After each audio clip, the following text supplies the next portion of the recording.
see you. I'm very well, actually. Thank you. You know, it was so much fun getting to sort of get a sneak peek of what you have over at the Fine Mineral Gallery and seeing you there. And I always have so much seeing the specimens that you bring, and we're so lucky to have you here today and showing us all this lovely color. Thank you so much, Lauren. Actually, I am the lucky one. You know, I'm so happy to make it after 2 years, you know, meeting all the good friends, and then obviously to be at the new spot, which is Fine Mineral Gallery. It's a spectacular place. Like, you know, it's really, really great. I'm exhibiting there, and I'm so lucky to be at the Westward Look as well. You know, it used to be my dream to be at one of these spots as well. And of course, I'm going to be at the main show. So I'm so happy to be here, and then happy to just show some of the treasures of Afghanistan and Pakistan I brought this year. Yeah. Yeah. And one of the things that I really love is your absolute and total enthusiasm for the specimens that you bring here. And looking forward to seeing what you got. Yeah, it's just like, you know, for us, of course, it's always good, the business that you make money, but for us, it's kind of like family business, and it's just like a passion. So, of course, we're here for money as well, more, but we are more for passion, for education. We like to bring the best out of Pakistan and Afghanistan and bring it and show it to people so they can appreciate and they know what's are coming from there. So yeah, this year I brought some spectacular things. Especially I start with some of these aquamarines, which are incredible deep color and super gemmy. They are from the famous mine called Blue Mine, which is not far from K2 Mountains. I'm sure that K2 Mountains are very, very familiar to people. They produce very less, but when they produce spectacular quality. And last time this pocket produced was 16 years ago, and after 16 years it was like 7 months ago that they produced, and I was very lucky to get these. The color, the clarity is remarkable on these. I think is the best that we have seen from Pakistan. And it's just it's so ridiculously gemmy, and yet that's the you great still thing about have it. the color that. Yes. You know, it's in a case with the ridiculous kunzite, and yet they still pop. Sure.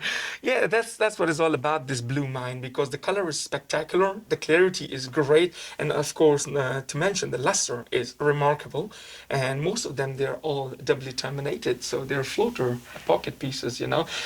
But I've got the best piece of the fine and the best piece of the pocket I'd like to show to the viewers, you know, so they can see the piece as well. Oh, yeah. Okay. Well, I mean, the fact that we're going to see some other cool things beyond this, I'm very excited about. And I guess a question that I have for you, you were mentioning that this material comes out from, you know, the Indus Valley. You're in an area that's got a lot of uplift. Everything's super steep. It's hard to get these things out of the ground. Yeah, that's the thing I want to mention, and I explain to all the peoples as well. They always see, oh, a great thing, but, you know, they don't realize how they start to come, you know.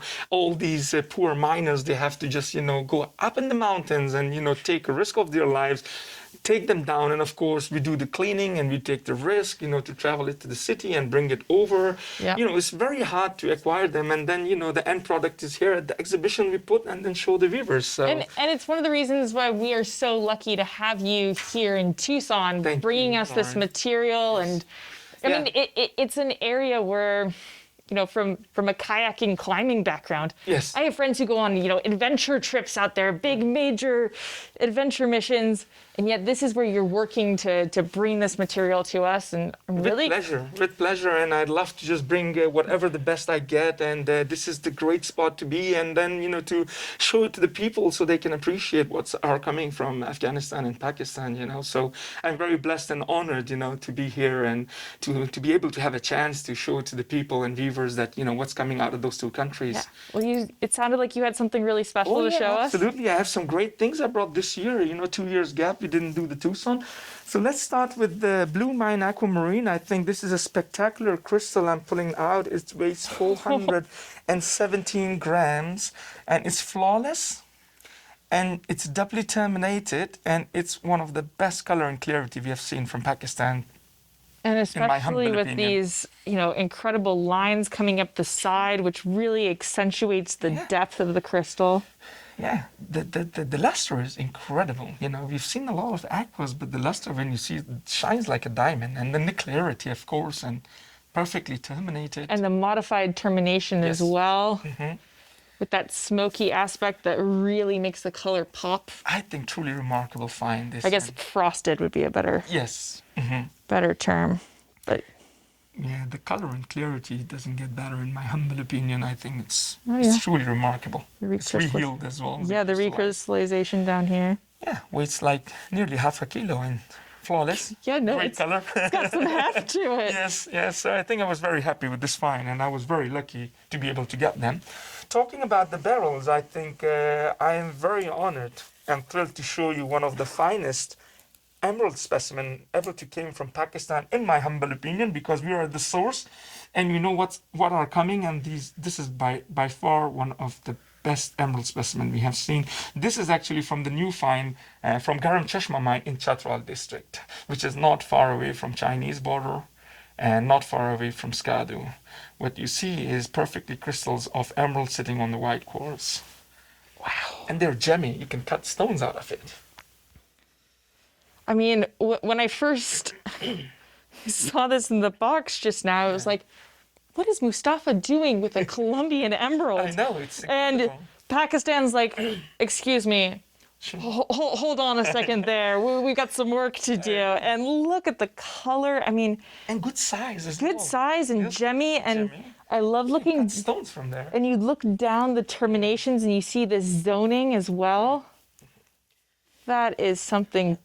That is really special. Yeah, I think, in my humble opinion, I think it's a major rock from Pakistan for emerald, with such a large crystals in such a great quality and good shape and on matrix. I think it's a remarkable specimen. I was very happy that I acquired it. I can see why. Mm-hmm. And I think that's one of the special things about what you bring. You don't just bring the tourmalines and the beautiful thing. I love you bring variety. you have a great variety. Yes, and since childhood is my dream. Like, not only aquas, tourmaline, you have to have everything for everyone. Yeah. That's the thing, because some people, they like tourmaline, some people, they like rarities. So it's better that you bring everything. Talking about the barrels, now we come to tourmaline. I would like to show this new find, like last year, a beautiful bubblegum pink tourmaline from Pachigram mine, which is about 4-hour drive from Paprok, which is famous locality.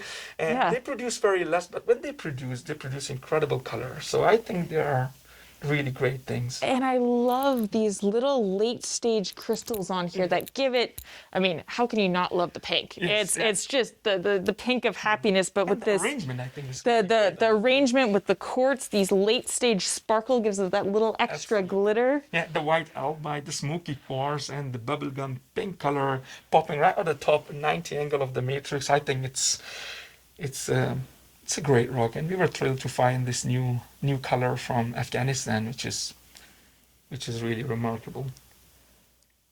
And you can turn it around. It's 360 specimen. You can put it on either display, and it's perfectly crystallized and without any damage as well. So. Well, that must be exciting to be having even more of this coming out. Yeah, because we see normally the greens, the pinks, the everything, but to see this color. It's remarkable. And from another locality. Yes, and different from Paprok. Yeah. Now, talking about Paprok, I think people have seen a lot of tourmalines from there. But what I so admire about this piece is the incredible zoning of the color. You can see kind of a bluish on the top, purple, then green, then yellow, and then pink. It's kind of like 5 colors. In this one, and the last stage at the very, very tip is such a bright, almost like indigo color, and the fact that the little sidecars all have it. Yeah, even the little ones, if Brian can bring the little crystals termination as well, those even have the zoning on it, it's incredible. Yeah, that was so special for me, because we see a lot of color from Paprok, but to see the zoning color, I call it a rainbow tourmaline because of these colors. Yeah. I think it's truly exceptional. Fantastic. And I noticed in the case you had one that was on matrix. Yes, and from the same pocket. It's I love how they've got variety, but they've also got their sibling that they relate to as well. Yes, I think it was a remarkable find to get it with this different color. I think it was really, really cool. So talking about tourmalines, usually I'm specialized in Afghanistan and Pakistan, but of course, if I see from different countries something spectacular, I don't mind, having it as well. So I would like to show this incredible tourmaline, weighs 1.8 kilogram from Africa, Congo. what I so like about this one is the side crystal and incredible termination and clarity, and is doubly terminated as well. So yeah, usually you see like small crystals from this locality, but to see this to see the big, huge big one, but with the good quality, with good color and incredible termination, I think it's. And I love the bright deep green at the very top, but you can also see the terminations. There's zoning in the terminations as well. Little side crystals around it, super lustrous, and the zoning of the color from the yellow to green and pink. I think it's. And definitely a big crystal. Yeah. From Congo, I think I was very surprised. In the beginning when I saw, okay, we see from Paprok, but I think they're not gemmy. But when I saw, and especially with the side crystal, I think the side crystal makes the specimen for me.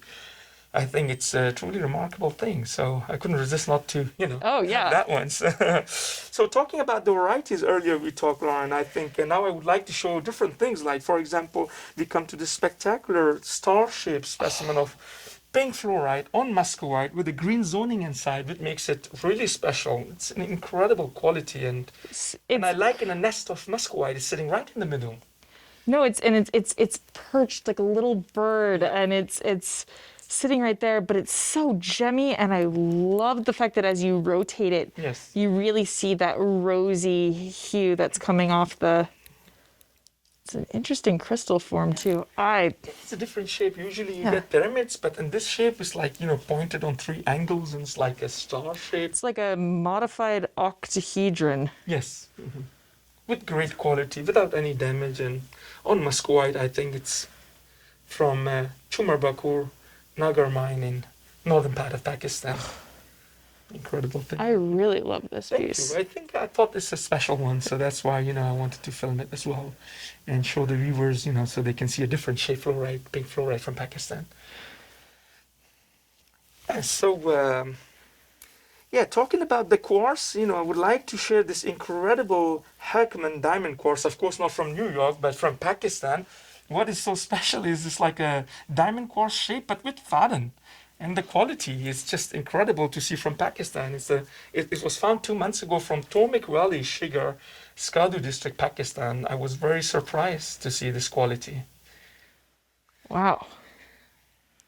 And the fact that you see doubly terminated and excellent condition, and then the faden in the middle makes the specimen, I think, very special. Oh, here. Are you able to see the faden aspect there, Brian? Mm-hmm. I love fadens, but me too. Normally they're much thinner crystal, and this has got that heft and ridiculous gemminess. Gemminess and great luster, and I think incredible shape. And from Pakistan, I think it was a big surprise for us. And like it is, so I think even if it's quartz, I think it's something special. So it has to be shown to people that they can just appreciate the beauty of it. Sometimes you get different shapes for quartz as well. So here I would like to show an incredible specimen of spessartine garnet with apatite, shell, clevelandite, and perched on a beautiful 3 crystals of smoky quartz and a little mica as well. So it's about 6 minerals all together on one. So I think it's a great combination. Practically looks like something out of San Diego County. I was going to say that, because you get it from there, the same garnets as well. Except you take the apatite out and you'd say this is from there. But I think it's a good arrangement and good combination, I think. And I've always loved the combination of the garnet with the schorl and just the contrast there. But now you've got the addition of the other minerals. That is a fun piece. Yeah, I think so. Yeah, and the San Diego find was always in my mind as well when I saw this piece. I thought, you know what, I'm going to Tucson, that locality, and from Afghanistan. This is from Darya Page, Kunar province, Afghanistan. So I thought it would be fun to take, so people would say, oh, this from Afghanistan, but that we have from San Diego as well. So I think it was a good piece to bring, so I was excited about it. And it just shows you we're all connected by geology in some way, shape, or form. I think it's absolute a pleasure. So another specimen I'd like to show is kunzite. Usually you don't see a good matrix piece of kunzite, but in this case, a beautiful, super gemmy, great color sitting on quartz, intact specimen of kunzite on quartz from Darya Page again, Kunar province, Afghanistan. another one that wants to be from San Diego. Right, there you go. But what I so like about it, Lauren, is like usually you get a lot of kunzite on matrix, but in this case, freestanding crystal, flawless, with beautiful edge termination, side crystal, and perfect pores. And the other benefit here too, right, is that because you've got the contrast of the quartz behind it, it really shows the purple color. Yes. And it displays in such a way that you can really see down that C axis where you have the best purple. Right. Yes. Yeah, that's why it just grabbed my eye, because the aesthetic for it is, I think it's really remarkable. You know, you couldn't ask for better. Freestanding, flawless kunzite sitting on matrix. And you got the zoning up towards the tip too. Yeah, beautiful zoning and kind of a little yellowish or green on top as well. Core of a green or yellow on top. Yeah. Yeah. Almost like it was considering being a hiddenite. Yeah. Okay. Great. Well, Lauren, every year when we film in What's Hot in Tucson, we come up with a new find, because I'm always tempted about new finds, new localities in Afghanistan, Pakistan, and especially rarities. Yeah. So what I brought this year was a surprise find from Chapu Mine in Shigar Valley, where usually they produce green tourmaline on quartz. But surprisingly, this year we not only got the green tourmaline on quartz, but an extremely rare from Pakistan, Vietnamite, Jammy, on matrix with tourmaline and on doubly terminated quartz. I think last crystal I remember was ex-Herbert Boda, like 20 years ago he got from Pakistan, which was about 2 centimeter loose crystal. Now we have on matrix. I think it's a remarkable find. And not just on matrix. Yeah. You've got a doubly terminated quartz with a perfect cross and a little tiny tourmaline sitting there. It's aesthetic, it's rare. Exactly, This is my favorite kind of specimen. Thank you. For people who know rare things, I think it's something spectacular to see for them. And that's the other thing that I always love about seeing you is you've got some rare things stashed away, and I always want to bring things like that. Thank you. And you do such a great job of educating people about what's possible to come out of Afghanistan and Pakistan. Sure. Yeah, that was an incredible find from Chapu Mine, Shigar Valley, Skardu district, Pakistan. I think I was very surprised. Usually we get tiny crystals, 1 centimeter, 2 centimeter, but to get it on matrix in such a shape, in such a gemminess, on doubly terminated quartz, I think it was a great find. Very happy about it. And such cool terminations too. Yes, yeah, I think so. All right. Yeah, cool. Thank you for sharing that You're with welcome. us. Well, last but not least, Lauren, I think there has been a lot of talk about King of Kashmir aquamarine, which is great. I think everybody was very excited. But the good thing is we have also a mining project in Skardu. Right next to the King of Kashmir pocket, next to that, I think we have our pocket of aquamarine. And this year, August of 2021, we were very lucky to hit a pocket. And they were like 2 pieces, major pieces, a dad and a son, I've named it. Okay. So I would like to show you the son first. Okay. And then at the end, we'll show you the daddy. So, sounds great. You ready for it? So let me pull out that. I think it's going to be a good son. Treating his father very well, and father's going to treat his son very well. What you're looking at is an incredible clusters of separated grown aquamarine crystal on snow white albite. Each crystals are about 12 to 14 centimeter. What I so like, Lauren, is usually you do get clusters, but they are like joined together. But in this case, they're separately grown. And you can see the tiny crystals as well. Just a remarkable specimen. One of the finest that I've handled in my mineral career. I think I was so excited to have the specimen. And the color at the terminations is like a true blue. It's not just aqua. You've got this. Yeah. And the way it pops out right in the middle of the matrix with such a clarity, with such a color, and then the tiny crystals all around it. I think it's truly remarkable. And the fact that, it's next to the King of Kashmir pocket. The King of Kashmir was also great. The aquas were big, but they were kind of little milky. Of course, it was a great piece. But in this case, I think you have more gemminess in the crystals. And the luster is incredible. The matrix, you couldn't ask for any better. So, and little black tourmalines at the back of the crystals as well. Some in the matrix as well. Well, it's almost an argument to be made for you know, it's the sun, but it's almost the sons because you got two brothers that are hanging out. It's the twins. Now imagine this is the son, you know, how the daddy is going to be. I'm so excited. Oh, you know, I can't wait to show that. This is the son, isn't it? Of course it is the son, and the daddy is waiting for Brian to be filmed there. And I think the viewers, everybody's going to love it, you know, when they see the daddy. And there's a special thing about the daddy, you know. The dads are always special anyway. So, so you guys ready? Yeah. Okay, well, I mean, I don't know if I can be ready if that's the son. Cool. But So the next specimen, last that I would like to show, which I call the daddy of that piece, is from the same pocket. Next to the King of Kashmir pocket, we have this incredible geode of aquamarine. I've named it geode because what you see here is remarkable crystals of aquamarine grown right inside the matrix. It's a great example to show people how these aquamarine grow in the pocket. So it's exactly same how it grows when we open a pocket. The crystals are popping up in ceiling. And in this case, you see inside, you see the crystals, tiny, larger, different, grown, just same like a pocket. So for us, it was totally unique and remarkable specimen, Lauren, I think. What do you think of it? Isn't it great? Yeah. I love, I mean, obviously it is a spectacular specimen, but I also love the story it tells. Yeah. Right? The fact that you can see the mineralogy and the paragenesis and how these formed and how they sit together and how it's all nestled in. And as you're peeking at it, you're going, wow, I can look into here and I can see this spray of aquamarine down deep. This is a special piece. And can you imagine, Lauren, the King of Kashmir? Of course, it was great. It was outstanding. And it was a remarkable job done by the miners to bring it down, you know. But they were big crystal. They were stable. Imagine such a tiny crystals to get it out of the pocket, in the ceiling of the pocket. Oh, drill that, bring it safe, ship it, and all the way here without breaking none of the crystal. I think it was a great job done by the miner because when the piece came in the pocket first, you know, Wait, they sent me the video and I said, don't touch it, you know. They brought this out without breaking it?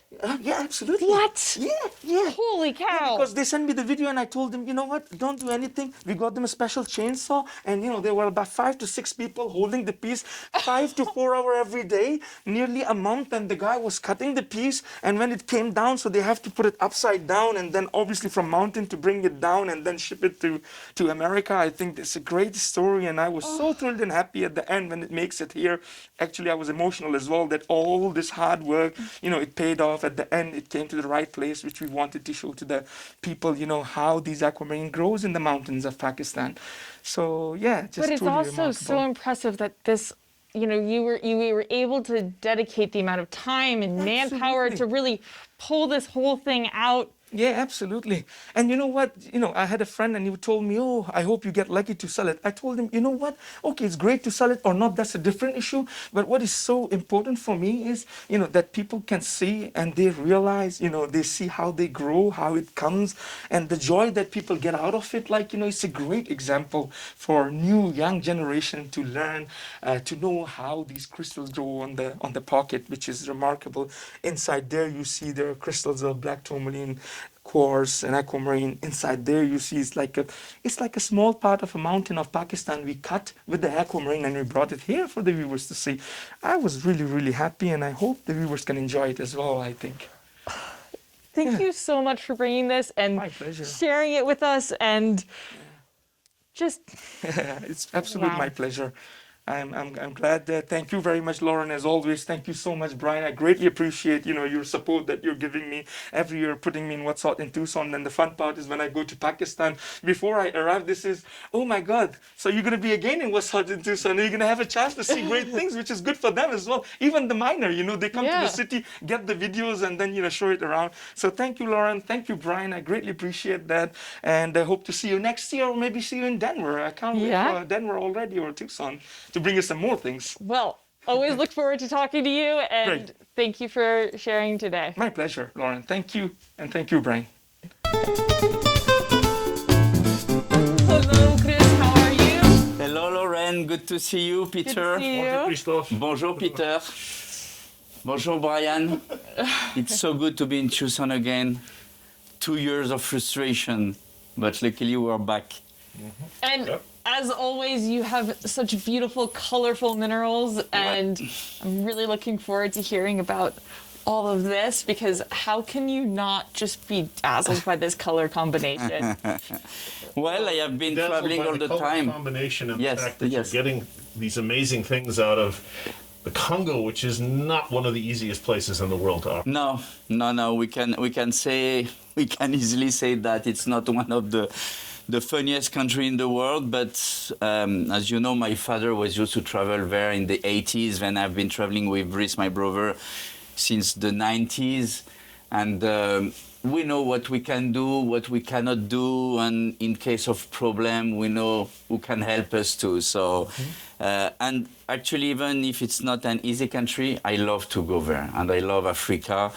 It's really, it's in our DNA, Africa. My father was used to travel to Morocco and then to the Congo, and we have a long history with Africa. So in this case, you have mainly Congolese species from 2020 to 2021, new pieces that I found in the Congo, and I want to focus especially on this new find because it's the first time ever that we see this kind of pseudomorph. It's a pseudomorph of colwezite after cuprite on cobaltoine dolomite, which has never been seen before, and it's the Istituto de Geologia di Milano who made the analysis to confirm it was colwezite. And it's funny that you take this one because this one is one of the very few pieces that was a second generation of coating, which is malachite actually. Because if you compare, for example, compare it to one of these. Yes, if you compare with this one, okay, you see they are quite different. That one, it's a complete pseudomorph of colwezite after cuprite. You can see the shape. Mm-hmm. You can see the shape of the cuprite. But then this one has a second coating, and it's probably malachite coating the colwezite on a cobaltoine dolomite matrix. And the sparkle and the pink, it looks like there's a couple of different stages. Yes. It comes from the Kakanda mine, and the Kakanda mine has produced a lot of single specimen were different, and you look at this one, it's even different, and it's a pseudomorph as well, but I didn't do analysis, so is it after maybe malachite or is it again after cuprite? I don't know, but it was a very exciting period of time when I was buying everything was coming out from Kakanda, because we had almost every month something different, something new. What does this material typically look like? What do you mean, the colwezite? Yes. Okay, here, if I take this piece from the case, I will start by this one, which is super cute. I don't know if you can get the piece, Brian.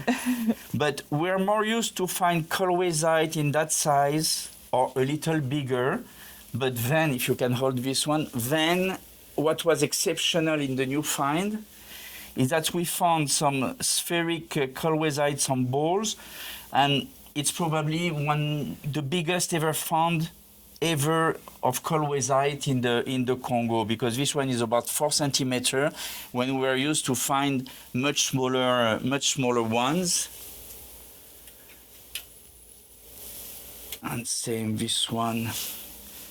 You see, and here the cobaltoine dolomite is even more crystallized on this specimen. Mm-hmm.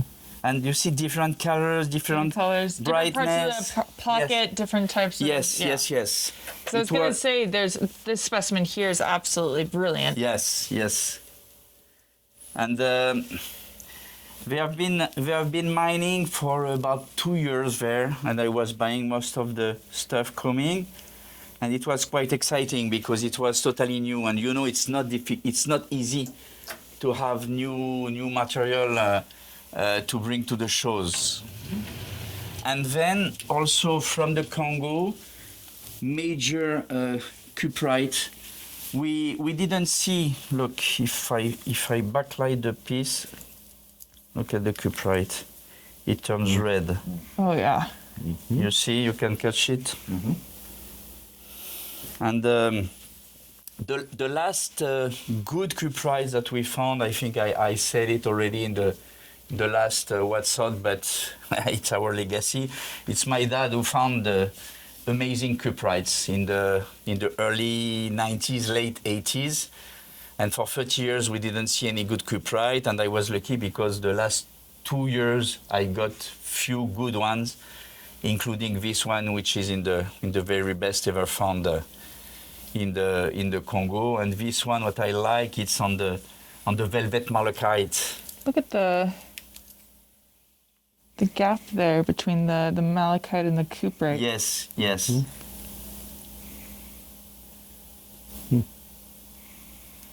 Very cool. Yeah. This one, it's from the same area as the one that is in the Desmond Sacco collection.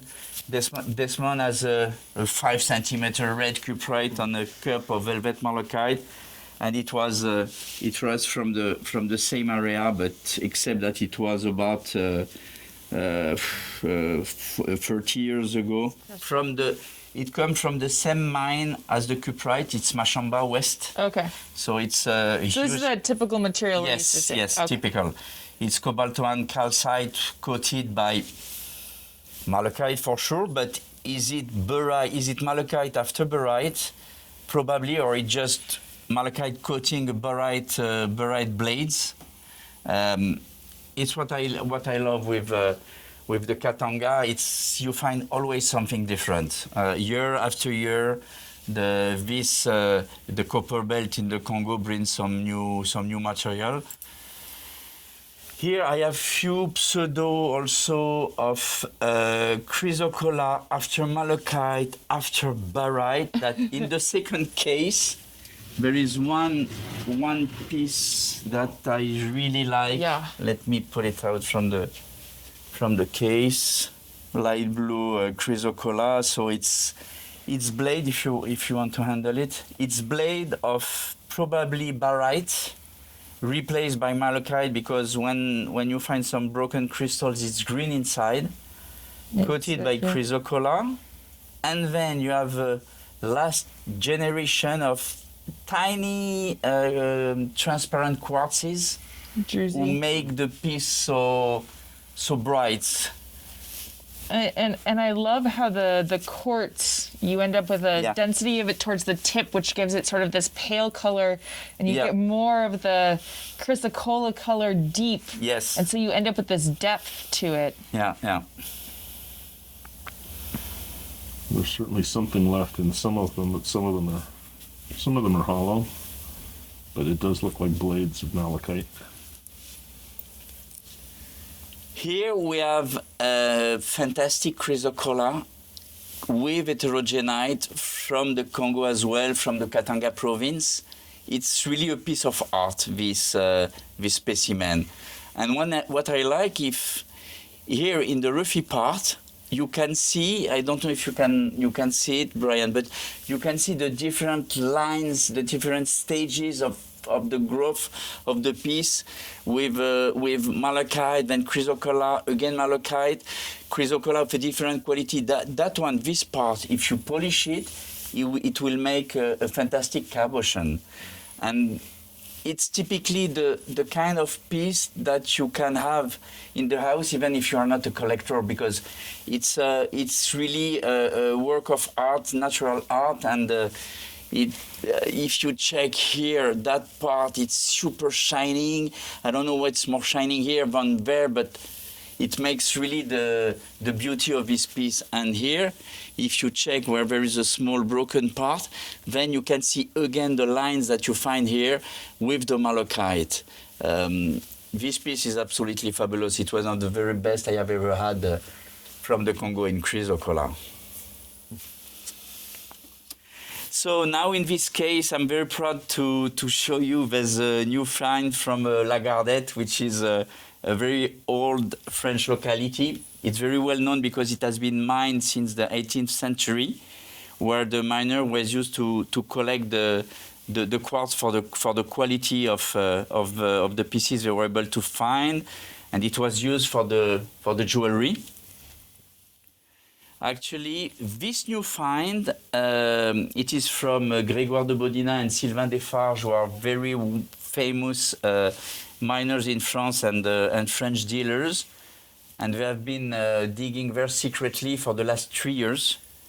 They started the mining in an old shaft who was exploited in the 19th century. And when they cleaned this shaft, they had the good surprise to see that the shaft was not closed. There was a maybe 20 centimeter cleft where they have been able to work. It was a very hard silicified rock, but in 3 years they have been able to dig a 20-meter tunnel. It was a long, hard work, but they found 3 pockets. They found 2 pockets with just quartz, always the same quality from La Gardette, very sparkling, little citrine, smoky color. But then they hit a major pocket. Let me open the case. They hit a major pocket with chalcopyrite, and it's the biggest ever found in La Gardette. You have crystals up to 5 to 6 centimeter with iron oxide patina, and it makes this discovery something major for La Gardette. Lorraine, if you want to handle the piece. And there was a report in Westward Minerals.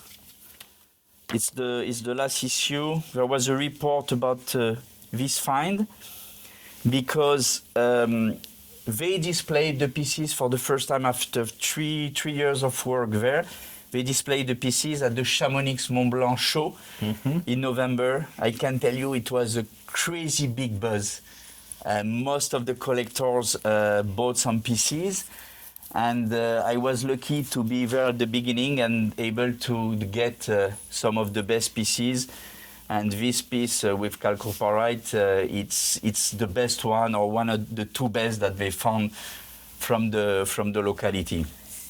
I love the little spots in here of the malachite, and the way that you see it exactly like hiding behind the quartz, and then you get this bright I'm happy you saw it, because yes, you have iron oxide, and sometimes they are also covered with a very small how you say Coating? yes, coating of malachite, and this is the DNA of the La Gardette. It's in Oisan, where they found also some amazing axinite in the past, but it was displayed in Chamonix in the Mont Blanc. And talking about Chamonix, I want to say that the Chamonix city did a huge renovation of the museum. When I say huge, they have installed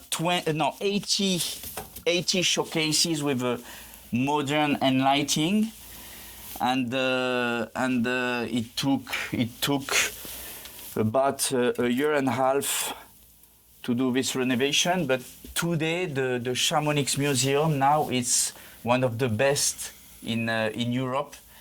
Denis Boel, a friend of mine, was managing the renovation with the mayor of Chamonix, Eric Fournier. They did a really great job. And if you have a chance to go to France, the Chamonix Museum now, it's a must-see. Because you have 80 cases, there is about 2,000 specimens now on display when it was 500 before. But only 1/3 is for the Alpine minerals. It means 2/3 are French and worldwide minerals. So if you have a chance to go to Chamonix, you must stop to see this museum, because it's something really fantastic that they did. And then in this case, you have the Carolite from 2016. I have put few ones from 2001. It's pieces that I was keeping on on the side, but it's always a pleasure to exhibit them again. That graduated set of keramites Yes, that you yes. exhibited in 2016. Yeah. Spectacular. I kept it for me. Good for you. Good for you. And here you have an old Sumeb dioptase on calcite. I like the story of this piece because this piece was bought by my father in 1976 in Sumeb, because my father was, as I told you, Africa, it's a family story. And my father bought this piece in Sumeb in 76, sold it in 76 to one collector. And few months ago, I had the piece back from this collector. I was so happy to have this little jewel back and to have it in my hands again and to say, okay, my dad had this piece one day in his hands, and it's what I love with this hobby, that there is always something. There is some stories, you know. And there's a history to it where we build Yes. upon what's Yes. happened to the past, and I especially love this sort of coat of dioptase here, and it really makes these two larger Yes. crystals pop Yes. on the front Yes. against Yes. the calcite. I am not ashamed to say that it's my dad in France who brought this style. I mean, miniature, perfect, with something very special. It was really again the DNA. I said it before, but it was the DNA of what my father brought to the French hobby, with the selection of smaller pieces, but in perfect condition, and with always something special. Again, something new. I was lucky this year because actually I had the stuff from the Congo new, vest quartzes, and this piece in the center, which is a new find from Cochabamba in Bolivia, of pink apatite with siderite and quartz. And I had only 3 pieces. One had also ferberite, but look, when you backlight the siderite, it's translucent. It's not the first time that we see apatites from Bolivia. I had one find about 10 years ago.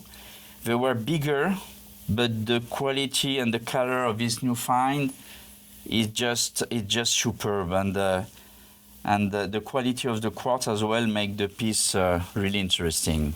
Plus that little siderite just perfectly perched right there. Yeah. And how cool you brought it out. Sorry? How cool that it fits the theme of the show this year, the Apatite Supergroup. Yeah.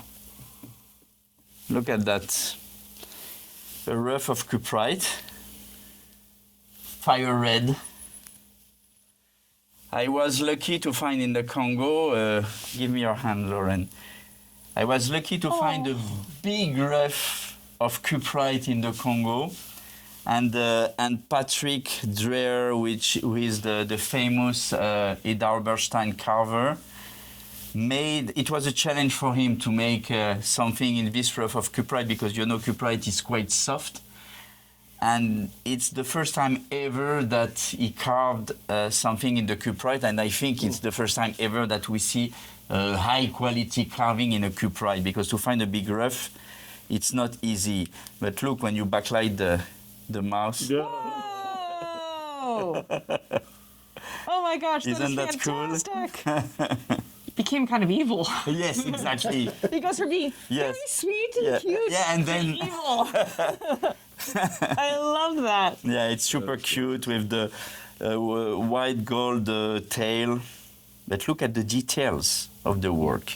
Yeah, Patrick's work is spectacular. Yes. For me, it's the best. Voila. It was the 2022 presentation of my new pieces. It's always a pleasure to see you and to be in Tucson again. Lauren, thank you so much. Peter, Merci beaucoup. merci beaucoup. Goodbye. It's always good to see you, and thank you for having us here at your place in the Westward Look. It's great to see you, and thanks for coming in. Great to see you, co-author. That's right, yeah. Thanks so much for the music last night. That was a lot of fun. Yeah, we had a blast. It was really enjoyable to have the opportunity to bring my band to perform for all the mineral collectors and dealers. And I really loved how it actually brought so many different groups in, right? There was a lot more, I mean, there's a lot of young people that Yeah. there was a lot of young people that were there last night and were participating, and everyone kind of had the opportunity to get together and enjoy Yeah. a space. And Well, the music isn't just for, old hippies. It's We're second generation hippies, third generation. yeah. It's accessible to Party every, crashers who came from the hotel. accessible to Good everyone. music. but that's Well, that's thank what you you. really want, is something Thank that brings the community together. And Yeah, it's something we've been wanting to do. 2 years of not being able to be together. Something we've been wanting to do for a long time, and it was a great way to celebrate the 20th anniversary of the Westward Look Fine Mineral Show. how did that happen? Where did the time go? I don't know. Well, Spent in enjoyable perusal of minerals, and that's what we're here for. Doing Indeed. some more of that. Well, let's peruse. What do you like here? Well, I mean, obviously the first thing that catches your eye is the combination of that amazing cut cuprite and the little Sumeb diorama or whatever you call those behind it. It's not exactly a spar box, but it's kind of the same family. Yeah, maybe it's more like a spar temple. Uh-huh. so what's the story behind these? Well, we picked this up in Germany, and as you know, the Sumeb mine was developed by the Germans, well over 100 years ago, and as in Cornwall, it was a pastime for the miners there to build these things and incorporate specimens from the mine, and they get quite creative. This one, the base appears to be made of some sort of a plaster, dense material, and then the specimens were kind of stuck in while it was still wet, sort of like wet concrete.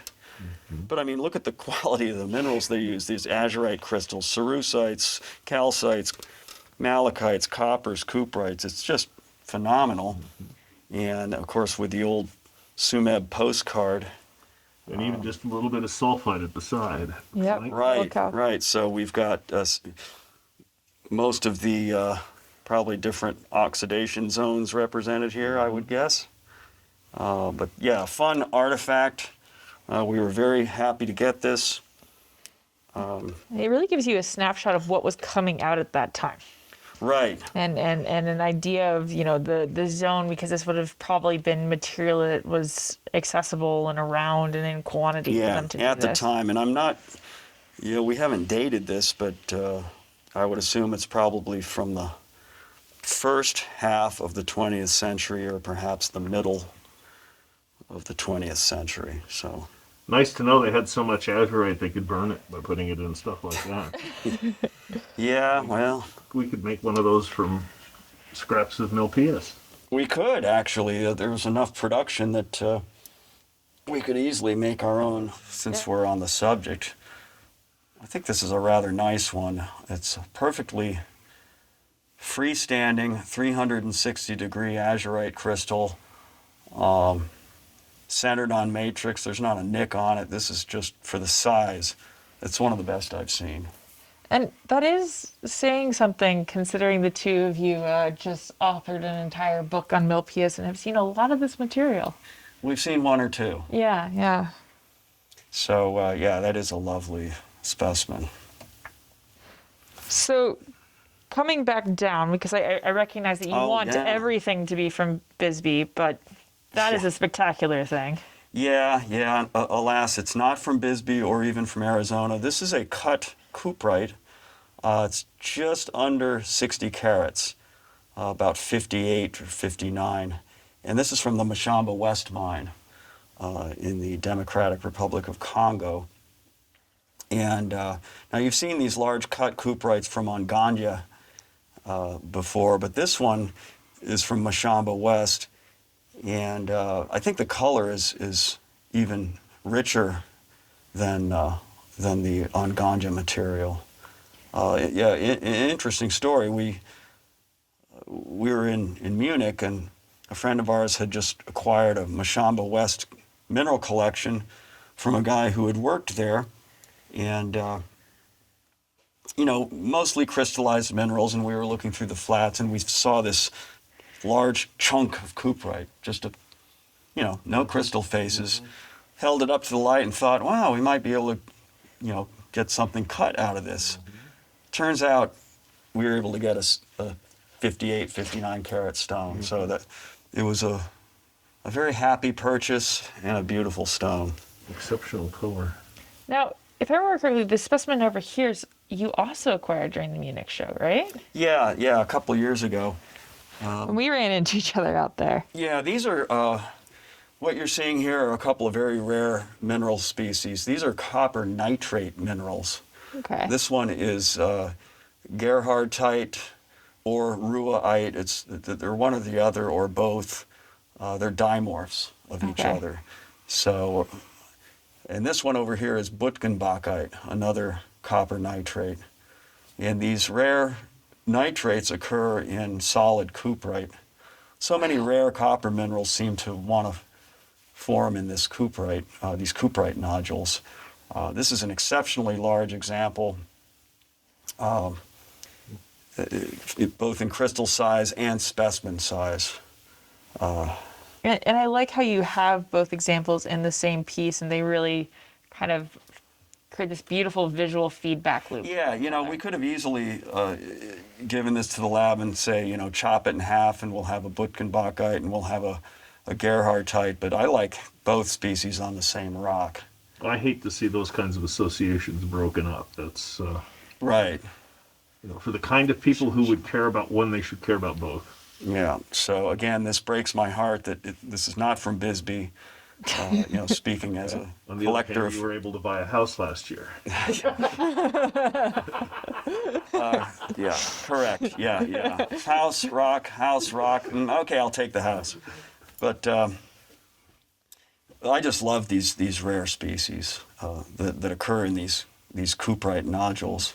You know, conolite, spangalite, leucocyte, Gerhardtite, Ruaite, glaring bolite. There's a whole suite of them, copper chlorides, copper sulfates, copper nitrates. Really neat stuff. They always get, or at least a lot of them, get this fantastic deep blue color. There's this color that you don't see anywhere else, and your eye kind of gloms onto it. Yeah. And Yeah, really a real fascinating suite of mineral species. So, Well, purple catches my eye too, so tell us a little about that erythrite you've got down there on the right. Yeah, that's a pretty gaudy specimen. yeah, this one is really, Purple mouth. yeah, that has generated a lot of interest. It's really different, you know.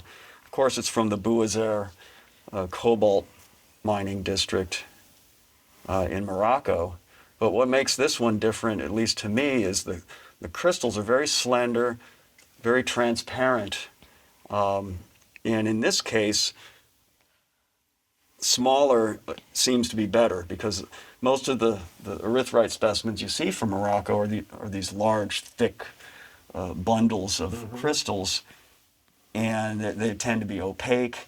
You know, sometimes they're a little damaged, but these are so gemmy and so delicate, and it's an entire pocket. Beautifully protected in the pocket. So it's just a fascinating specimen. I've never seen anything like this from that district. I love the angled terminations and the way they catch the light, and you can really see that fuchsia color. Yeah, and yeah, there's no other mineral really that has this color.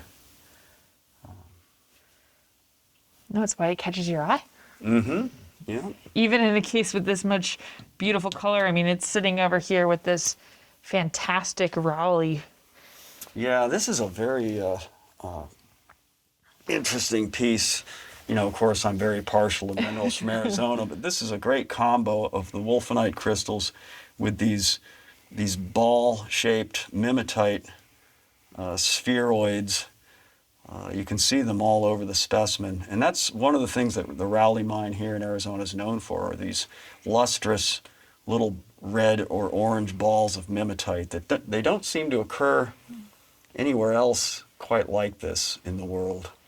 I think the thing that's always captivated me with this material is the fact that you do have that really high luster on those mimetites, so it's an addition onto the luster of the wolfenite rather than a total contrast. Yeah, they have a very wet appearance, these little, they almost look like fish eggs or something. Ikura. Yeah, exactly. Yeah, so it's really a unique thing to the Raleigh mine. Yeah, okay. I realize this isn't the biggest, fanciest, craziest thing, but it's so cute. Mm-hmm. It's perfect little Las Vegas piece with the scepter and the... Split hoppered scepter. Yeah, that is a split Smoky hoppered split scepter. That's it, and that's why this piece really caught our attention. You see hundreds and hundreds of amethyst specimens from Las Vegas, and there are many great ones out there. But when you see something this unique that combines so many different features, it really sets it apart. Especially because it's the style where you've got that deeper purple towards the tips and the way that all works together. I think it's really cool. It's a real cutie, yeah. There's a few nice rocks in the next case. Let's move on to that. Do we not want to talk about the varieties? No, oh, absolutely. You're blocking me. I'm sorry. We're on a purple theme. We're on a purple thing. Okay. We can't forget this purple one because this is... I mean, we've seen some Penascara apatites, but this is like a real purple. Mm-hmm. They rarely get this purple. I've only seen 2 or 3 maybe with this level of saturation. Well, and great zoning. Yeah. Yeah, that's just And spectacular luster, which of course is typical of Penascara. very thrilling piece. And this one has a nifty, if I may reach over you, really nifty old label from Lidstrom's. Oh. And look at that. He must have valued it highly. This must be from the 1970s. Look at that, $1,000 back in the 70s. That was an expensive rock back then. Well, it's one of these ones that's timeless in sort of it really is that grape color that you dream of. Yeah, and of course most fluorapatites from Penascara are that kind of greenish, off. Or maybe get lucky and it's blue. Green color. But when you get these purple ones, it's a special thing. Especially the 2 crystals and... Yeah. I really like this piece. I see you're having a difficult time letting it go. We can just keep talking about it. And one of the things we try to do, you can see when you look at the case, is to have lots of different colors. Mm-hmm. I'm not going to say that it's something we specialize in, but it is something we strive for. Something that's important to you. Yeah, reds, oranges, purples, blues, greens. Try to have yellows. Try to have all the colors, because it really makes a case of minerals pop. Well, can we stick to the purple theme? Can we talk about this? we can stay on purple. I think that they've settled on amethyst as far as what these things actually are. They've been called grape agate, grape chalcedony. I believe testing has shown that these are really amethyst. And we haven't really had too many of these in our inventory. You see a lot of them. A lot of dealers carry them. They're interesting. But every so often you'll see one that is just a cut above. And we felt that this one was one of those. I mean, look at the aesthetics. Well, it's the luster that really does it. And the luster that goes all the way from the top into the deep portions. And I love the form here, the curves, and it's got this green edging. And the last little bubbles, as it were, are just enough paler than everything else that they pop on the surface. Yeah, now, of course, these come from Indonesia. I've never seen anything like this from any other locality in the world. So, yeah, that was a real favorite, and we're very happy to be able to present this piece. Since you guys are the resident experts on Milpias, would you like to wax poetical about this specimen? Well, I will say that, you've got two mineral species here, cuprite, very lustrous and very red, along with brochantite, a copper sulfate mineral. And these two species, occur together at Milpias, but this is probably the finest example that I know of, at least, of the two minerals together on one specimen. Nice large brochantite needles along with fat lustrous cuprites. I just love the juxtaposition of the really elongated vertical style of the brochantite with that, metallic, flat, almost liquid. Yeah, they feeling. do have kind of a liquid appearance, the cuprites from Milpias. Well, another interesting aspect is that the brochantite is surrounded by the cuprite. So the cuprite formed later. Yeah. So you're looking at chemical changes from a sulfate stable environment to strictly an oxide environment. So it's an interesting transition, and you don't capture that sort of moment in mineralogical time very often. That's a very nice example. Yeah. And you get wonderful deep red reflections out of the cuprites. Yeah. Yeah, as in most species from Milpias, the quality is extremely high with regards to luster and color and form. Well, that has to do with, as we talked about in the article, the fact that the Milpias deposit was dropped down about 20 million, after about 30 million years of oxidation, it was dropped down below the water table, so it arrested the oxidation process. Yeah, protected the Nothing specimens. got damaged, nothing continued to get oxidized after that moment. Right. Yeah, this we thought was a exceptionally large, thick crystal for this rare species. And it's got that beautiful, like, true salmon color. Yeah. Let's see if we can get some light through it. We can. Yeah, especially up in that corner, there's some pretty good light transmission. Of course, the world's finest cerandites come from Mont Saint Hilaire in Quebec, Canada. Certainly one of the finer examples we've ever had. I like how robust this single crystal is. Yeah, it's not a long, thin blade by any means. Here's a fun one. Oh, yeah. Cuproscladowskite, which is one of my favorite mineral species names. It just rolls off the tongue right. But it's a very rich uranium ore, of course. And this is from the Moussanoi mine in the Democratic Republic of Congo. Beautiful vug of lime green cuproscladowskite needles. And I love, and I realize this is sort of semi-off topic, but that green color reminds me a lot of Mike Sklodowski from Monsters, Inc., the little green, roly-poly, lime green monster with the one big eye who tells jokes. And I realize it's totally off subject, but it kind of relates to the name, and it's the right color. Probably named after the mineral, or certainly named after Marie Sklodowsk, for whom the mineral was named. Huh. Better known perhaps as Marie Curie, but... Right. Really? Yeah. Yeah. I didn't know that's where the name came from, but I guess that makes sense chemically and all of that. Yeah, rarely do you see a bonitoite plate this large with so many crystals and such great coverage.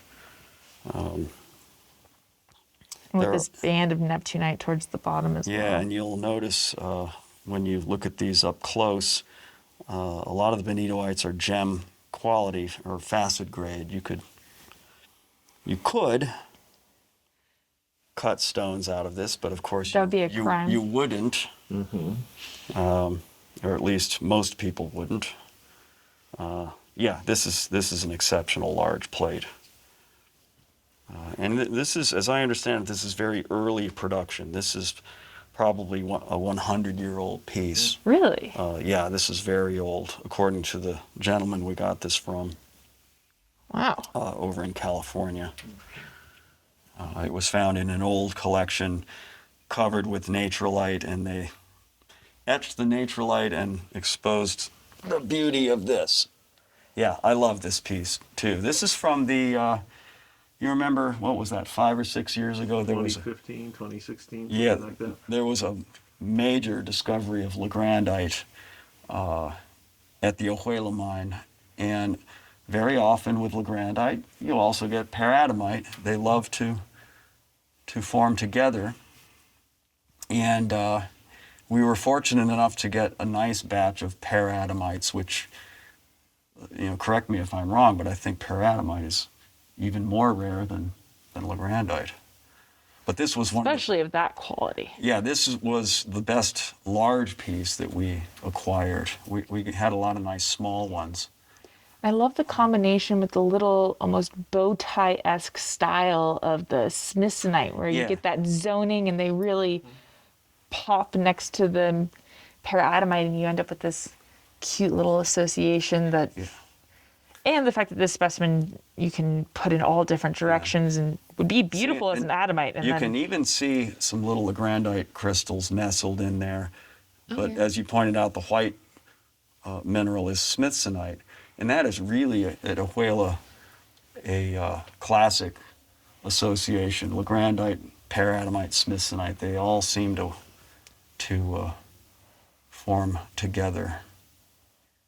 Maybe not necessarily on the same piece, but in the same pocket zones. no, it's a So I was spectacular. actually looking for part of that assemblage that lets you distinguish the legrandites from Ojuela from the legrandites from the type locality, I see. or the Peña. Yeah, okay. Yeah, and another thing that I've noticed is you don't see atomite on legrandite specimens, but you do see, or vice versa, you don't really see legrandites on atomite specimens.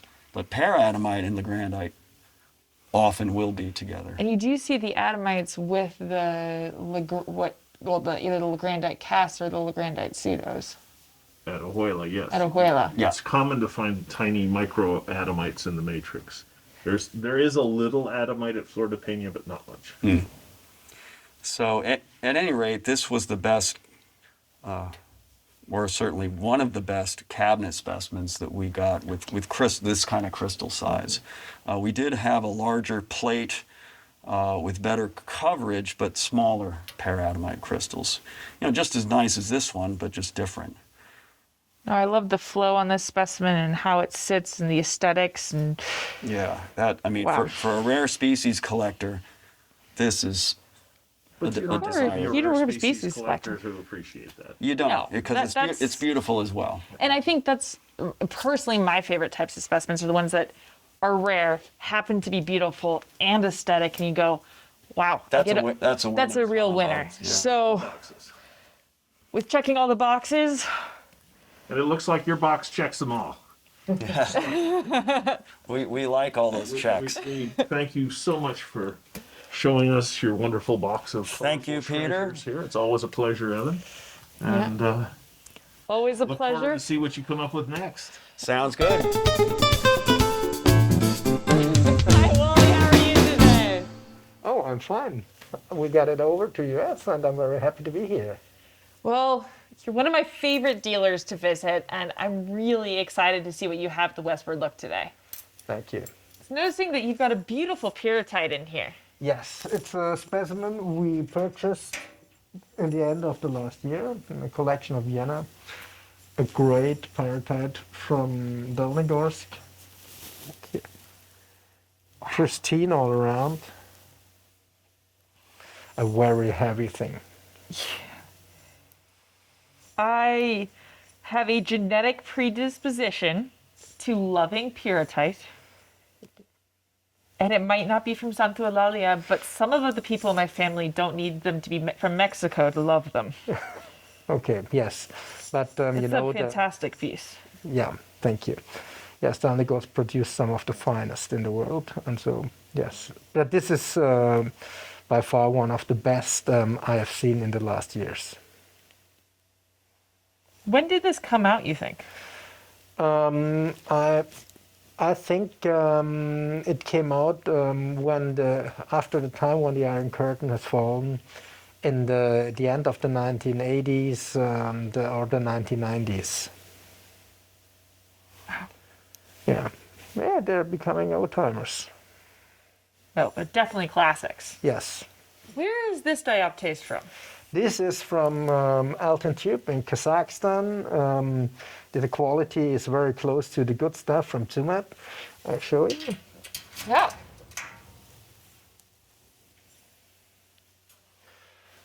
Look here with large crystals, very good quality, very good color. Unusual in this quality from Kazakhstan. You gotta love this color. And the way that it sits is really nice. Yeah, I agree. Yes, the aesthetics is very good. Yeah. And is this a more recent find, older find? These are all old finds. Okay. Yes. I think the last good ones came out in the end of the 1990s. And most of them are, yes, survivors from the older finds. Yeah. Well, that makes it that much more of a special specimen. Thank you. May I show you this lovely pseudomorph force of... I think it's Anglicite after galena with linerite from Blanchard. She's better than me. Well, I'll give a caveat. A couple years ago, the women's retreat was at Blanchard. And I can tell you, these are not exactly easy to find. Yeah. And especially pretty. Yeah. With the great blue. And I love how the blue on this is sort of around the edge, which really is accentuating those pseudomorphs. Yeah. And the little guys over here. How can you, I love linerite blue. It is just shocking. Thank you. And there's one that's entirely replaced, or Aaron Deventhal will tell me that's not entirely true, but there's one that is better coverage of linerite. Now that's a cool specimen because Yes. there's multiple types of the pseudomorphs and the different Yes. styles that you see from Blanchard all in one piece. Yes, and you see the slightly deformed crystals, Yeah. slightly deformed cubes and cuboids. Yes, it's a very good one. Now we go ahead to some very nice specimens from Tsumeb we purchased from the collection of a former Tsumeb mining engineer. His name was Peter Döring. Unfortunately, this man passed away a few months ago, and we had the great opportunity to purchase his collection. And here we see a superb shell-coat trichite. It's the needle-shaped variety of cuprite. Look here, it's a little bit delicate, but it's a real great one. I mean, one of the things about mining engineers is they tend to get a lot of the good specimens. Yes, yes. And these are what he decided to keep for himself. Yes, yes. Probably seeing a lot of this material. Yes, yes. Be careful if it falls apart. Let's not. Yes, this is very. I told you it's very delicate. The stuff. Very delicate, Yes, but but I love the color. in this quality, it is insane good, especially for the locality.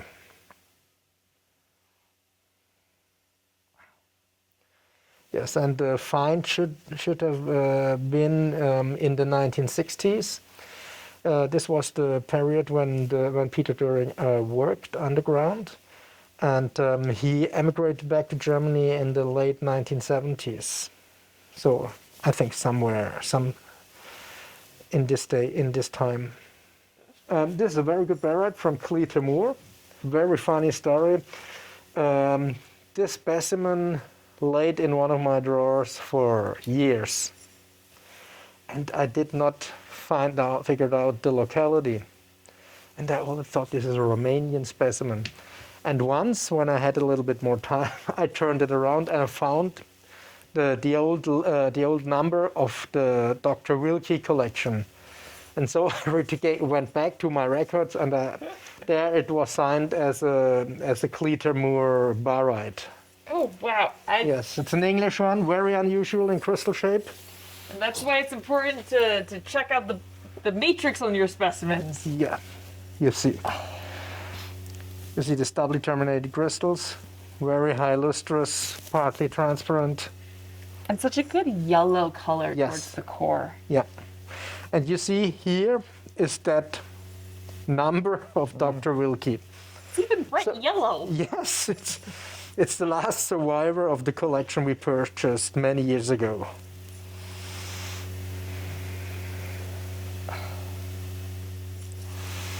I love these old classics. Me And too, yes. especially when they get good, they get really good. Yep.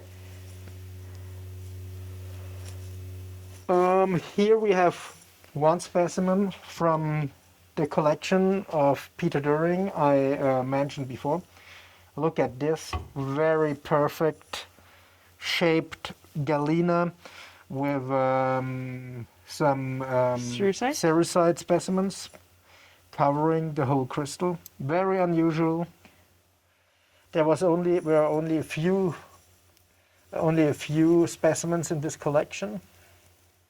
Oh, But you definitely saw that this was a pocket he found.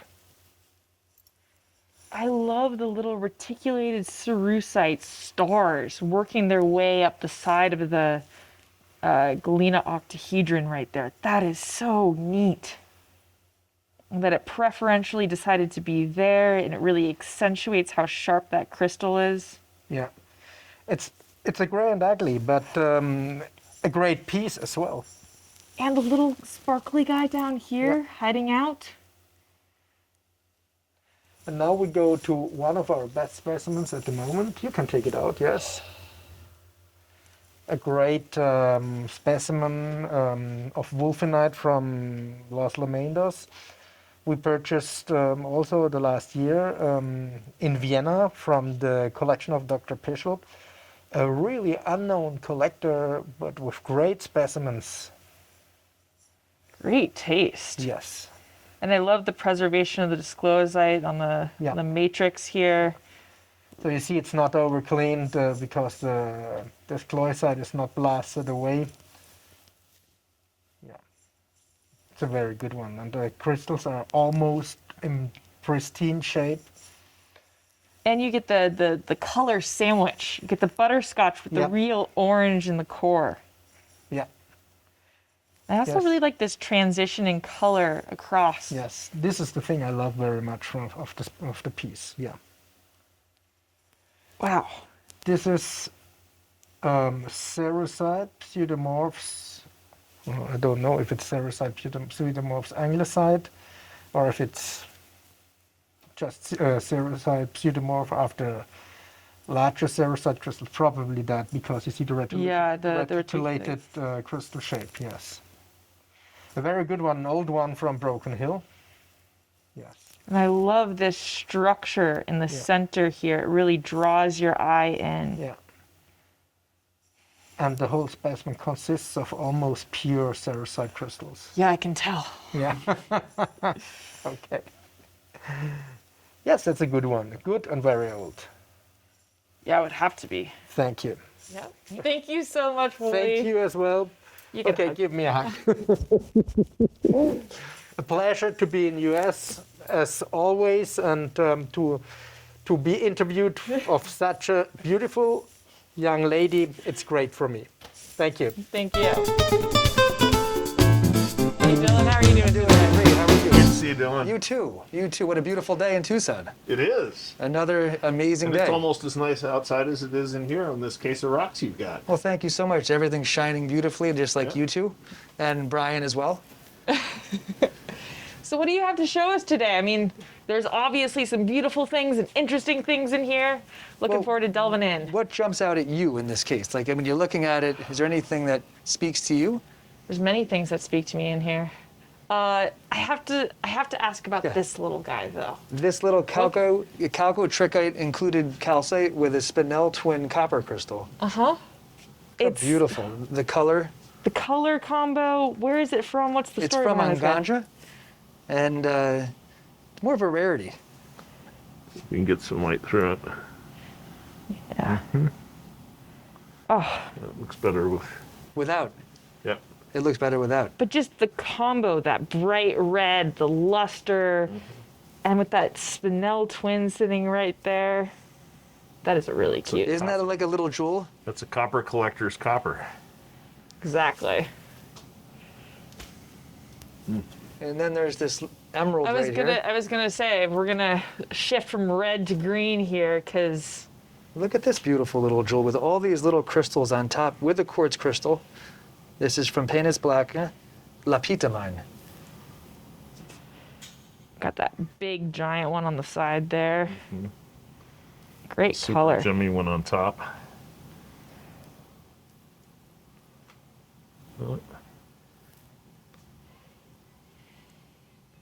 What a cute little topper. Yeah. Great set. They call this piece the Swiss Army knife of emeralds. You know why? Because there's all these little different types of emeralds attached to this main crystal here. Well, It is everything and you'd where's want. the corkscrew for the bottle of wine you're going to open after we do this? Oh, there you go. Yeah. It's already in the cork. Yep. We have to celebrate. Look at this beautiful. Oh wow, it creation. really does There's go more all the way emerald around. on the bottom Just keep shooting going. out, and this emerald shoots here. There's 1, 2, 3, 4, 5, 6, 7, 8 emeralds with the quartz crystal. So what a beautiful little jewel this is. Great color. Fantastic. I mean, that's why that locality is as famous as it is. It's incredible. And then right to the right is this unbelievable sphere of calcite with boulangerite inclusions that we've aptly named the Death Star. I think that is the Yeah. perfect name for it. I Check love this these out. things. Look at this one. It's either that or one of those orbs that you see in the pictures, of Yeah. the medieval pictures of the king sitting Right, there with right. the orb in his hand. It would, Was it the scepter? yeah. The crown, the in one hand scepter. and the orb in the other, and the crown. Yeah, that's one of the biggest ones of those I've ever seen. Me as well. Look at how perfectly at the tip that is.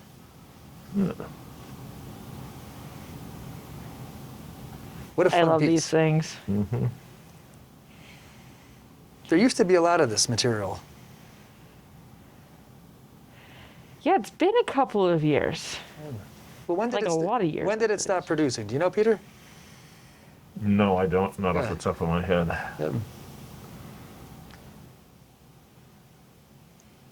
Well, luckily we are able to still enjoy it Look- today. I know. Look at this beauty right here.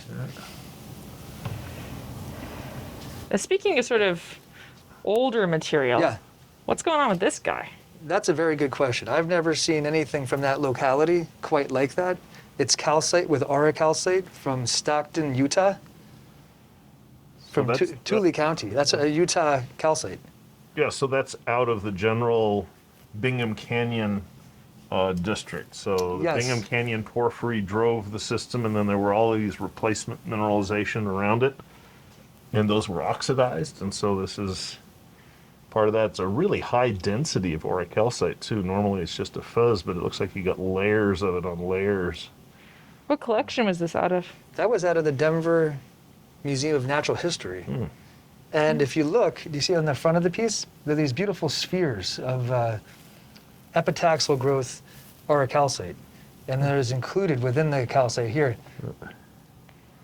Now, I love how, as it, when you get these shallower bands of or shallower layers of the druzy quartz on here, Yeah. you get sort of almost these fingerprints, as it were, or calcite, excuse me. You get these fingerprints of the bright blue showing through. That's a cool piece. A unique thing there. You know what's a fun piece? Is this piece that was in the Gradicap, who was a curator for the American Museum of Natural History. It's pictured in this book right here. Oh, I mean, it's beautiful. How old is this? This is an old piece. This was in the Bement collection, which is his famous collection that was bought by J.P. Morgan and then donated to the American Museum of Natural History. Wow. So how You know how you can tell? If you turn the piece over, Okay. you'll see there's a little arrow right here going to the number of the specimen. You see this? Yeah. That denotes that it was indeed in the American Museum of Natural History. That piece is from Joplin, Missouri. And you were saying that it's pictured in this book? It's pictured in this book. I'll pull the book out here for you to take a look at here. This is a little bit more of the historical fun part of collecting minerals. Oh, wow. Let's see if we can get the orientation right. There it is. It's actually a very beautiful rock. Glad we get to see it in person and not Yes. just in black and white. Yes. The color's beautiful. Rich, almost amber. There's also a little lavender in the back of the crystal, which is very typical of Joplin. Oh, We're Webb City. Yeah. Like the yeah, you giant- need the... Like the giant twins. The giant twins, yep. Oh, yep, there it You is. can see it. Yep. Somebody shared one of those twins with us the other day. It's nice to see with the later growth Oh, right. on Yep. top. That beautiful lavender hue. Mm-hmm. Rob Levinsky did a great article on those twins. Oh, now you can really see. Can you catch Oh, that, yeah. Brian? Oh, there you go, Brian. Check that out. That's why it was photographed like that. Yes. Yep. Unfortunately, it doesn't really Except show the It black and doesn't, white. right. You have no idea. Yeah, black and white back then. I mean, we just go right up to this amazing kunzite from the Urucum mine, Galilea. And this piece here has its own name because it looks like they call it the fish hook, because it looks like a fish hook. Oh, yeah. It's a very large crystal, very well terminated, and in great, great, great condition. And when you've got that light going down the C-axis, it just Yes. lights up the room. It does. It does. It's really interesting, too, because not only are you in a situation where on the C-axis you get that ridiculous purple, Right. but you're also seeing it from, I'm going to not Straight use my down. hands, Right. but Right. Straight down the line. Right. wow. The color is so captivating. And it's so gemmy in this Yeah, direction, it is. too. Yeah. Yep. I don't know if you can capture that aspect of it. Brian, just as you rotate, boom, you get slammed with the color. Here you are, sir. I'm going to hand you Sure. the This is fish just- hook back. I'm surprised the fish hook hasn't caught a fish yet. A fish? Oh, yeah. Yeah. Or maybe a whale is probably Oh, a well. better way to put it. It will one day. It will one day. Yep. Another fun piece is this Morenci azurite, which I knew Peter has an affinity for. And what are the telltale signs that this is Morenci? Because someone looked at this and they said, oh, that's from Milpilis. Mm-hmm. It's the matrix. There's Kristalle in the matrix. There you go. Isn't that beautiful? Look at the crystallization. Crystallization is very similar, Yeah, that But, thin layer of azurite on the but the malachite. matrix is not blasted the way the stuff from Milpius is, just completely shot to dickite. Right.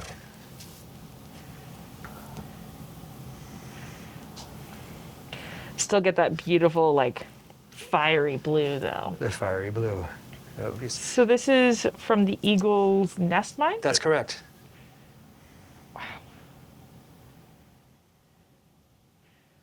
And look at the crystallization right here. Now, does this piece have a name? This piece does not have a name yet, but if it did, it would be a baby dragon. Because it Yeah, does the- very reminiscent of a baby dragon. The relief, and especially when you capture it from a certain angle. See it?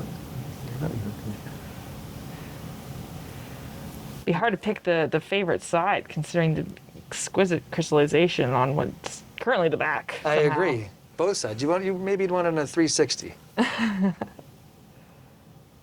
Do you want to hold it too? Do I want to hold gold?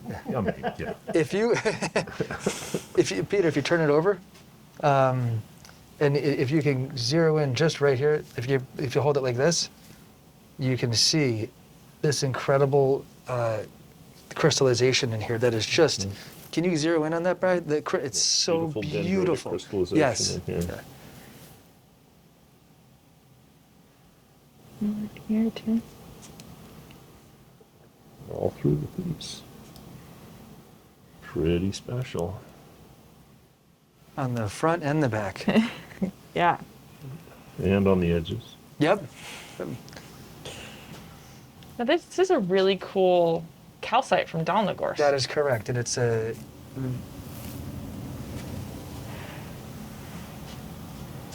Wow.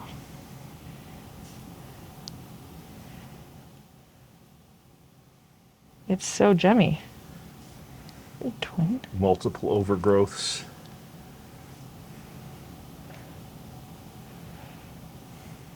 You see the little sidecars, 1, 2, 3, and then on the other side as Oh, it's well. all in one line. It's actually really.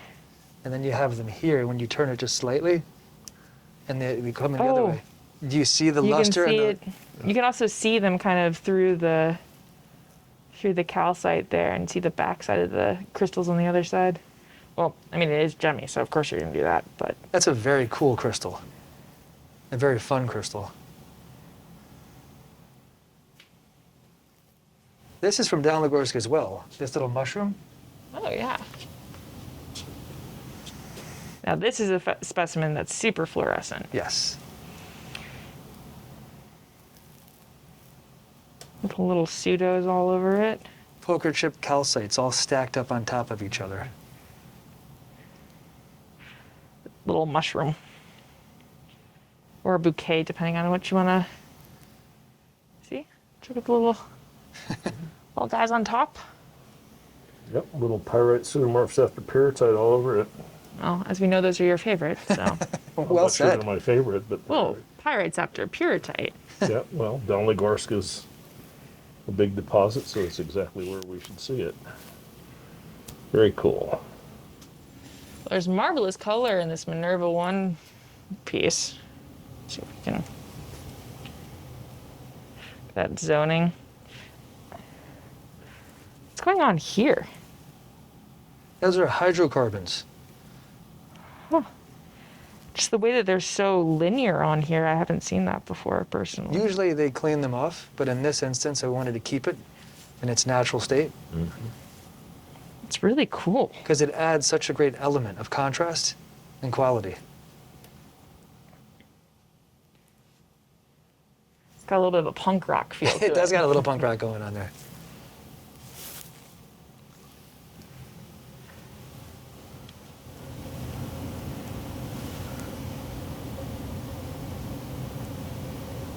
Or there's bright blue band right here, backlit by the yellow. It's kind of satiny, the luster. This thing is kind of freaky. If you look at this, Brian, from right over here on this side coming in, this calcite from Michigan, from the Tamarack mine, which is more of a rare mine, riddled with copper inclusions, and absolutely gorgeous with rainbows. And the crystal size. It almost looks like you're like peering down into like an underwater world. It's or a something whole like that. universe into itself.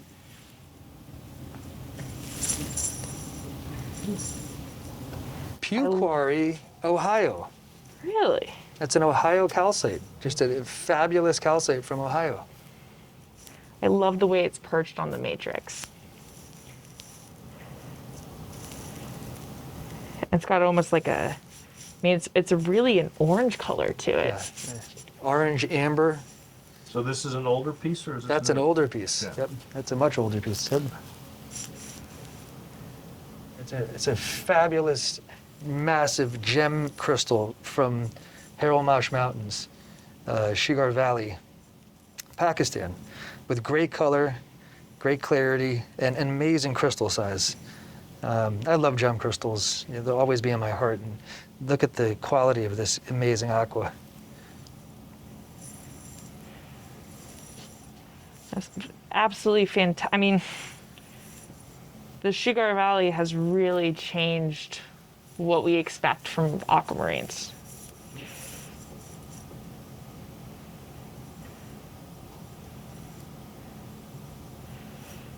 This is an older It's crystal. so gemmy, I can see my. I know. This crystal was found in the 80s. Really? So this is not typical from what they were finding back then. And you can see the. And now, what did they find in the last couple years? The King of Kashmir, one of the world's greatest minerals ever found, possibly the greatest. this still holds its own as a single in my book for the quality and the crystal size. Look at those eyeballs. Very reminiscent of an alien eye pocket from Morongo, but this one's from China, Yaogan Shin. I have to thank Daniel Chinchillo for this piece. The coloring is very reminiscent of Nika. Yes. The late stage sort of pale purple with the deep core of that real blue. As you get in those eyes there, and you can see the cube octahedron. That's what's going on there, right, with the modified. Yep. Right in there.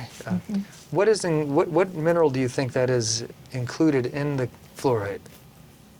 If you had to guess without a loop, Peter. If I had to guess without a loop, Yeah. I guess fine pyrite. Okay. In the zoning, do you know how the zoning occurs? Well, it's preferential on the edges. The eyes themselves? Well, the eyes themselves, that's going to be a cube face, a cube octahedral where the cube face was preferentially dusted with pyrite or whatever is in there, and the edges are preferentially dusted. So probably rough surfaces where the pyrite had some nucleation sites and had the chance to grow, and then get overgrown, And then again. and then again. And again. And that's how you get the big systems that produce the minerals that we love. Mupon mine. Cobaltian calcites on malachite. That is correct. They're really gemmy. Nice and gemmy, nice color. I like where you can see the inclusions of the malachite inside. Make a nice snack. Looks like candy.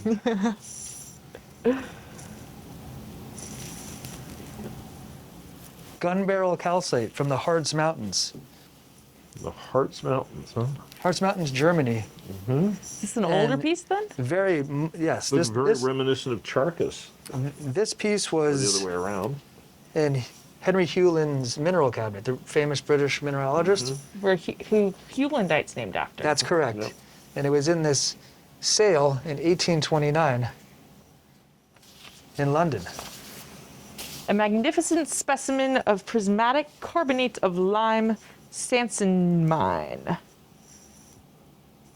Andersburg hearts to be put up at £4.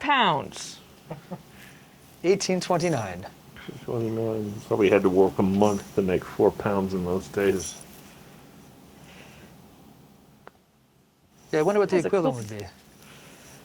You gotta Well- love the history. Yeah, you Gotta love the history and Know that many of the other specimens in this sale went to what was then known as the British Museum, now the Natural History Museum of London, including the oldest specimen from Saudi that I know of. Look at was the in that history there. sale. Was it really? Yep, And is it still at the museum now? it is. Wow.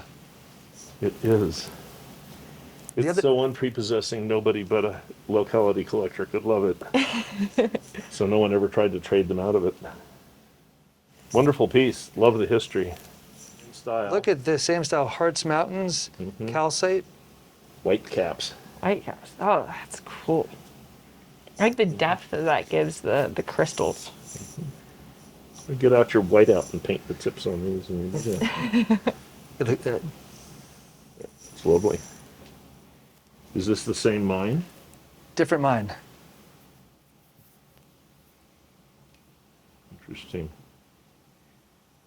Fracture patterns preserved in the matrix with through multiple stages of mineralization.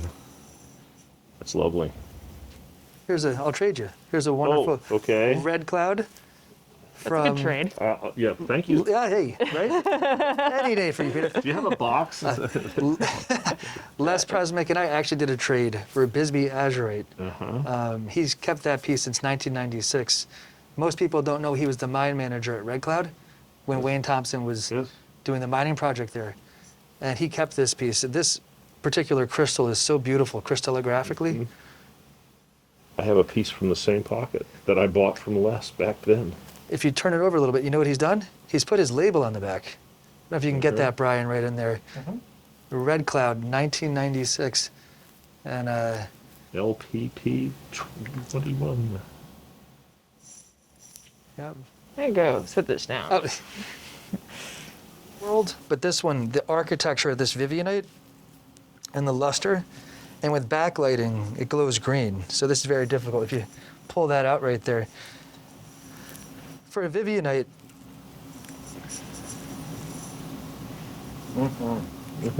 And you even get the blue. Bolivian, I assume? Or Brazil. this is Bolivia. Okay. Yep. It's a Bolivian Vivianite.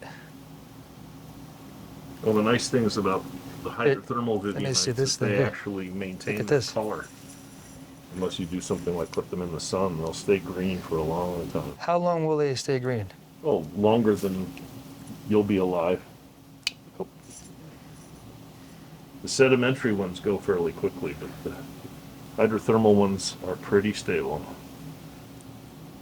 Unless you live in someplace like Vermont, in which case they go overnight. So you're going to have to give that to me, Yeah. so it won't. We'll leave it with you? Yeah. Okay. Yeah. Great, we can do that.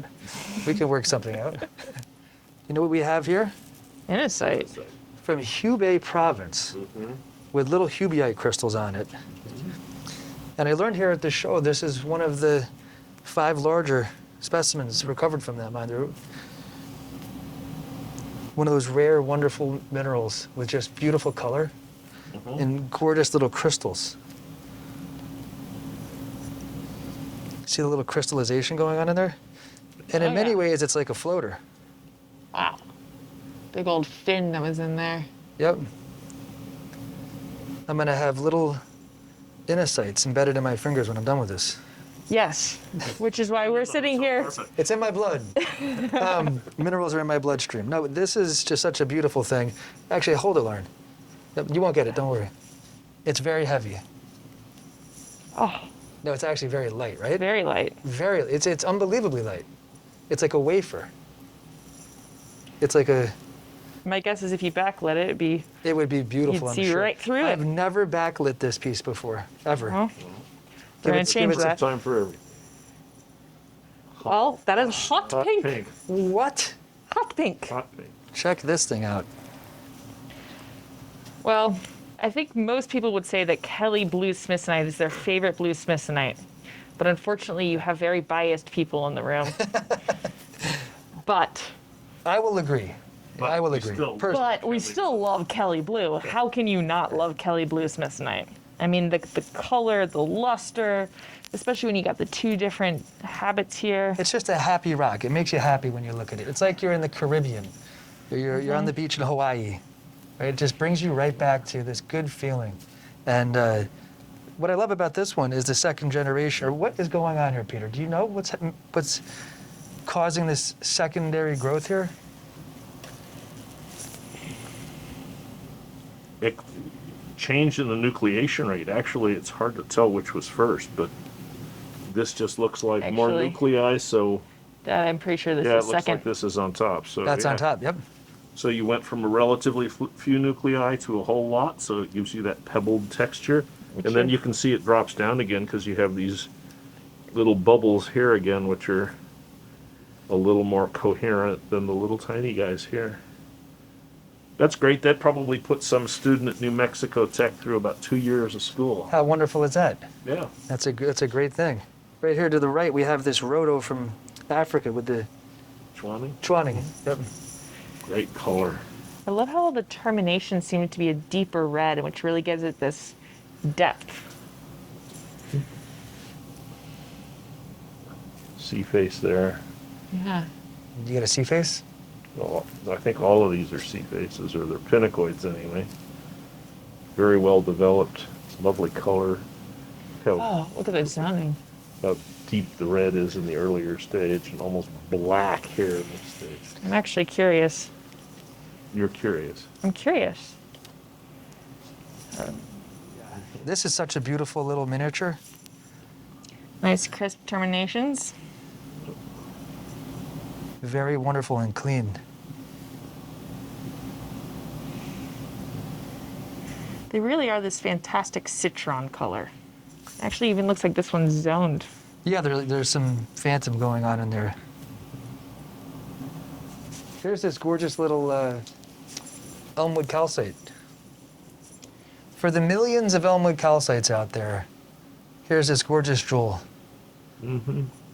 Fabulous color. Really nice crystal size. I love when these things get the coloration towards the tips. Yes, yeah, me too. There's To Passaic County, Montclair, New Jersey. When was the last time you saw a calcite like this from New Jersey? There was a collector, famous collector, who at the time of his death had 23,000 minerals. His name was Joe Celine. And I'm sure, Peter, you knew him. I met him. I didn't realize he had quite that many specimens. 23,000, Joe Celine. And this is one of the better Montclair calcites that he said that he handled in his entire life, in his career. He did a lot for minerals. In that case, it's almost Yeah, like a creamsicle color, When it lights up like that. like an orange creamsicle. Yeah. Especially with that translucence and the matte. This piece stumped a lot of people right down here. Everyone who looked at it, when we bought the collection, when there was no locality given for this specimen of rhodochrosite. And if you look at it, where do you think it's from? Japan. Japan. Opal mine, right? Well, Not quite right Argent- for that. right? It does. It looks very much like that, but it has a little bit better of a luster. Oh, wow. Is it Argentina? It is Argentina. Okay. What are the yeah. telltale signs? There we go. Banding. The banding, exactly. I like the sulfides running down the back. Big botryoidal rhodochrosite from Argentina. What a fun piece. You don't need to go to the gym now. Oh, That's very different than the innosite. How many times more does that weight in the innosite?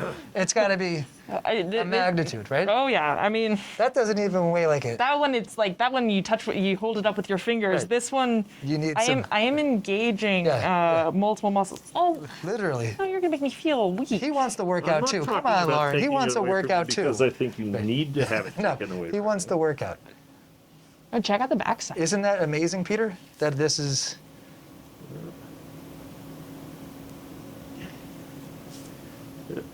You don't see that very often. No, I've never seen Lovely that before. color. Here, you can take it back. Have you ever seen that before, Peter? Not like that, I don't think. Nor I. One of the barites from Nador, Morocco. Mm-hmm. It's like I a little. love the sky blue Yeah. that these guys get. It's like a little flower just perched right on the matrix here, with little calcite. It's a nice color and a very beautiful form and really wonderful condition. You know, there's a reason why everyone loves Bisbee. There is, and this is right. This is the reason why. Can you imagine coming in and seeing a wall of that material? The pocket like that, mind blowing. It would have been mind blowing.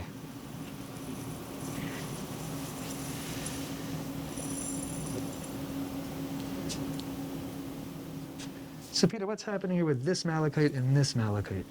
2 different stages. 2 different stages. Then on the front of the specimen, you can see here. And look at the gorgeous play of light on the azurite. Well, and you got the classic Bisbee chatoyant malachite here is that earlier stage. So as you rotate it, the fibers break up the light. You can really see the rosette habit over here on the side. I remember being a kid and so excited to have a single rosette. And here we are looking at a whole plate of them. And the polka dot aspect that's sort of created by this generation of the malachite.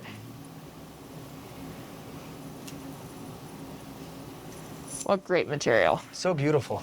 Classic Arway. This is the lollipop pocket from Cruzeiro with these gorgeous red tips. with basal terminations and then pinacoidal terminations. And the little lepidolite at the bottom. Purple lepidolite.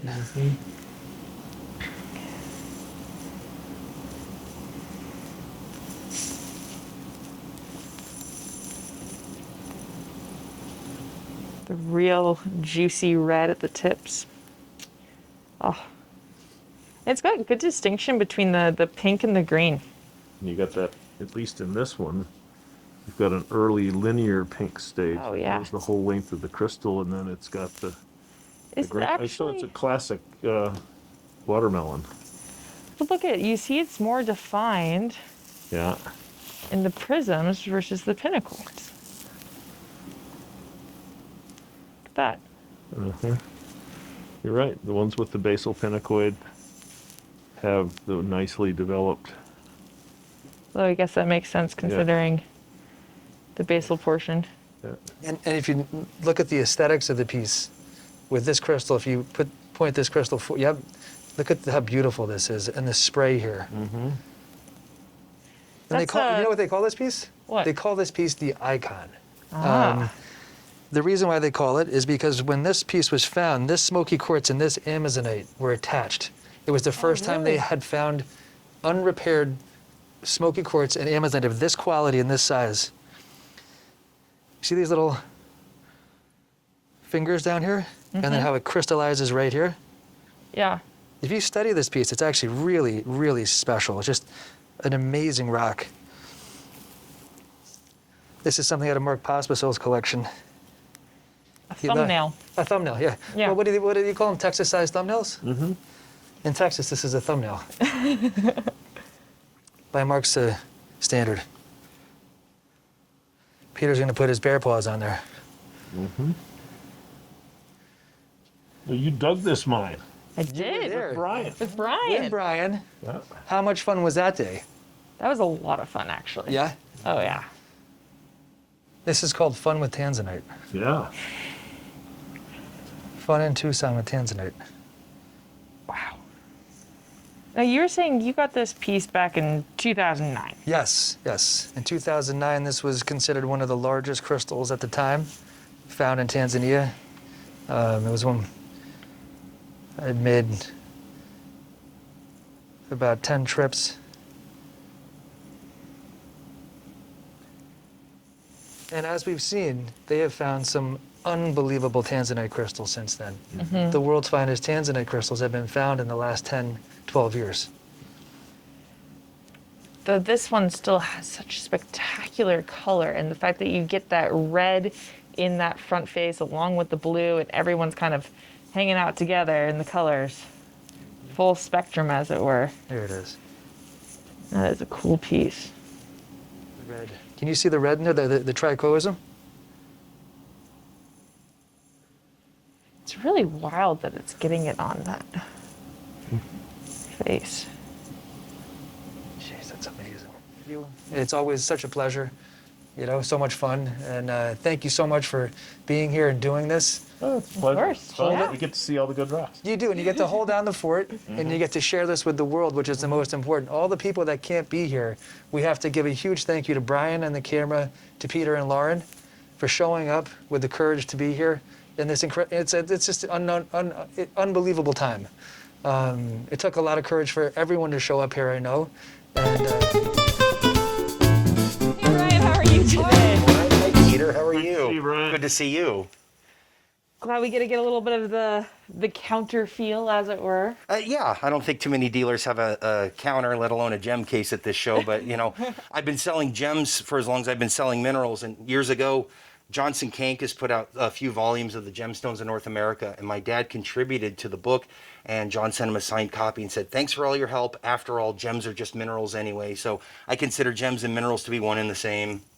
Fantastic. Well, you were saying that you've got some really cool things to show us today. Yeah, a handful of things. I kind of have stuff that's off the beaten path, and I appreciate all different kinds of minerals. It's not, just the flashy and the colorful. As great as they are, I have different stuff typically. And on top of that, you have like I do, you have localities that are near and dear to your heart. Yeah, without a doubt. You know, I'm born and raised in Colorado, and right here I have the finest crystals of apatite, likely fluorapatite, from a place called Fulford in Eagle County. Typically, the crystals from this area are, you know, maybe 1 to 2 inches, a pleasing light yellow color. But at the show, just a few days ago, I picked up this parcel of what I consider to be the finest apatites from this locality. Now, this is the highlight of the entire lot right here. You can see a euhedral, thick, robust, light yellow hexagonal crystal. Please. Oh.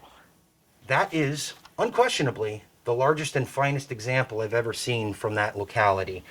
These came out recently, within the last calendar year. A field collector who, I have to point out, expertly mined these specimens to the point where you can look at every face on the termination and there isn't a ding on it. The fact that a crystal of this size and quality survived completely intact is amazing to me. And just for comparison here, Peter, show this one. This would be arguably the best one I've ever seen, and put them side by side, and you could see how it's dwarfed by the big brother here. It's especially dwarfed because it's in his hands right now. Well, okay, yeah, you can switch it back and forth, but the scale's the same. I have never seen anything like this from Colorado, and honestly, maybe nowhere else in the United States. The color and really reminds me of the fattest of the Serra de Mercado. Yeah, Serra de Mercado. That's the first thing I thought of as well. Here we are in, I mean, Eagle County's not exactly a low-lying area of Colorado. No, it's mountainous. It's out in western Colorado. It's, you know, it's not the place you'd expect to find gem pegmatite minerals. And I've known about this locality for most of my life. And like I said, you see smaller versions, you know, like this guy here. This would be a very good Fulford apatite.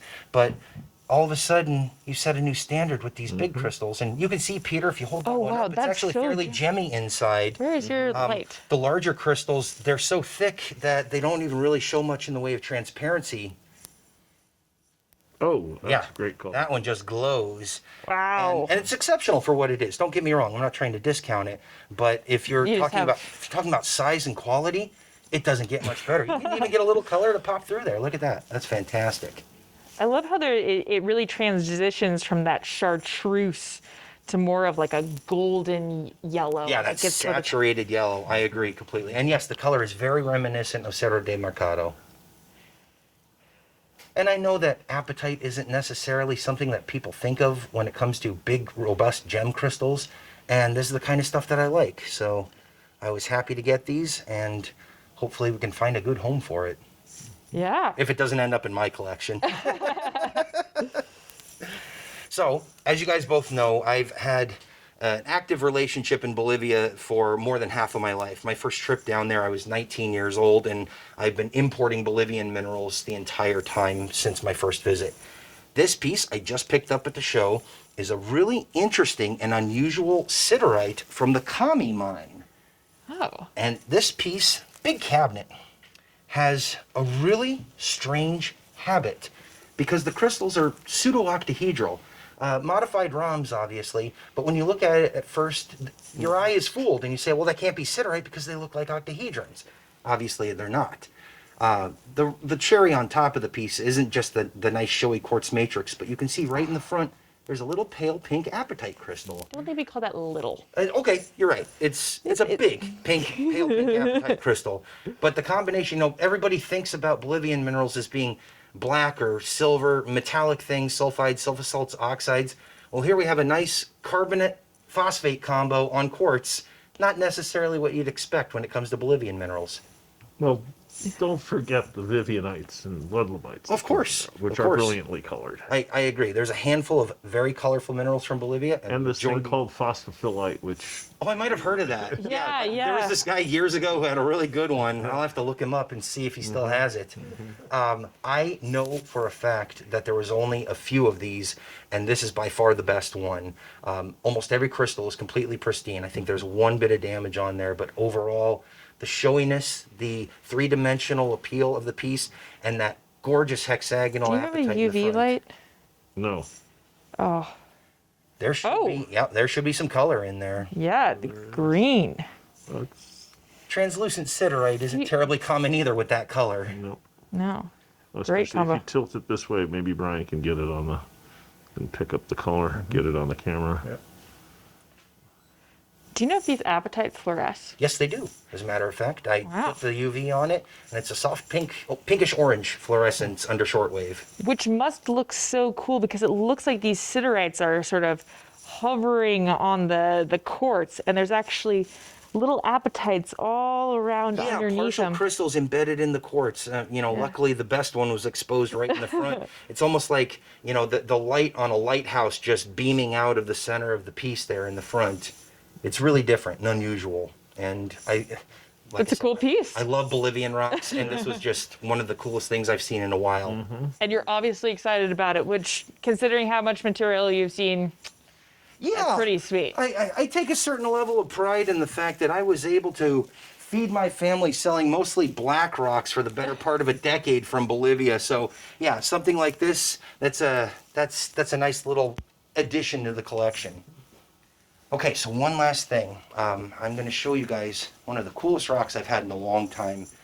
I have been a fan of minerals from Myanmar, formerly known as Burma, for a long time. There have been stories written about the magnificent ruby specimens that came out of Mogok for centuries, and they are, without a doubt, the finest examples of ruby from anywhere in the world. The best gems sell for ungodly amounts of money, and the best specimens are few and far between on the market. This piece, which is pictured in the 2022 issue 1 of the MR, is a magnificent large cabinet display specimen, ruby on rare blue calcite matrix. The crystal is doubly terminated, complete all around, and the most important part, it's not repaired. The majority of these crystals, due to the vitreous luster and put your finger on there, feel how slick it is on the surface. Whoa. These crystals pop out of the marble, the calcite, all the time. This one luckily survived. Here, please hold it. That intense color is synonymous with the finest rubies ever found. Some people refer to it as pigeon blood. Some people would argue that pigeon blood is a very specific hue. Others say that there's a bigger range that you can call pigeon blood. But you'll notice it's not really even gemmy. Peter, do you have your flashlight? Yes, I do. When you backlight it, you'll see there's not a lot of color that comes through, and there's a reason for it. There's a little bit of translucency on the edges there. If this were any cleaner, this crystal would never have survived the mines. No. Because anything that passes light enough is immediately either faceted or polished into a cabochon. Good gem ruby crystals do not exist from Mogok because everything gets processed, because the gems are so much more valuable than the specimens. This piece is, I don't know if it could be 1 in 100,000, 1 in a million, but the one thing you rarely see in minerals from this area is big cabinet display pieces. It's always small things, miniatures typically, and toenails and thumbnails. Especially with the blue calcite, which is, it reminds me of, and Dad was saying this earlier, of like the Crestmore material, right? Yeah. It's got that smoky sky pale blue, and yet you've got this pop of brilliant color that really sets it off. I agree. And I don't know if you can see it, Brian, but Yes. the trigonal faces on the top of the termination of the ruby are really spectacular. beautiful striations on there too. And like I said, completely undamaged. So beautiful on every side. And the fact that it's doubly terminated really just makes it all the more enticing. I think it's beyond doubly terminated. I think it's completely terminated. Well, if it popped out of there, you'd have a total floater, which is typically what you see in these rubies. You find complete floaters that get popped Right. out of the matrix. And I try to stress to everyone who looked at this piece and all the other rubies, we all know ruby. It's a term that we're all familiar with. You've seen them everywhere, but, well, I know, Peter, you collect Mexican minerals, so it's not a great example. My birthstone, so I'm quite familiar with it. Sure, but you don't obviously have a good ruby in your collection because you collect Mexican minerals, but do you know anybody with a really magnificent matrix display quality ruby in their collection? You have to rack your brain, don't you? Bill Larson. Bill Larson, because he traveled there for decades. And if we eliminate Bill, who's next? Rob Levinsky, because he bought Bill's collection. There's my point. Everybody has a bunch of tourmalines or rhodochrosites. You can go down the list of one of everything that everybody has. Nobody has a great matrix display quality ruby specimen in their collection. And that's why these things are so important, because they are few and far between. And I think if you're seriously collecting fine minerals, this is something that should be in your collection. Not just because I own it, but because they are treasures. That's a wonderful piece. Thank you. I appreciate it. Thanks for stopping by. It looks like it photographed beautifully in the Minrecord. Yeah, well, I don't know. Brian, maybe you can get a little bit of a close-up there on the photo in the magazine. Obviously, the blue's a little bit stronger in the reproduction of the photograph, but I want to highlight minerals from Myanmar for as long as possible. It's important to stress, too, that Mogok is completely inactive. There is no mining taking place. They're currently going through a civil war right now, and we don't know when or if we're going to see these again. So if you're interested in really good minerals, do some research. Learn about where these come from. They're special, and they're important, and they're rare. And the new issue just came out, and probably by the time What's Hot in Tucson's out, the video that Brian shot Oh, yeah. with Federico will be out. Yeah, I guess by the time this comes out publicly, you'll all be able to watch a magnificent film about mining in Mogok. Yeah. Rare access, especially for Westerners, to be able to go into the mines and show how these things come out of the ground. Yeah. How they came out of the ground, because they're not doing it anymore. Exactly. Yes, it is. No, you're right. It's past tense, and we don't know if we'll ever see them again. That's a good point. Well, the same thing has happened to the Imperial Jade localities there, too. I agree. The whole thing is shut down. And I mean, and you think the rubies are valuable? The price of the really good jade is astronomical. Oh, yeah. And the majority of it never even sees in public eyes. It's all done behind closed doors. The majority of it goes to China. And you and I would be hard pressed to, well, you have a little piece of jade around your neck, it looks Yeah, like. little. But what I'm saying is stuff like that, imagine the better jade in chunks this size, Yeah. gem quality, glowing, vibrant green, and it's immediately bought, sold, and paid for and shipped off, and it never even reaches our market. So, yeah, it's a special country, it's a special locality, and I hope more people really take a genuine interest in these minerals, because they are part of history, not just mineral history, but world history. Rubies made their way all over the planet for centuries from this locality. Well, Brian, thank you so much for sharing the specimens, but also sharing your passion for the thank minerals. you. And it's always exciting to talk to you and see you here at Westward Look, and look forward to seeing you around and what more treasures you bring out for us. Thank you so much, both of you. I really appreciate it. Special treat. Oh, the pleasure's mine, honestly. Thanks, Lauren. Good to Thanks, see you. Peter. Hey, Rob, how are you today? Really good, thanks. So, Well, we enter the door, Yep. and we get blasted with incredible color. So what's Yeah. going on here? well, that's the idea. I recently bought a huge lot of sulfurs out of Bolivia. They're from one of the volcanoes there. It's a fairly new find. Probably late last year they started to find these really big crystals, and just highlight just the size of these things there, like 3 inches. Wow.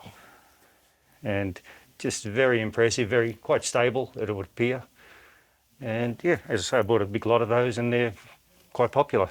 And Oh, I mean, yesterday we were walking past and your door was open and the light hit it just right and your room was glowing. I know, I think it was just dumb luck. I put these things in here, and then the afternoon sun came in, and the whole case just exploded in light.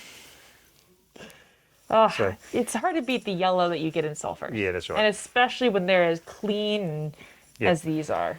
And as you can see, I put it with the Moroccan quartzes just for stability, because obviously, Yeah. as you know, put the pyrite, the sulfur with the pyrite, there can be some issues with decomposition and so Yeah, on. because I was going to say, the other big thing that you've got in here is some truly spectacular pyrite. So you've got your Yeah. sulfur mineral, then you have your iron sulfur mineral. Well away, but yes, I'll show those to you now if you like, if you want to follow Yeah. us.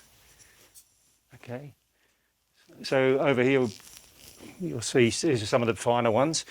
Once again, I bought a big lot of pyrite directly out of Peru, and they're just fantastic octahedrons.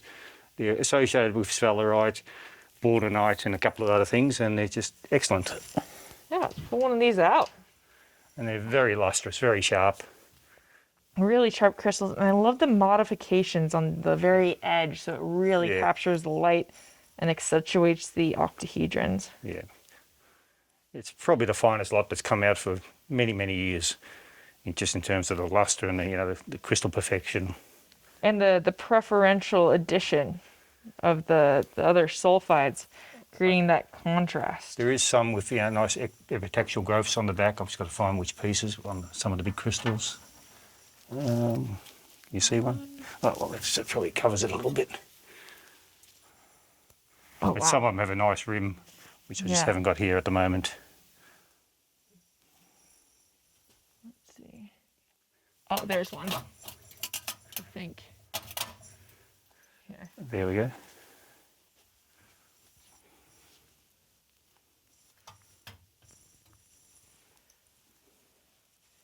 I just love the way that one sits. Yeah.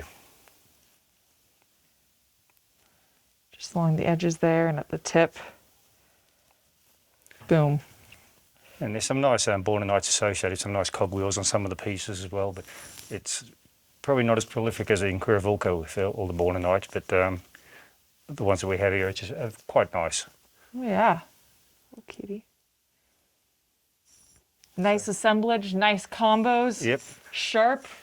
And shiny and sparkly. Yeah. And all that sort of stuff. You know, you would think with the giant sulfurs at the front of the room, it'd be hard to really draw your attention elsewhere, and then you've got this Yeah. going on. So there's like one of the bornonite cogwheels. You can see that. I love that. And the way that it's perched right there really stands out. Yeah. So these are a lot of fun, and they've been obviously getting a lot of attention. So yeah, it's been good. Those are super cool. I'll find something lighter to pull out next time. So there you go. Oh wow, I didn't realize that they've got this aspect where there's a late stage growth and Yes. you get that sparkle. Actually, it's like almost a true glitter in that aspect. So this is one of the better ones that I know of, and it's got very little damage, so it makes it pretty interesting. Especially with the You want to Here. hold it? Yeah. boom. Oh yep, definitely barite. I love seeing it from that angle where you really get to tell the really yellow amber color. It's almost like a cognac or something. Yeah, it is. Wow. So good old China, it just keeps producing more and more things. There you go. Okay, thank you. This came out a few years ago and was in a collection in Australia, and I just acquired it. It's one of the best seep-on mine AUSROX that I've seen from Laos, and it's pretty extraordinary. You can pull that one out? I'll pull it out for you. I love how this material is similar to Milpias in that you've got that thin layer of azurite over the malachite pseudomorphs. Yep. And true. as a result, you get that crazy blue. Yeah.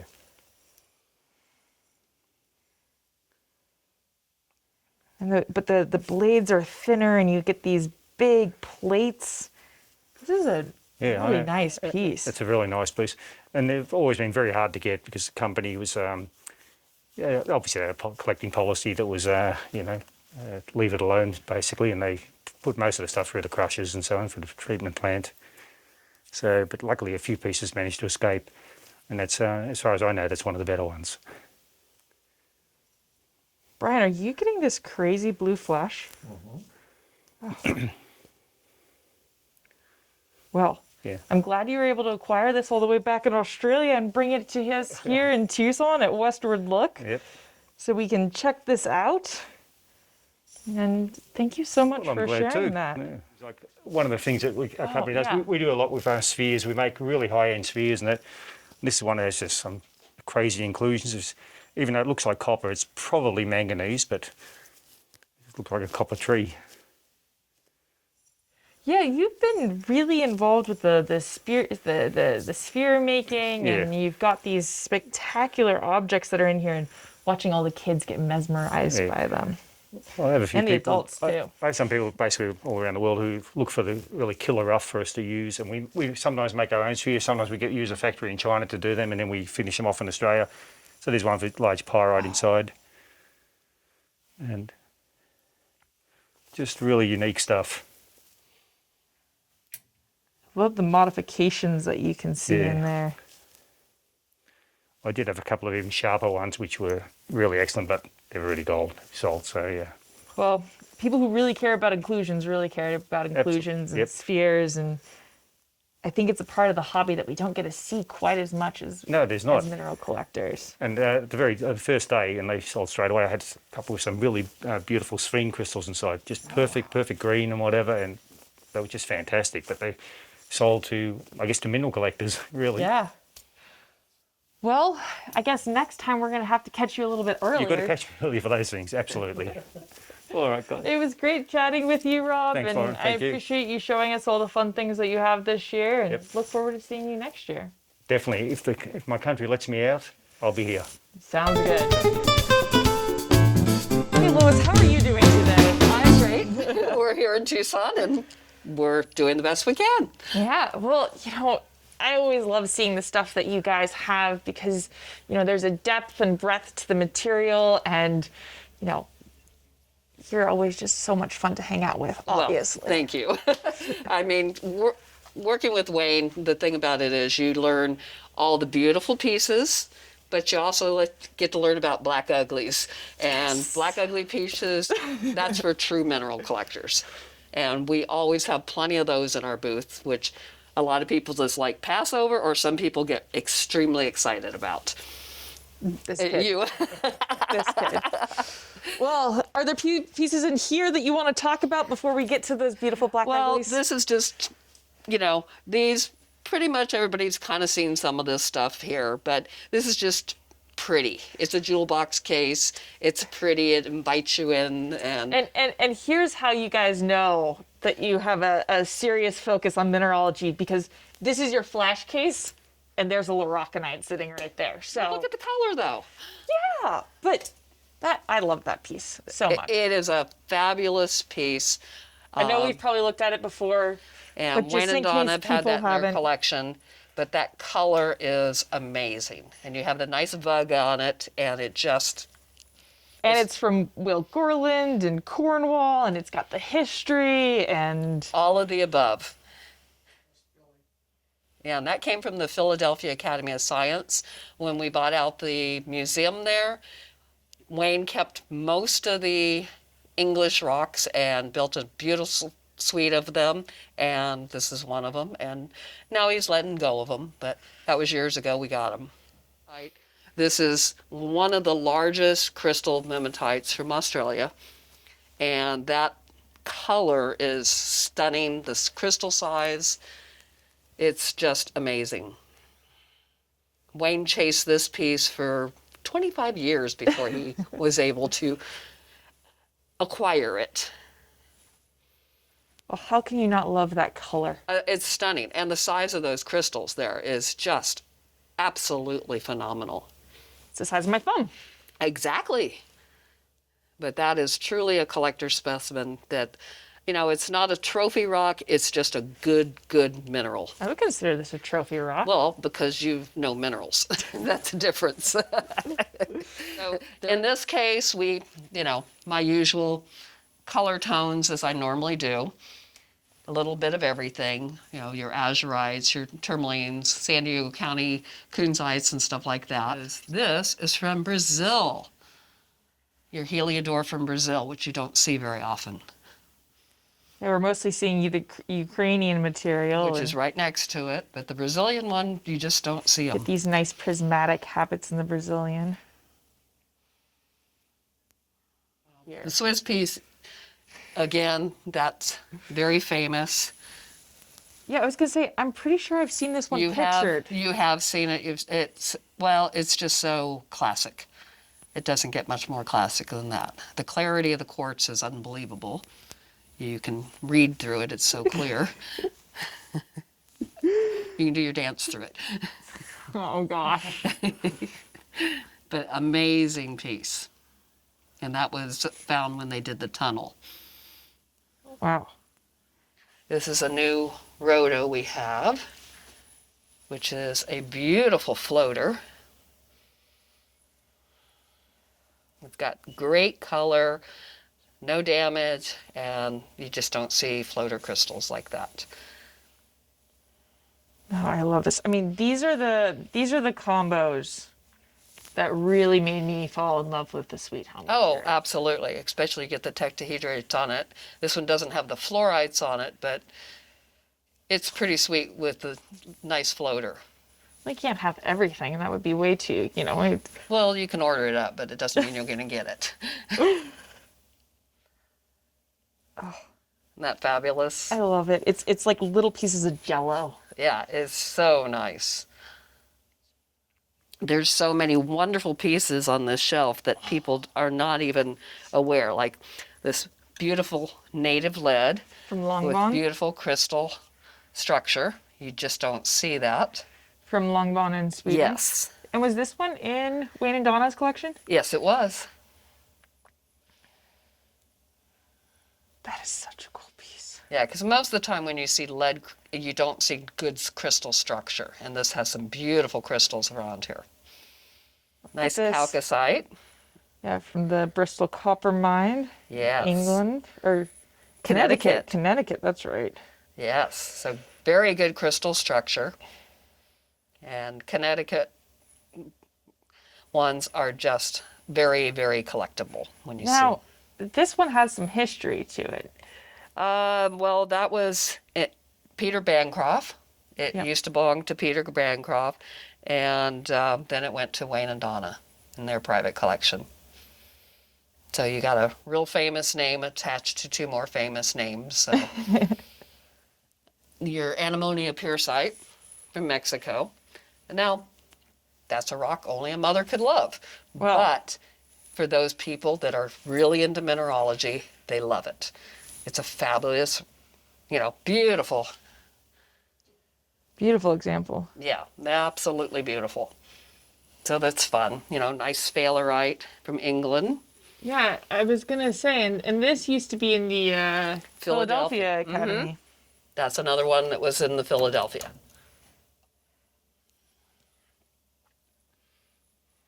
And that Wayne and Donna had fallen in love with as well. Yep. Well, like I said, they had a beautiful English collection, and we've slowly begun to let most of it go. A native bismuth from Germany. And this is both ex-Wayne and Donna, but also Perkins Sam's. Yes, which makes it really interesting. And if you need a bigger bismuth, of course, then, you could have a matched pair there. And here we're getting into our blues and yellows, and of course some beautiful pieces up here. There's a gorgeous epidote here with bezelite. Oh, Real, yeah. very chunky piece. I'm going to take that with its base because this is one of Nice, thick crystal, little spray there, bezelite. It's amazing. I love the contrast between the fuzz, as it were, and the just truly ridiculous luster from this epidote. And you got such a nice thick crystal with your doubly terminated crystal coming across the top. It's a fabulous piece. And that has no bad side. The luster on that is just amazing. It's a beautiful new lazulite we just got. And It matches your nails. I can't hold this. It looks too perfect in your hands. here, yeah. There So- we go. But having two crystals like that we got that, and I did some work on it and exposed the crystals a little more, and then we had it, Yeah. a little more work from somebody else on top of it. And the pyrite kind of getting you that Yeah. little extra And it just zazzle. it sets happy. It's a happy rock. It just sits there and does what it needs to do. Down here, this is a killer Legrandite. Especially because it's from Flor de Peña. Yes, this For- is a for- type locality. And most people are familiar with the Legrandite from Mapimi, but the Because Flor de it has the spray and it doesn't have these large crystals. and this material is so much fun, and I had a lot of fun writing an article about this a while back. Yeah, we And found this at a strange collection we went and picked up, and this was in a strange location in the house. You never know, because sometimes you go to look at these collections and you're crawling around on your hands and knees under beds, and, you know, we've done it all. Well, I love the color and the luster and the gemminess in this specimen. And of course, I had your dad look at that because, you know, he knew that type locality and location.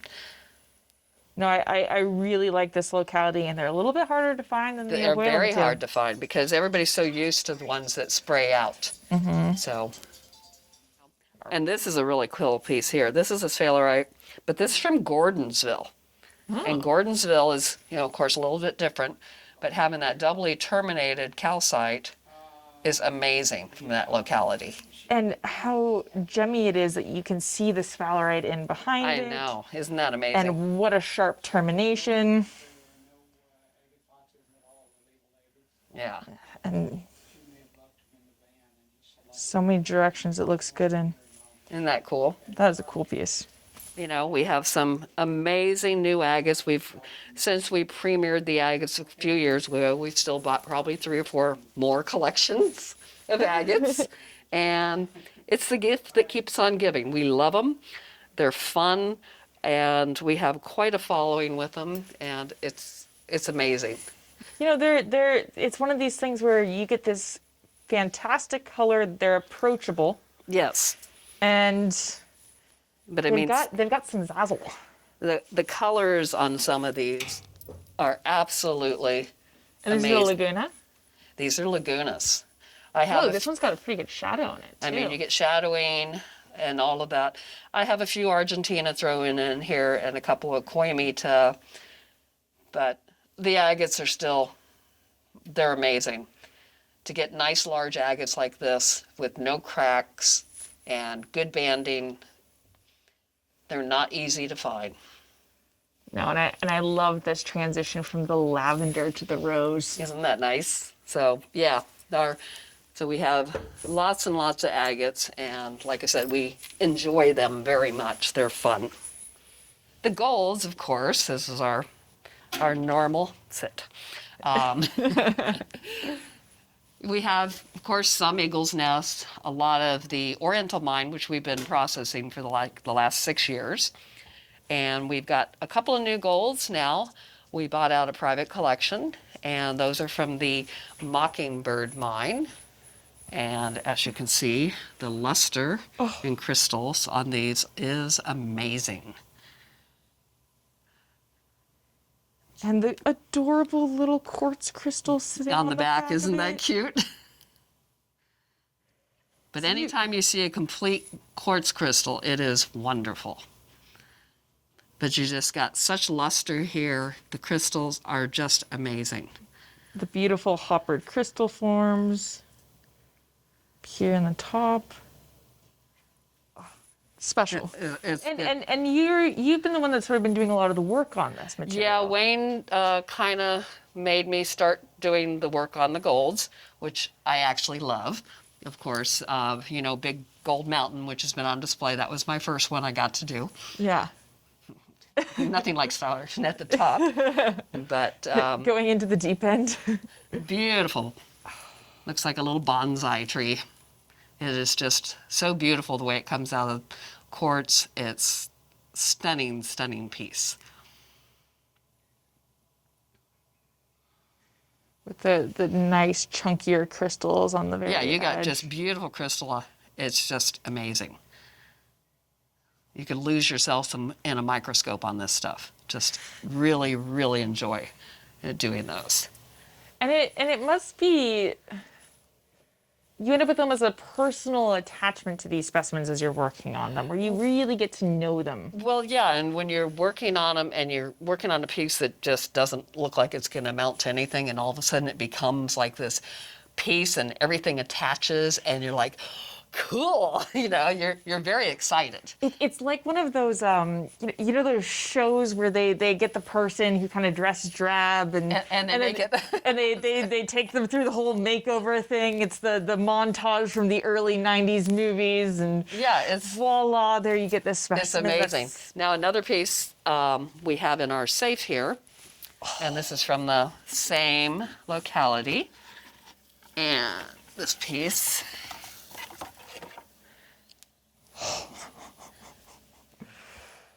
Oh my gosh. Can I hold it? You may. It's a little heavy, just so you know. my There is gosh. some weight to it. But the crystallization in this is amazing with this beautiful quartz crystal coming through. And the little ones over Yeah. here too. And more crystals there. Isn't that wonderful? You'll see some of the green serpentine that runs through here. But the crystallization in that is amazing. Not to mention the size pretty good too. I was gonna say, this is a pretty hefty amount of. It's a hefty little rock, yeah. It's like, now that's a gold. Yeah, you know, you hold some of these golds and you can go like, oh yes, I see the gold. It's beautiful. It's airy. It's light. You get this specimen, you're like, Yeah, gold. this is gold. Thank you for letting Oh, me you're hold very that. welcome. Now, a few little goodies, just because we have them here. This is a beautiful wolfenite, and that is actually from not only the Ed Over pocket, but from Ed Over. That was in his collection. So that is the original pocket from, was it 1939, I believe? And this is the material. I mean, a lot of the Ed Over material ended up in, you know, Harvard and some of Yeah. the other big museums. And you see a whole bunch of red cloud material, but anytime you see an Ed Over, you go, That oh my color. gosh, there's But something people special all- about the color. Yeah, and people are always saying, oh, I have an Ed Over piece. And it's nothing like this color. This color is just yummy. That's all you can describe it. It's a nice thick crystal. It's got some very clean areas in it also. And it's not just an orange, it's a vermilion. It's- I mean, there's Yeah. some heft to the color, as it were. Isn't that beautiful? And it's so But gemmy. that is one of Wayne and Donna's pieces, and that sits in a flat in the safe that I call the candy flat, because it's all these wonderful wolfenites and, you know, candy. Oh, look at this lead halite. Now, isn't that stunning? And that came from the Chapman collection years and years ago. And I know Rock Courier had one in his collection that had some nice large crystals, but the color on this one and the spread of the crystals is just amazing. So between the last two specimens, like we're going with like the true definition of Absolutely. colors as we're going through here, and But these are why Wayne had kept these few pieces, and just, you know, you got these nice Tigger pieces that they're wonderful. oh my gosh. And this is one of my favorite pieces. Oh my And gosh. Look at this tiger is that amazing? with the, you know, the best tiger material. You get these blades of totally gemmy orange wolfenite and these puffballs of dioptase, but this Yeah, top little there's nothing that looks like this This around. whole thing's pyramidal, and then you come to the point, And and there's you have this little cross section of wolfenite and this dioptase ball. Oh, Isn't that amazing? this is an amazing specimen. Again, Rock had one in his collection, but not quite like this. This is such a spectacular piece, the combination of colors, and it's amazing. Absolutely phenomenal. I mean, that ball with all of the wolfenites going through it is, you don't get that.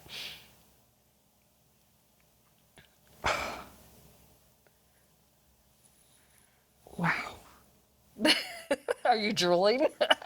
Yeah, I might have to change my mask after this. At least the masks are protecting the specimens from my drool, so. you Oh, know, yeah, that's and the that's- viewers, so. That's a very, very special piece. And you can see the zoning in the wolfenites too. I don't know if Brian can get this, but there's just, I think I'm in love. So we're going to cancel everything else you saw until you saw this one's the one. Oh, yeah. This is, I've got like chills running out my back right now. Okay, I'm going to hand you this back. It's one of those things where you can look at these fantastic golds, and here we are finishing up with a tiger, dioptase, wolfenite, and it's like, oh. It's a good piece. Thank you. It's a real true mineral. And thank you for sharing all these specimens with us. And Well, I thank Wayne and Donna because they're from their collection and they've acquired so many wonderful pieces over the years, and I've been lucky to be a part of it and get to see some of the finest stuff in the world. well, thank you for your time today. And Thank you very much. Hope you have a good time at Westward Look, and We we'll will. have to see you down at Some Gems for a nice glass of wine to talk That about sounds fun. specimens. Around the heated table. That's our nice fire table, of course. Thank you very much, Lauren. Good seeing you, Lois. Hello, Marcus. How are you today? How are you? Good, good. Good to be back after 2 years. And you're so famous for the gem minerals and the tanzanites, and this is what you're kind of more known for. But you were mentioning earlier that you've been spending more time in Europe, and you've got some interesting things from there. Exactly. Because of the COVID situation, I didn't travel that much to Brazil or Tanzania. So I concentrated a lot of the Alpine region, meaning Switzerland and France mostly. And I got some really cool things later. It was a huge, huge discovery at Blankenstock. A pocket like maybe twice the size of that room. Whoa. With beautiful quartz and fluorites. And if you want them, Yeah. I can show you. That's from the same pocket from Blankenstock. That's one of the earlier finds. So a friend of mine is mining the place for 26 years. Wow. And they found beautiful quartzes in the time up to like this side, like 2 feet. Wow. And the latest discovery was 2 years ago, where they found beautiful fluorides. You see here? Oh, so that's where these are from. That's the same locality, just different pocket. This was Yeah. earlier, and then they found those. I love the chlorite inclusions here at the termination. Yeah, it's So pretty. cool. Yeah, there's some little phantoms.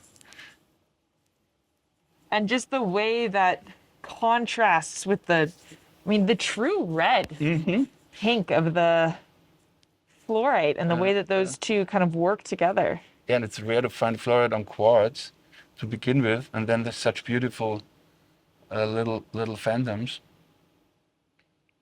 And it's a really gemmy fluorite. I mean, you can see here where it's got that higher luster. Wow. Oh, wow. Gets really, really intense. And it almost looks like there's zoning even within these that gives it zones of higher color, and the Yeah, tips you are a can little bit see more when you don't transparent. put the light on, you see on the corners, the edges, it's a little more light. When you shoot the light through, then it like Yeah. bounces off, and And then that gives you almost a little bit more depth to the crystals. It really makes those perfect points stand out. I got 2 more I want to show you later that are Okay. the secret bedroom rocks. Yeah, so that's some cool stuff. That's an old epidote, for example, one of the classics, really old piece from 1800 something. From Austria, Knoppenbahn, the famous And locality. this is that same locality that you see those fantastic epidotes at the museum in Vienna, right? Exactly. So really old timer, and the famous. And I love locality. this setup. Yeah. Almost looks like a gun sitting right there. Don't shoot at me.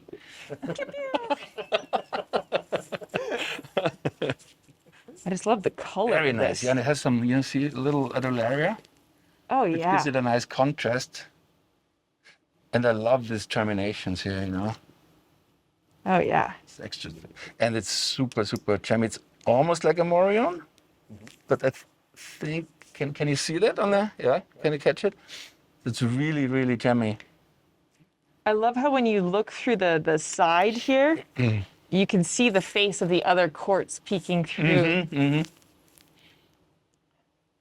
Yeah. That's the best smoky quartz from the Alps. You know, usually they're clear, transparent, and have maybe a stronger foundation. This only has a little one, but it is a Faden, a nice tabular quartz, and very unusual to have this color. It looks like there's actually a second one running over here as well. Wow. That's an old piece. This I got from a collection. It was found, I think, 30, 40 years ago. Yeah. Put that back. Yeah. So one side is a closed Wendel, and this side is open, how you call it, which is interesting. There's a nice twist. Really nice twist on this. I really like this Cute piece. little thing, yeah. It's not big, but it's cute. I would go further and say it's adorable.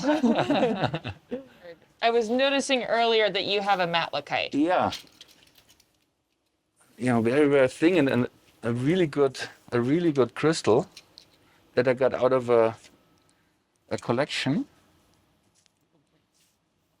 And it has the old label from a British Museum. So these are from Derbyshire, which is where the Duchess of Devonshire's from. That's honestly, I'm not so much an expert. It's a little Things Alina like there. you. I sell mostly tourmalines and aquamarines. No, these But are I believe this is, you know, Yeah. the accurate label. no, this these is are Derbyshire, yeah. fantastic little things, and you don't get to see them that often, No, especially with the gemmy tip there. Kind of in love with that specimen, that's a cool actually. thing, yeah. It's pretty That's also very Oh yes, the Rhodochrosite. Rhodochrosite, also very rare. The really good crystal, isolated, Oh, sharp, sitting up the top color. there. Yeah. How can you not love this blue? I mean, I realize you're spoiled with tanzanite blue, but this is a pretty special I like blue. both now, you know. And one of the best Swiss Gwindels I've ever seen. To see such a size and a perfection, you know, there's no little nick or anything. It's an absolute monster Absolute, too. yeah, perfect. You can, you know, turn it around. It's 360 from both angles. It just looks perfect. Super nice. And going that's a on gold here? ring that looks like an Alpine amethyst from Austria or something, but it's from India. And if you look at the matrix, it's little quartz crystals and the muscovite and the siderite and there's little rutiles on. So it looks like an Alpine deposit, but not in the Alps. It's from India. So kind of cool. I love the hoppered growth and the different zones of the amethyst, and that's a really cool piece. Yeah. That's the only one I saw. I don't know if there will be more. Fingers But crossed. that's cool. Yeah, let's see. Let's continue with Alpine. Oh yeah. Very, very, very cool Gwindel, which is just super perfect. A nice twist, nice luster, no damage. Totally This gemmy. is one of the best I've ever seen. It's from Zinkenstock, you know, the locality. And Eric Asselborn had it in his collection for many years, and he just parted with it, and I got it. It's beautiful. It almost looks like it's in motion. Yeah.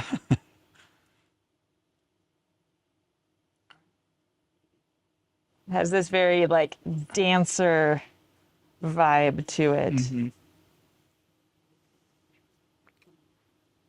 Yeah, it's so perfect. That's really rare, you know. When you look at the circumstances, how they find it in the Alps, Oh you yeah. know, with all this ice and everything, and the movement of the rocks, find something like that is really unique. And they do serious climbing to get into these places. and Yeah. then Actually, it come out. the Blankenstock, that's also one of these new ones Yeah. that my friend found. It's in a wall, so. And you can fly up with a helicopter, but you cannot land there, obviously. Yeah. You get too close, you know, the rollerblades kind of hit the rocks. So they invited me to go up there when they found that pocket, and they built like a patio or like a platform, yeah. platform. So you fly up with a helicopter, and then it flies as close as possible. Then you like hop out the platform, which is really exciting. But this is the only way to get there. Yeah. Well, But it was cool to see that discovery. It was really, really fantastic. And that's one of the really. pieces. You know? And the same, you see it also the zoning, like the other one. And when you put a little light, you see. But the color is so Glows. intense. Yeah, it's really, fantastic thing. This must have been amazing to see this pocket. Yeah. I think it's the biggest discovery in the Alps ever. I mean, I've never seen anything like that. Put some more in. And it's perfect, huh? And they're so clean too. The color, it's not. There's not a bunch of inclusions. It's just bam. Bam, yeah. No, really happy that I got to see it when it got pulled out. It's just phenomenal. Usually, you're aware, of Mexican minerals, obviously. Yeah. So you have mostly greens there and blues and very rare Well, pink, right? Well, in Or in Nika- China, it's Yeah, mostly green. And, So in the Alps, it's the opposite. You have hardly any green. If you find fluorite, it's pink. So that's one of the green ones. Wow. Different locality. That's from the tunnel they built at the Gotthard. Also an older piece. But it's cool. For the Alps, it's really special to see something like that. And correct me if I'm wrong, but most of the Alpine fluorides, they're all octahedrons, right? Yes. Okay. 99%, I'd say, yeah. Oh, you'd be hard pressed to figure out quite how you want to display Yeah, this, it's pretty, especially with these beautiful faces. High luster. You got some adularia and some The adularia. zeolites on and stuff, yeah. Yeah, some zeolites. Super cool. So that's the classic Wendel type on a beautiful matrix. I think it's just cool how this. I love quartz the is showing- combination. And It this is draws sitting your on eye. another one. Yeah, it's really cool. And the quality is great. Yeah. And it has a great twist as well.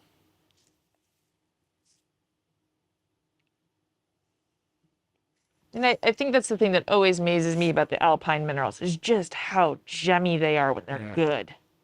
To find them here and there in Pakistan. I just saw a few, but not that quality. Yeah, they're nice, but not like that. In Nepal, once in a while I find some. Yeah, but that's what Switzerland is famous for. This and the fluorides. What a combo piece. Yeah, I call them. This is one, or maybe the finest closed Gwindel I know of on matrix. That's really cool. And with the Adularia It's beautiful. association, Yeah. it's so sharp. You wouldn't think it's a quartz actually if you didn't know. No, you almost think it's- Barite or something, And how you can see that other quartz crystal through it. I mean, obviously, it's the most ridiculous, gemmy little thing ever, but I don't know that. It's a little different idea. and especially with this single face that's got almost a matte finish to it, it really makes it pop.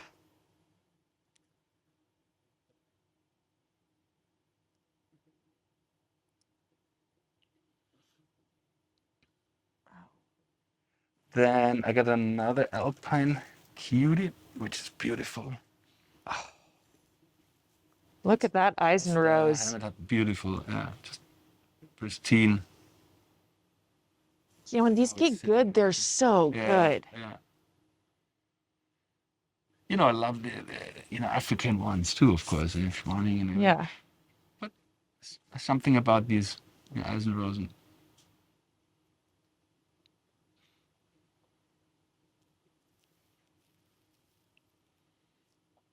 And where's this one from? Oh, let me see if I got this.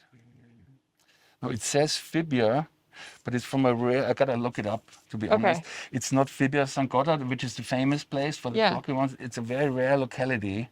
Oh. I gotta look it up, and it's also not Kavradi, you know, where you have this thin plates with the Oh, rutiles. they're really thick. It's a different locality. Okay. Yeah. It's also from old collection. That's not a recent find.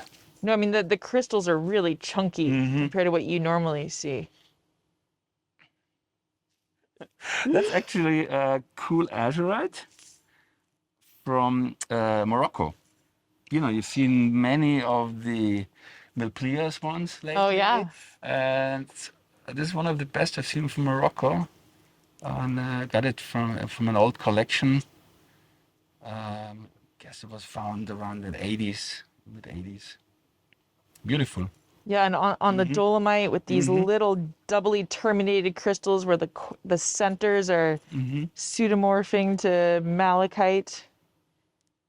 Does this thing light up? Maybe on the edges. I don't know. Does it help a little? It's not necessary. What a big, stunning crystal. I mean, it's so sharp.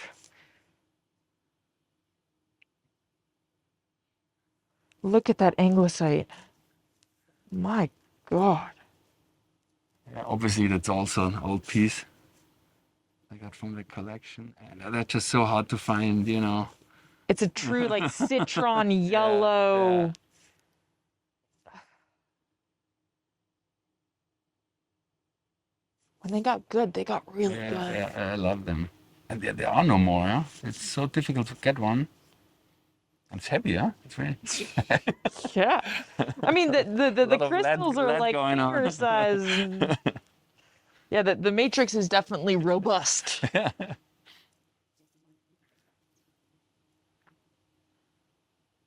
I mean, I can shoot the larger, but I think it doesn't need any more light, huh? It really glows, huh? So that's a pretty recent find of aqua. It doesn't need light, huh? No. It says I'm good. As is. What a great blue. And I love this thinner crystal here on the front and the way that it really accentuates how blue The this thing aesthetic's is. cool, huh? How it like Oh, yeah. This is a specimen that sort of needs a rotating base so you can see everything. Actually, I was thinking about doing that, yeah.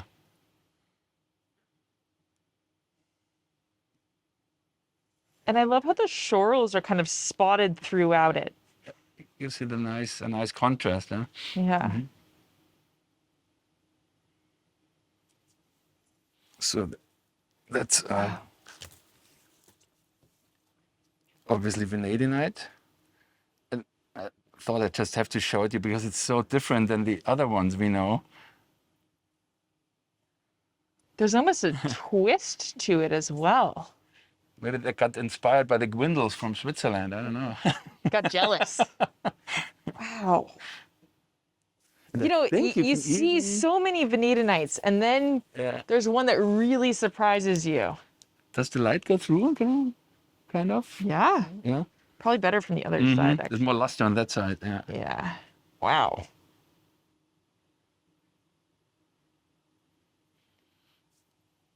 It looks like a bull. Two big horns. The two horns.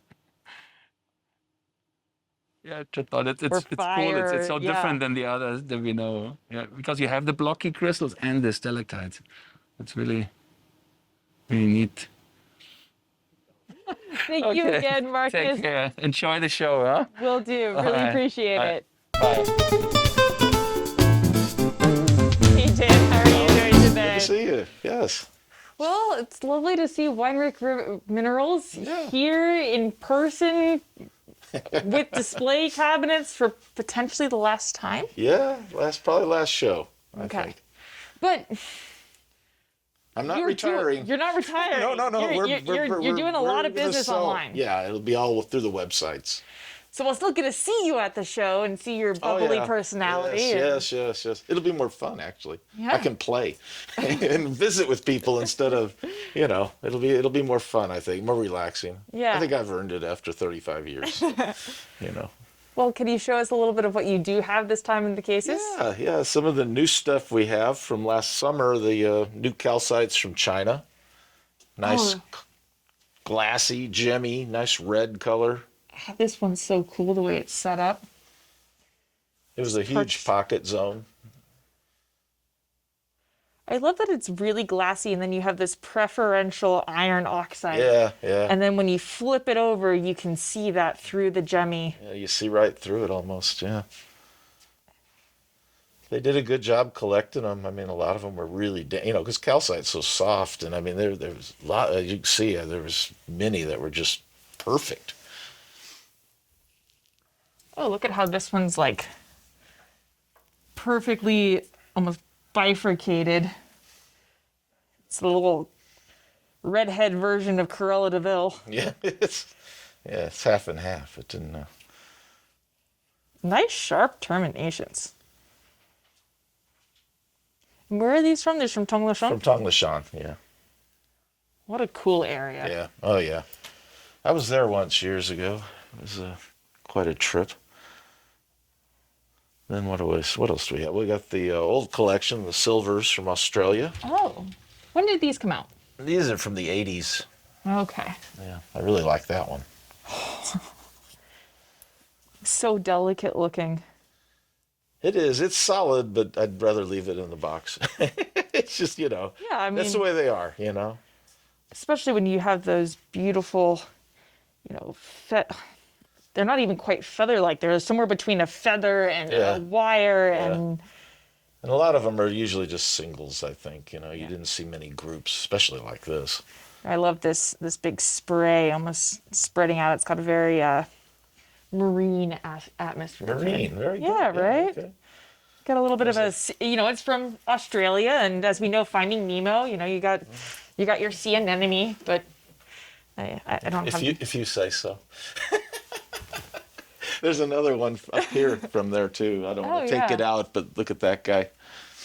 So it looks like you've got some great Penascara pieces as well. Yeah, we've been fortunate to get some good ones in. One of my favorites that came in just recently is over here. I pull this kind of bluish one out, bluish green, although you take it outside and the color completely changes in the sun. Really? Yeah, it depends on what kind of light they're under, but let me see if I can get this to open without knocking anything over. But this is one. I like this one. I almost started a new collection with that. Then I decided not to. What a beautiful teal color. Oh, and with the little sidecar sitting off over here. Yeah, ferberite. Man, it's almost hard to figure out which direction you would rather display the thing. When I photographed it for the website, I put the big crystal at top, but it looks good that way too. You try to focus the main, but that one's got so many good crystals on it. They're sharp. I love the zoning too, because it really provides nice contrast where you get that deep blue zone, but it's really accentuated. It's actually interesting because when you look at them from this direction, the blue is towards the edge and it's paler towards the center. Yeah, the color. But then you look at the side and you get the blue with the clear towards the top. Really makes the specimens get the crystals have a depth. That's a fun piece. I really like that. I like that one too. And it's my favorite color too. So well, there you have it. Yeah. It's just like the little, you got the manganite, I believe, or manganese oxide. It's a manganese oxide of some kind. Yeah. And then you got these cute little sclenihedrons sitting up there, working their way up. Those are so hard to get out intact, That's why you see a lot of them are cut, or they're big blocky things normally because they're so dull. They pop. Yeah, and this is a Peruvian piece, so I think I like the red from the Peru a little bit better than the South African material, which is probably going to get me. You're going to get in trouble for that one. I'm going to get in trouble for that one. But let's be real here. I'm biased, which means that I think the best red rhodochrosite comes from Santa Eulalia, and Yeah. The neat groups of crystallized copper. And these are from DRC. Yeah. Robust, guys. Yeah. Nice crystallization. Some nice twin. There's a big flat twin down here. You know, some of them are nice twin groupings. So I was noticing you have a nice Stevenson Bennett over there. yeah, I like the old stuff. You know. You know, I mean, I think that's one of the benefits you get from dealing online is you're able to get those stories across. You can share it, and there's an educational aspect to it, whether it's the new material or something like, you know, an old classic from New Mexico. I like this locality because my very first Tucson, I bought a piece from, before Tucson, I bought a piece from Brian Lee's with giant yellow crystals from there. It was gorgeous. I remember it was like this big. It was $400. I mean, that was a lot of money for me then. And I took it to my first Tucson show, and I still remember it. I sold it to a guy, and it went to Japan, and somebody told me they know where it is. I want it back. It's still the best one I've ever seen. All these years later, I didn't even know at the time, but so I've always loved that locality, you know. And I like it's just different because you see the Mexican ones, you see the Arizona ones all the time, but you don't see those turn up that often in quality pieces, you know. Especially, I guess we should pull this one out because now we keep talking about it. Yeah, but sure. I was noticing that you actually have a color change from the front and the back side. You got that nice orange creamsicle color on the front, but then you flip it over and you get that yellow crystallization on the back. This is such cool. I love this material. Really aesthetic, isn't it? Well, I just love how the heart is so perfectly perched on top of there. Now, that would be a perfect Valentine's Day present for someone. Yeah. But it's also wildly fluorescent. Thank you so much, Dan. I really appreciate you showing us around and look forward to seeing you in person wandering around on adventures. I get to wander around next year. I just get to wander around. I've already got my room booked for St. Marie. I can't wait to go to St. Marie and just play. Well, who doesn't love playing in St. Marie? Of course. Well, thanks for chatting with us. Hey, and thanks for coming in. Look forward to seeing you around. So nice to have you here in Tucson at Westward Look and bringing some beautiful specimens for us to see. And waiting for your other specimens in all frustration. Thank you very much. It's my pleasure to come back to Tucson and show some of my rocks. We'd love to see some. Meeting people and enjoying the show. Well, good. Great. Looking forward to see what you got. Oh, yes. This quartz from Cabradi, which just has amazing quality. You can have a look on. Yeah, that was found about 12 years ago by the Cochellas brothers. And yeah, that was a really good find. And they found about 2 dozen really good specimens. And yeah, all was great quality, but that was still one of the best pieces. So gemmy. I mean, someone could steal my fingerprints out from the other side of the crystal. Yeah. Oh, wow. Yeah, that's the best quality what I've seen from Cabradi. You see here, there's all the small side faces, and it's wonderful sparkling and no cracks inside on this crystal. The tips are totally clean. Yeah. It's an amazing rock. You probably can't get it, Brian, but there's beautiful refraction coming off on this almost opal kinds of colors coming off the reflection off the back face. Are you getting that? Yeah, a little bit, yeah. There it is. Looks like a fine Australian opal. It's a wonderful effect. It's a Swiss gem. And also, if you look, the bottom is also rehealed, so it's a perfect floater. So they probably just reached in and grabbed it, packed it up, Yeah. put it in their pack, and then climbed back down 1,000 meters. That was a pretty unique find of white euclase, which is very nice on matrix, and the matrix actually is perfectly crystallized albite. Really? Yeah, you can. And I was very surprised to see this size of euclase coming from Brazil. Because in the past, mainly we have seen these smaller crystals except some very limited findings with bigger crystals. The termination is so crisp. Look at that.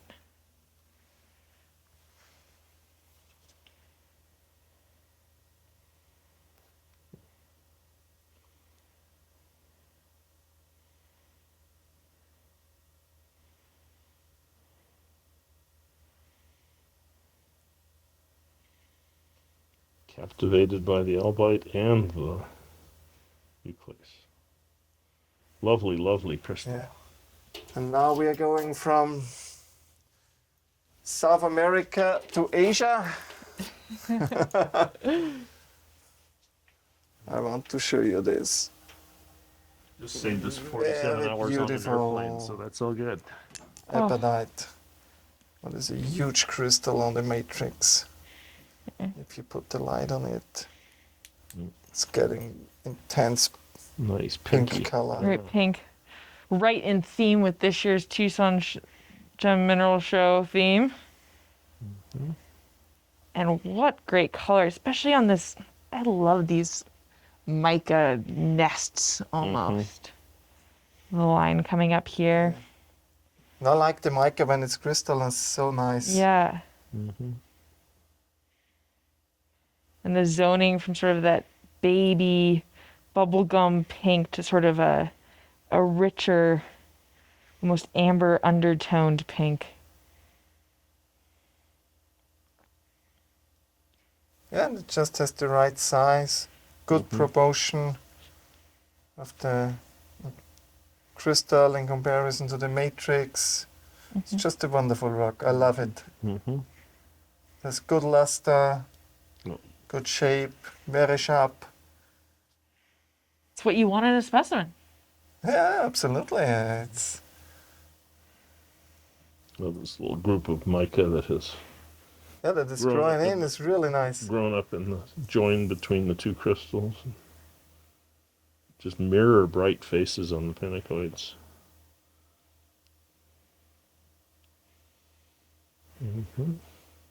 We'll have to ask to see that epidote too, please. Ah, this one, yes, of course. Yeah. Oh, yeah. Help yourself. This is a good one of the bow tie find, which have been a couple years ago. Just a lovely twisting path, like a gyrating dancer. It's beautiful. Yeah, that's Nice a wonderful crisp cluster. color. Yeah, all these crystals stacked together and then making this very fine form. I don't know why I like epidotes so much, but maybe because it was one of the first minerals I collected. Really? Oh, really? At which locality? There's a place in central Texas called Enchanted Rock, Oh, and it's a Precambrian granite intrusion, and it's Yes. got pockets around it with the best epidotes were up to about like that. They were not Really? lustrous I have like never this, seen but these. They were huge. Thank you you very much. Yeah. Thank you for sharing what you have with us today, Thank you. and look forward to seeing you at future shows. Yeah, we plan to come to Denver to be there in the main place in the city. And yeah, will be a pleasure to see you there again. Great. Thank you for stopping by. Good seeing you. Thank you. Good morning, Matt. Good morning, sir. How are you today? Well, it's a real pleasure to be here and see what you and Scott have brought to show us here. It's pretty exciting from what I can see. Yeah, a lot of these specimens are early pieces from Scott's collection that have been deassessed from his collection that he'd like to recirculate and share with other collectors again instead of having them in boxes and drawers. And so this is why we're here to further bring these pieces out for other collectors. And lighten the load a little bit. Yeah, lighten the load a little bit as well. Well, good. So you got some favorites here? I do. I have this quartz after wolfenite right here. It even shows very nicely from this side as well. But we feel it's more dramatic this way. Looks like it was wet and dipped in sugar. And it looks like you can see where the wolfenite either still is or was, but those are pretty stout wolfenites there. Yeah, they're nice thick crystals. Yep. And the two-seat piece next to it isn't so bad. And definitely not. I always love rallies in San Francisco. Of course, Yeah. I'm a Mexico collector, so anything from Mexico gets me excited. Yeah, this is also what they're calling the porcelain fluorite is a quite interesting piece as well. Mm-hmm. Recent Afghanistan emerald that came out, Mm-hmm. and a couple of oldies down on the bottom. Mm-hmm. I like the bornonite. That's Yeah, always been one of my favorite. nice crystals on that one as well. Mhm. Yeah. So you're making the transition from cameras into minerals. That's Yeah, I've been with Scott for a number of years and helping him with his internet business, which was Shelter Rock Minerals. Uh-huh. And now this is our new endeavor. Mm-hmm. Love this anglicite. Oh, the there. color on the anglicite is gorgeous.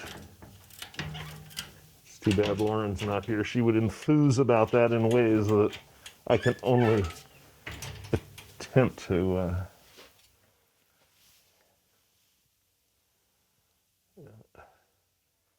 Absolutely beautiful, nice and gemmy. Three. Couple of the nice pyromorphites. Nice colorful cabinet. Very.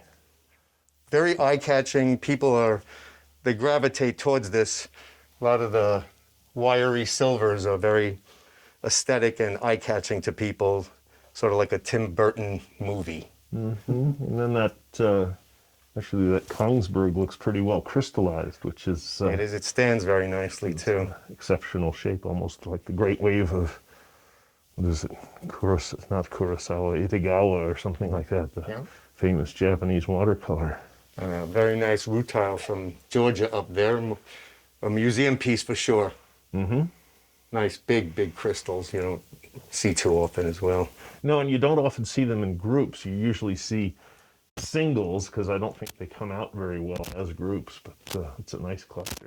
Scott also likes dark and black minerals. Not too many collectors do, but Scott is definitely one of them. He gravitates towards them. Well, I'm an exploration or geologist. So opaque minerals of any nature are some of my favorites, but I don't understand why people don't like the black minerals, and some of them are absolutely gorgeous. Let's move on over. And here we have up on top here a very nice tarbutite. Mm-hmm. Nice. Terry claims it's the best one he's ever seen. Terry Zenix. Yep, well, it's got that lovely pale green color to it, and some of the recently found yellow-tipped quartz. The mango quartz, I think people are calling it. Yeah. That's an exceptional ponador from Montana. The color on that is exquisite. That was a recent acquisition as well. Mm-hmm. And of course the beautiful dioptase. Look at the brucite crystal. Look how big, nice. Mm-hmm. Sitting on the matrix. Yeah, that's one of those finds that sort of came out of nowhere about 7 or 8 years ago, and hasn't seemed to stop. And a lovely fan of adamite from Ahuela. Lovely greens. Great color mix. Yes. Well, the clarity of the transparency, gemminess on this one is exceptional. Oh, and the color on these, well, of course, the Jonas. The Jonas speaks for itself. Classic. And a lot of the azurites from the piece. These were some of the older ones that came out. You know, they have new ones coming out. More and more discoveries there. Well, actually, they closed the mine last year, so the stuff that's coming out that you're seeing filtering out is all coming out slowly from under people's beds. Gotcha. It's,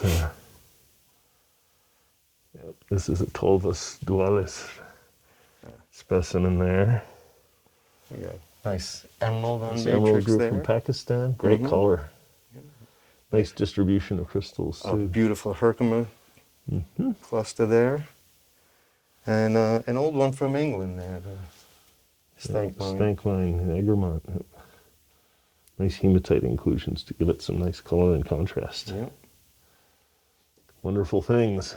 And then we come over to the cabinet that everybody seems to stand in front of and awe. These pieces here are not for sale. This is from Scott's personal collection. He usually shows at the main show, which we are not doing this year. I'm aware of that since I'm the exhibits chairman for the main show. Scott wanted to bring a few pieces out just to let people see the top pieces from his collection. And here we have a wolfenite from La Marita and the crystal going across the top there. Let me open it up so he can get in there a little bit. It's pushing 4 inches. Yep, it's just at that 4-inch mark. Mm-hmm.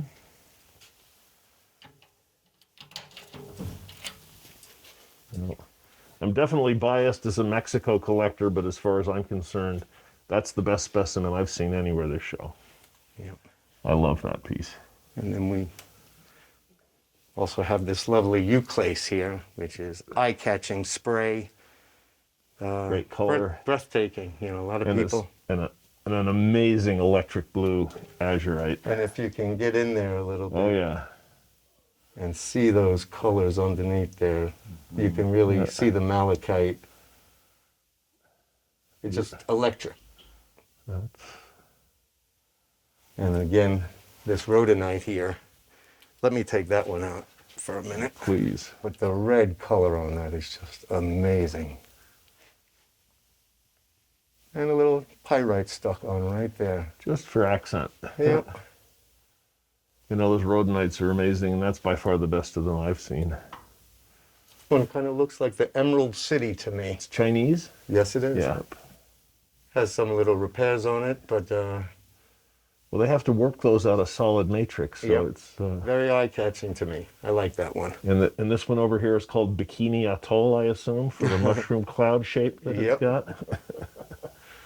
The superb Fadden. It's got to be at least a 6-inch string in that. But that La Morita just, that's the showstopper for me. Yeah, my favorite piece here.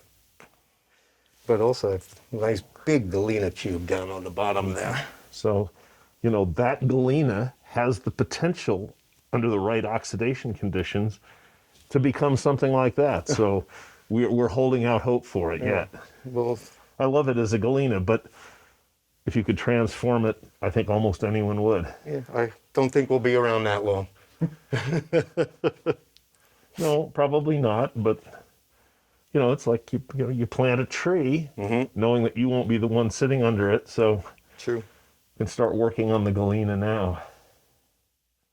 Well, Matt, it's been a real pleasure. These are amazing rocks. Thank you. Thank you very much for stopping in. It's been a pleasure to get to know you a little bit. Yes, sir. And we'll be seeing more. Look forward to seeing what else comes out. Looking forward to having Scott back at the main show next year. We will. Guys, how are you doing today? I'm really excited for this one because you guys always have such special things. And thank you. We're doing well. We're really happy to be here. You know, we were talking about it earlier. It's been almost really 2 years since we've all been able to see each other and share some of the awesome specimens that we found. Yeah, it's great finally being here and, you know, getting set up and the Tucson experience, Tucson show. It's always an event, but, you know, since we've been missing it for the last year or so, it's really great being here. It's something that's needed in the collecting community. You know, when everyone's going online, we still need the shows, and it's awesome having the show again. Well, great to have you here, and I hear you just got in yesterday, so I did. I got in. You've got the stuff that even Crystal might not have seen yet. Yeah. I brought a few nice things with me. One really neat odd rock, first time that we've ever found anything like it. It's a neat pseudomorph, and a couple nice big specimens, couple nice real good combination specimens that we mined out of Lake George area. We've got a couple pieces that we just found. Our two numbers are, our two newest pockets, twoist numbers, who says that, is the Black Crown pocket and then the Chandelier pocket. So the black crown pocket was actually found on the Smoky Hawk, and you can grab that one there. This piece is really unique and beautiful just because we have really large prominent smokies on it. And this is actually an unrepaired specimen, which you all know as well as I do is very difficult for us to get. As Tim explained earlier, usually we have that implosion in the pocket, and you know it's usually a mess getting in there. So when I'm doing the pocket repair work, I do try and prioritize unrepaired specimens. And over the years, I might have found like half a dozen of note. You know, yeah, you find small ones, but right, actual good unrepaired combos are extremely rare. And the tips on this are so clean.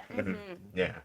We call this pocket the Black Crown pocket because there's a few specimens that came out that the Smokies look like oh no, you'll be like fine. a plate that's isolated like this, and it's got all these smoky points pointing out, you know. So it's like looks like a crown. The best way to describe them. There we go. Really neat Nicely specimen. done. And then this is from the chandelier pocket. And so Tim was talking about how this particular claim, it's right next to the Smoky Hawk. And it's on the same pegmatite trend, which is great. So we're still starting to get into an area there that we're seeing that really deep blue-green color, great glassy smokies. You can see this one has just a very glassy smoky on it. Smoky quality out of this pocket and out of the Skyhawk is, I want to say it's better than the Smoky Hawk. I think so. Smoky Hawk is more matte, dull, and the Skyhawk gets more of the luster. But you know, it's just the one pit that we've been digging at the Skyhawk, so it might not be consistent. And the Smoky Hawk, we're almost done with that claim, or the main dig site there on the Smoky Hawk, because we're down like, our main pit's probably down 80 feet or so. Oh wow. And there's really a limited amount of work that we can do at that point in time. And we've pretty well exploited as much as we can. So getting the Black Crown pocket, that was down off about 60 feet or so down. And that was really one of the last significant pockets that we found out of the Smoky Hawk. Right. Wow. Do you have more hiding?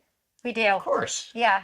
I don't even know what he brought, but we have a couple pretty incredible unrepaired plates, which we've never found before. Not of this and size. no, not of this Like size. entirely unrepaired. Yes.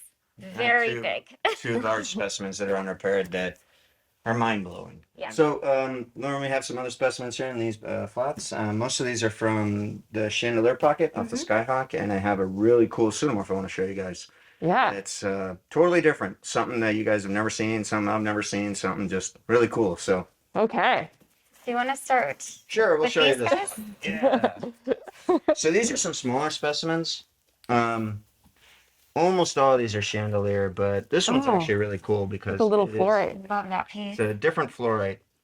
Yeah, because normally there's sort of those the multifaceted purple that they're dodecs normally. Is that right? Modified dodecahedrons, Okay.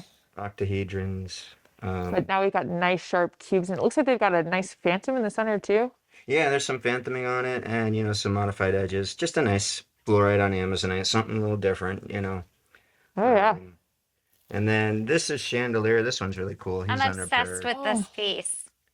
Yes, He's it's just really perfect. nice. I mean, it's perfect. I love how on this one you've got that really high luster that you're noticing at the Skyhawk. You've got sort of the traditional matte, but just on a couple of the faces on the one on the right. Yeah, it's got some better luster on a few of the selective faces, and that's what we've noticed out of the Skyhawk.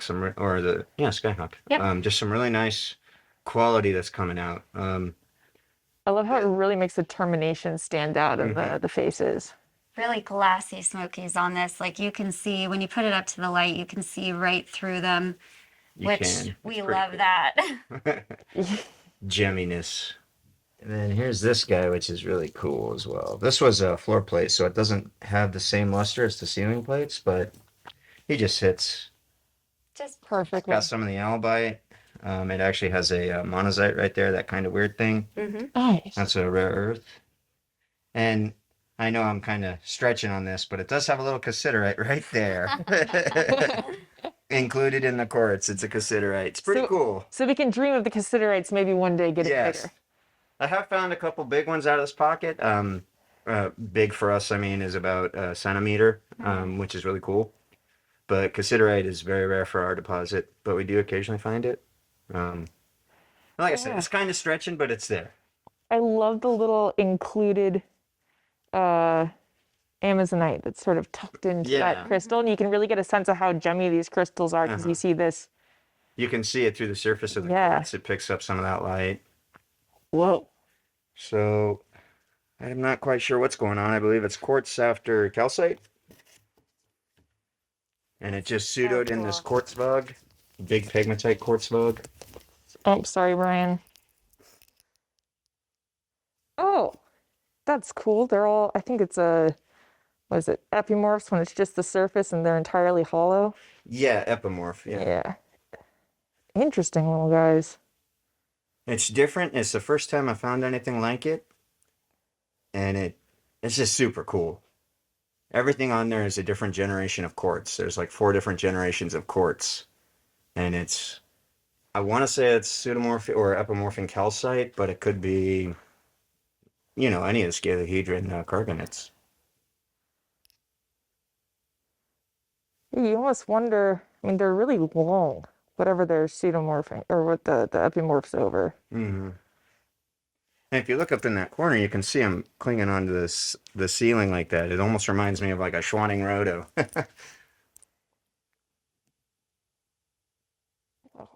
These are cool. And so where is this coming from? This is out of Lake George deposit.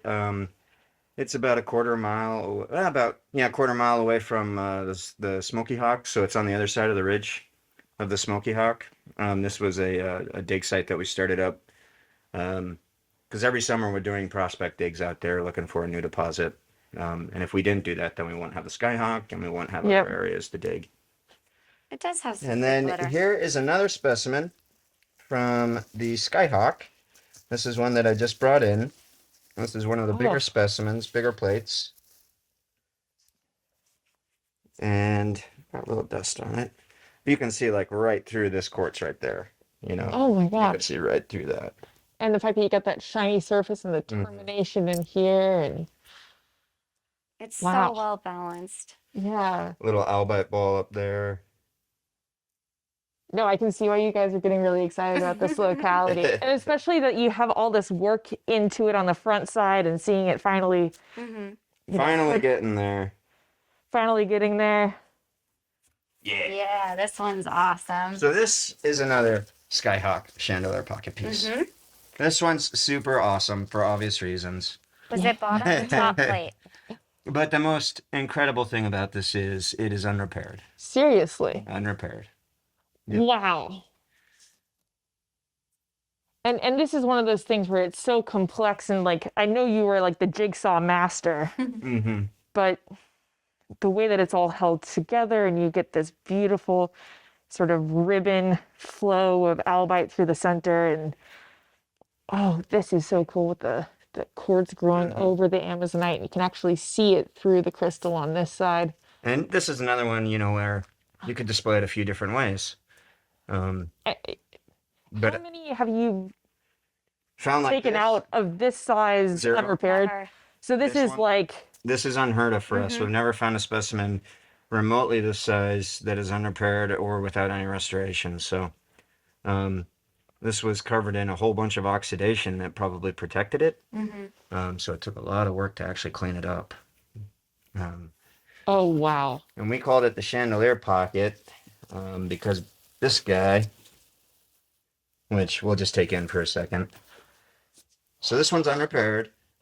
And it has 3 twins on it. I was going to say. This is a large Manabach twin, comes all the way down. We have a large Carlsbad twin and another Carlsbad twin. Which is the rarest twin for us to find in Amazonite. Yeah. Really? So Carlsbad on matrix Amazonite for us is just unheard of. And to actually get twins on matrix is extremely rare. I mean, a Manabach twin is probably the most common on matrix, but 2 Carlsbads. And the way that they're all lined up like this, and it looks like this is in Is this a double intergrown, or is that another twin right there? Is that a twin plane across the top? It's not, but it's It just wants to. Yeah, it wants wants to be. to be. Yeah. It wants to hang out with everyone else. Yeah, this is just a standard classic Okay. Amazonite. Just the way that it's perfectly set up there, and you're starting to see twins, and then you see more twins, and just this lineup, and then with the accents of the truly gemmy little smoky quartz on there. And look at the luster on that Amazonite. It just catches the light so quickly. It's so beautiful. And what was cool about this pocket was, like I said, it was the chandelier pocket, and it was only about this much space. Wow. So I took all the top off, and I'm looking into this dark hole. I can look in about a few feet, and the Amazonite that I'm seeing is, I'm seeing a few of these quartzes, but this guy is staring right at the entrance of the hole pointing down. So I see like this edge like that. That's what I see. And it was just so cool. So the monobach was hiding behind it. Yeah. Well, thank you guys so much, and I'll have to let you guys finish up getting ready. Thanks, Lauren. We appreciate you. Thank you. We'll see you. Ed, how are you today? I'm great, thank you. Yes, a pleasure to be here, and a pleasure to be kind of like filmed to talk about what we have on offer. Great to have you back on this side of the pond. Yeah, cheers, Peter. Yeah, no, it's good. Yeah, excellent. I'm really excited to talk to you today because you bring this full story aspect to the way that you sell minerals. You've got the mineral specimens, but you've also got the history and the books, and you bring it all together, and I'm really looking forward to this. Yeah, thanks. I mean, we wanted to kind of take a lot of everything back to where minerals started. Okay, so obviously a lot of mineralogy was kind of born out of the golden age of exploration. A lot of that kind of was from United Kingdom back in the kind of late 1700s, early 1800s. This is pre kind of industrial revolution, but this is kind of where the industrial revolution was kind of born out of. So of course, some of the earliest documentations of this come from kind of like well-respected works from kind of mineralogists such as Philip Rashley, who was a kind of a nobleman from southwest England. And of course, one of his kind of well-known books is his Cabinet of British Minerals, which is kind of documented here, both volumes. First volume was dated 1797, but it's populated with such beautiful hand-finished watercolour prints. Here are kind of an azurite from Wheal, Providence. And notice that back then, Wheal is kind of spelt with a H without the kind of W that we kind of like know of it now as the Cornish name for mine. And then we kind of like go through, and there's kind of all these beautiful kind of like prints here of Loroconites and different associations. Here earmarked, this is great, this is copper minerals and copper ores. And just look at this, this is here is kind of chalcocite habits. One of my favourites is this kind of like cruciform kind of like twin. And obviously these kind of like the nail head ones that we kind of know, and the hexagonal crystals of chalcocite. Yeah, it's beautiful. And of course, other kind of famous minerals from this province, including Devon, not only Cornwall, incorporated, for example, these blue fluorites. The colour is so intense. And then this one, this has kind of got a beautiful kind of like modification to the cube. I can't remember what these are called. You mentioned it earlier. I think it's trisoctahedral. That's right, yeah. And I love how you have, here you've got your chalcocites matched with the chalcocite painting from Rashley, and here you have, this is the most ridiculous blue color.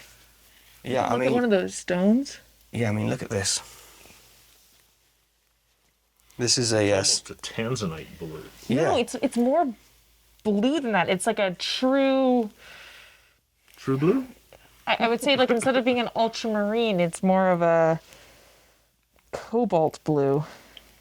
Yeah, cobalt blue is probably a good description. But what's really kind of interesting is that in incandescent light or tungsten light, candlelight, they actually do go purple. So they kind of have this colour change, similar to tanzanite. Jolyon from Mindat calls them tanzafluors for that very kind of reason. But it's interesting, that modification on that kind of fluorite is actually documented in the Sowerby books. So we've got a pair of Sowerbys here, actually 2 pairs of volumes 1 and 2. These date back to kind of similar sort of era, very early 1800s. This one, volume 1, 1804. And again, beautifully kind of like hand-finished watercolour plates. You know, here I believe is, I don't know, there's a chalcophyllite, I think, chalcophyllite. And kind of moving on. And yeah, it's just beautiful. What else we got in here? Takes a while to get to the pretty ones. Sometimes, oh, I mean, look at this beautiful fluorite. And then if you move it around in the light, you can actually see the kind of like the paint kind of on there, and obviously all these beautiful kind of like inscriptions here, and the crystallography as well. You know, for kind of 1804, it's such an impressive treatise on mineralogy. In many ways, it still hasn't really been kind of like matched. You know, the effort gone into kind of like finishing a book like this is kind of like quite something else. You know, magnetic iron ore. Magnetite. Yeah, amazing. I love how you've taken such dedication to obviously both the study and appreciation of the history. I mean, you've got old lamps in here, and you've tracked the history, and you've got all these fantastic old labels, like with that Chalcedony piece. And what's the story with the axe heads? Well, these are interesting. So we thought we'd bring a bit of archaeology just to kind of bit of context to the importance of Cornwall as a mining region. Of course, these are axe heads that were uncovered in southeast England. They date to 1400 BC. Geochemical tests have kind of shown that the kind of the tin and the copper is of Cornish origin, and of course that gives context to a lot of the kind of tin and copper ores that we've got on display. And again, kind of like brings it round to the fact that kind of we've got an excerpt from what must have been a disbanded Rashleigh version of this book of the chalcocite. We didn't cut that out. This is something that we're kind of lucky enough to come across, but it's a really good way of illustrating the classic chalcocites. That's a beautiful one. This one's a more contemporary find. This kind of like comes from 1981 find in Givor mine, one of the last operating mines in Cornwall that kind of marked, you know, almost non-stop 4,000 years of mining. Unfortunately, that kind of ended with the closure of South Crofty in 1997. But of course, Cornwall is known for very classic minerals. There's the Loroconites, there's the cogwheel bornonites from Hereford, and also the quality of the chalcocites. It's renowned for the quality of the chalcocites.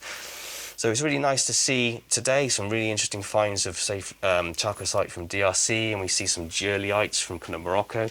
But it's also nice to kind of like complement that with the fact that there's still these old classics from Cornwall. They may not attain large size, but the quality of the crystallizations and the luster are really kind of like impressive, even to this day. Yeah. But also you got this kind of whole range of morphologies, like we kind of noticed talked about there, in the book. Yeah. No, and I think the other aspect too, right, is that nowadays there's an appreciation on there's a collecting culture in these areas. Whereas these are specimens, like in some of these cases, they're older pieces, and they've survived through the years of people preserving them and keeping them and taking them out to begin with. Yeah, and, that's right. But of course, obviously there's a lot to be said for curation. So, yes. For example, cuprites, you know, you have to kind of make sure that they're kind of kept in very good condition, you know, so they can remain nice and red, so they don't get the kind of alteration. Same goes for chalcocites. You know, they need to be kept in kind of like in good dry conditions, also out of the light. You know, there's it's quite continual. You know, you have to kind of look after these specimens. So a lot of this would have survived because of the mine owners and landed gentry being interested in minerals and sort of natural world, the idea of people having a cabinet of curiosities and things like that, and the miners would have brought them to the mine captain, who would have taken them to the mine owner, and some of these things would have been saved in family collections or exchanged with other families. That's right, but it became popular. Then there was this kind of need to kind of I guess it was that golden age of exploration and that kind of feast for knowledge.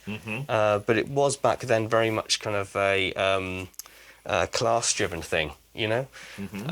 Obviously, we find out now that the kind of like we're reaching out to more kind of people. You know, it's interesting. You look back to kind of like in fossils, you look at kind of Mary Anning wasn't really accepted by the kind of the scientific elite in those times. It's only now that kind of scientists like that are only getting kind of accolation that they deserve. You know, it very much was in the past quite a male-dominated and quite a class orientated hobby. But of course, it did kind of like kickstart the interest in the science of the mineralogy, but also in the development of mining, you know? No, and you know, we were talking about this earlier, that a lot of the mining and the techniques that were developed in Cornwall, you know, we see that, you know, translating to some of the localities in Mexico. Well, Cousin Jacks went everywhere. Yeah.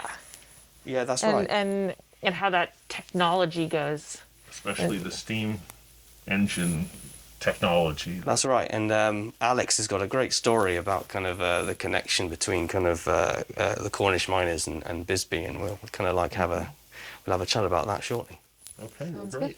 So before we do anything like that, you got to tell us about this Metallicite suite that you've got here. Ah, yes, you've noticed that. Yes, the Metallicite. Isn't that interesting?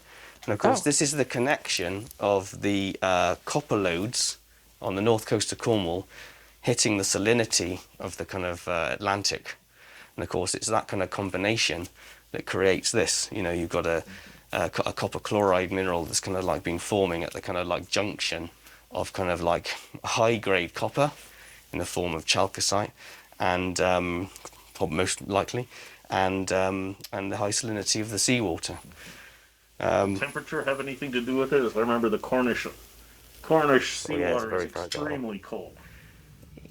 Yeah, I've got no idea. But Metallic is one of the mines that extends out under the ocean floor, isn't it? It is.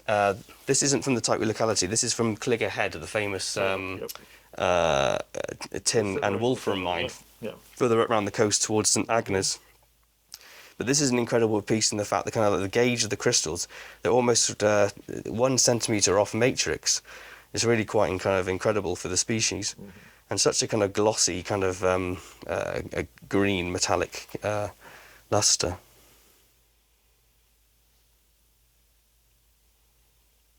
Wow.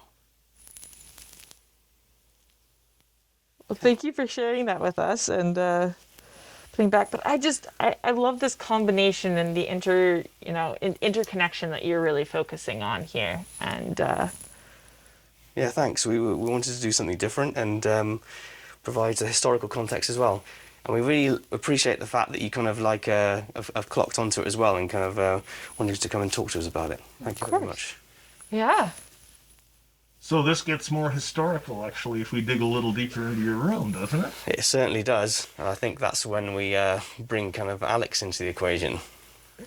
So Alex, Ed has been talking to us about the history of mining and history of mineralogy in England and how it sort of moved from the upper class and then sort of gradually filtered its way down. And our understanding is that you have a tremendous example of physical evidence for exactly that process, and would wonder if you'd share it with us. Well, thank you so much for coming to see the collection today. It's very exciting for us, and as you've seen, we're passionate about the history of mining, particularly from Cornwall and from Cumbria, the north of England, and the way that the mining in that part of the UK has actually, over the years, spread to all the continents around the world. Ed's already talked about the Rashley book. Rashley was part of the aristocratic estates in Cornwall. He was one of the landed gentry there, and very much interested in the mining scenery around him at the time. And during the 1700s and early 1800s, there was a huge interest in the collection of minerals within the aristocratic families.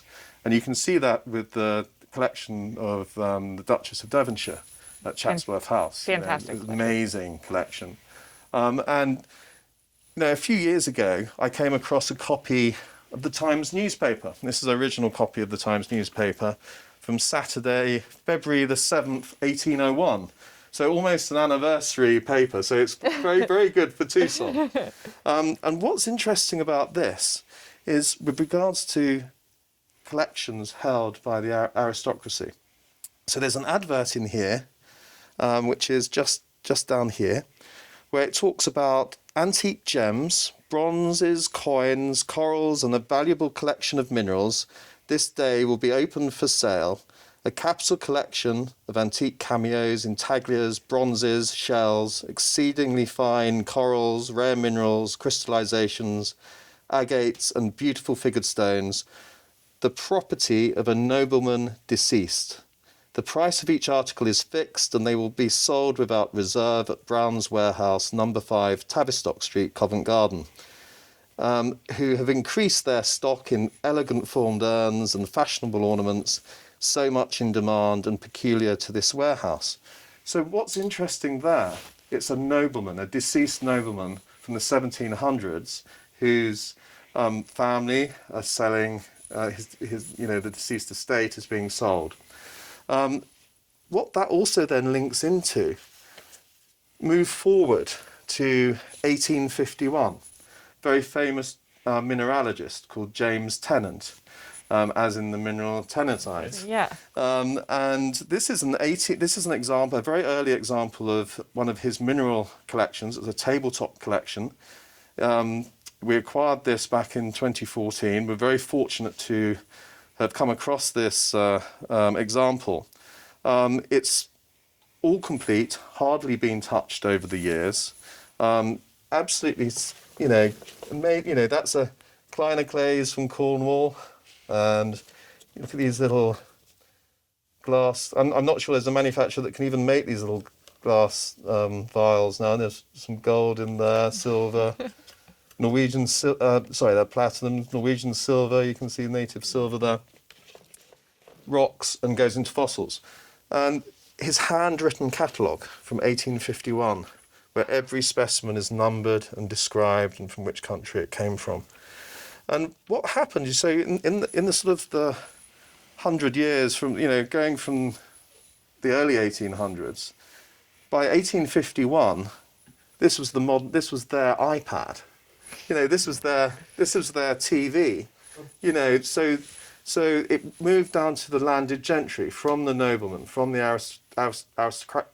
aristocrats, and people wanted to show a mineral collection. So the ladies of the house would invite their friends for tea in the afternoon, and they'd have a tabletop set of minerals, because it was made so fashionable by the likes of the Duchess of Devonshire to have a mineral collection. So everyone wanted to have a mineral collection. And so he had a shop on the Strand.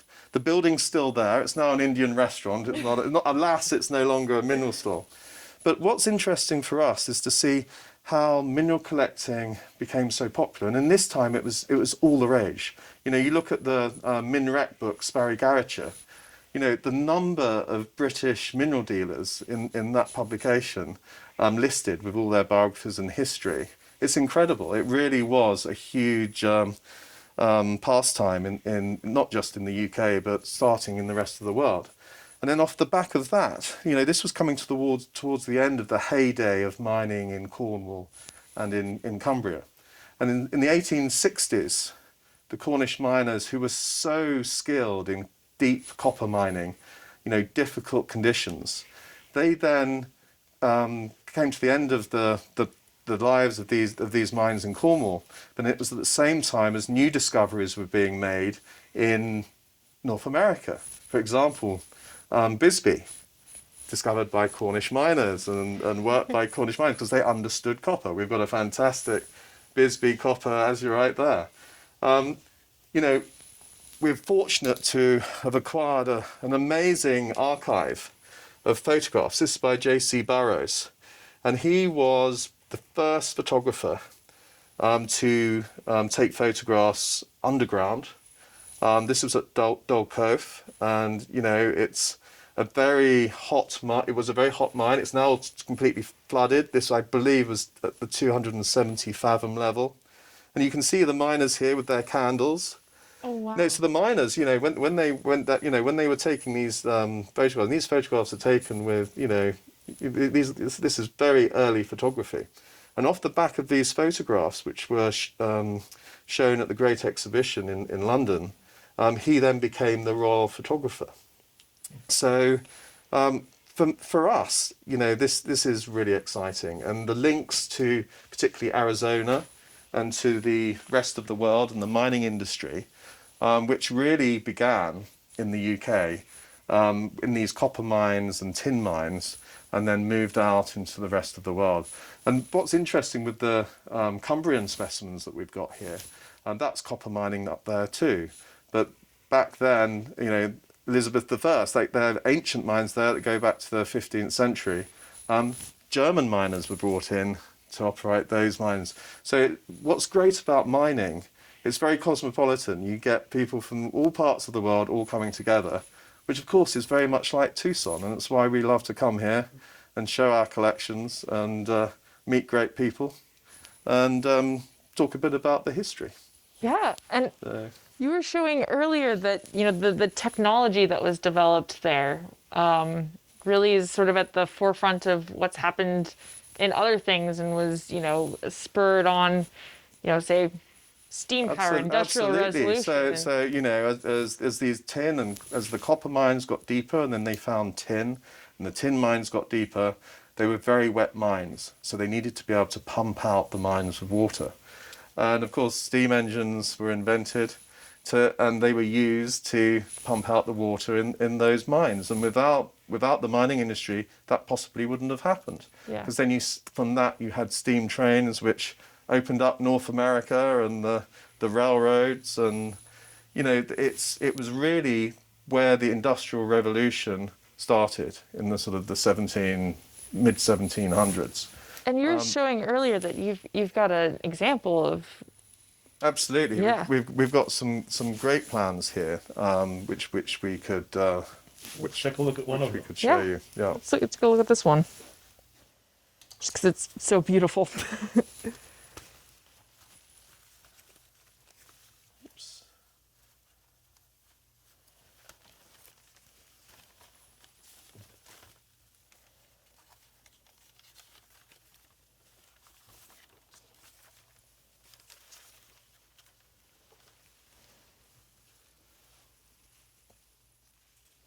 So you can see this plan here. Ed, what mine was this one from? St. Day United. St. Day United. The amalgamated mines such as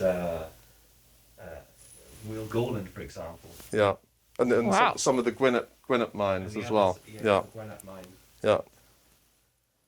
Now this is Alex, this is great stuff. It really is fun. Thanks to so see much. it, and thank you Yeah. so much for bringing it. Lovely to Thank meet you. Yeah, this has been great, and thank you for sharing all these things with us. How are you? Good to see you, Peter. Good to see you. Good to see you. Oh, So, welcome to the look.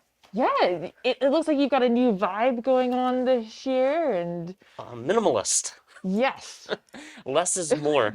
Yeah, so we actually counted the number of minerals we were going to bring, and then we actually packed those minerals instead of me just randomly setting out stuff, Kevin packing it, and then me pushing more stuff on the cart. Whoa. It's a change. That is a big change for you. It's hard to get used. So there was one time, the year we had a bunch of the Ross Lily collection, we had 800 and something minerals in this room, and we have 110 now. So Well, they look great. They're standout pieces, and I'm excited to see what you share with us today. thank you. Okay. Yep. Well, we can start with these by the door. We finally pulled this out of the Perot Museum. This has been on exhibit there since opening. Wow. The waterfall apatite. That color is fantastic. Yeah, old Urukum mine stuff. They found that when they got the kunzites in the 90s. Wow. It almost has a kunzite-like color to it. Yeah, right. And the different color terminations on it and the setup. That's a special thing. Right. So it's a random mix. Emphasis on some things from China, some material from a Swiss collection we bought, and a few Mexican goodies. I love the preferential deposition of the calco there, or is it regular old pyrite? I'm going with pyrite on this one. Okay. I think it's slightly oxidized. Never tested it. So you were actually in this mountain. Yes. When we went underground in Manaoshan, Yes. this was from a different entry on Manaoshan Mountain. In Chenzhou, where Lauren rocked it, drinking baijiu with the best of them. I was there. I saw it. This is Romero's, yes. Yep, it's got the So- label on the back there. So this is from, as is this, the second Miguel Romero stash. Most people are familiar with the University of Arizona's exhibit of the Miguel Romero collection, but what very few people knew at the time, Peter knew, but we're saying it for the audience here, there was a secret group of about 36 pieces that went to the Houston Museum on loan in 1996, and they've remained there until this year. So we were able to acquire these from the family. And then this is one of the blue hemimorphites from Durango, right? Okay, I had to ask Peter. So according to him, it is from... The Mina Bocona, at Cerro de las Minitas in Guadalupe, Victoria, Durango. Yeah, what he said. So A lot of these are labeled as being from the Santo Niño mine or the Esmeralda mine in Magistral del Oro, but that's not where they're from. The magistral, is that the hemimorphites? Yeah, it's the same material, just mislabeled and as being from Magistral. Oh, so all of those are also from here? From Yes, they're all Bocona. from the same place. They're all from the same find. It's just this find was back when there were people who were obfuscating where things were from, like That never happens the today. garnets and Vesuvianites from Lake Jaco, Chihuahua, which really are from across the border in Sierra Mojada area and in Coahuila. I mean, there's a lot of stuff out there that was deliberately misattributed, and that's one of them. Well, they're doing that in China these days. We see the same kinds So of things. this probably dates to the Bill Larson, Ed Swoboda era of mining at Boleo. So that's the 70s. Yeah. Yeah, so if you look at that, I'll get you this Himalaya mine piece as well. You can compare the color. People associate this red with San Diego tourmalines. This really special sort of almost Afghan hot pink came out of the Cryogeny mine in what, the early 2000s, I think 03-ish. Yeah, the Gokenauer brothers. Yeah, Ken and Dana Gokenauer brought this one out. I think it was early. I think it was 03, 05. And if you compare that color to the Himalaya mine, you see the difference right away. Yeah. It's a special kind of pink. And this one looks like it's DT with a little quartz on the back. Yeah. You haven't Cool seen combo. these in, I mean, There weren't that many of them to decades. begin with. No. But, yeah, I well remember Dana calling me up and saying, "Hey, we just hit this pocket. Can we show it off at Tucson?" Uh-huh. Yeah, absolutely. I remember that case. And then while we have it out, this was also on exhibit at Tucson. This was exhibited the year of American Mineral Treasures in 08, March, yeah, February 08. That was the tallest specimen in the Himalaya showcase. And that was in Bill Larson's collection at the time. Wow. One of the largest fine Himalaya mine tourmalines, also with the quartz. And it really, because it's so long, you really get those extended sections of the typical pink and the transition down. Yeah. Plus the DT's fun. Yeah, it's so big it takes multiple lights. Yeah. So I actually bought this during the COVID years. This was Brent Lockhart's collection, and he particularly liked Gwendel quartz. This one is rather dramatic. Wow. So that's one of the largest Gwendels I've ever seen. Also with one of the most dramatic twists. Look at that. That's a twist. Yeah. So Brent, many people know him. He also exhibited at the main show, won the Repeatedly, Desautel's. Brent exhibited at Desautel's case of Worldwide Minerals, but his passion was Swiss minerals for 40 years. And he built a collection of several hundred Swiss specimens. Most of them like this he bought directly from Swiss people, not from scholars, dealers like me. Yeah, he got it all at the source.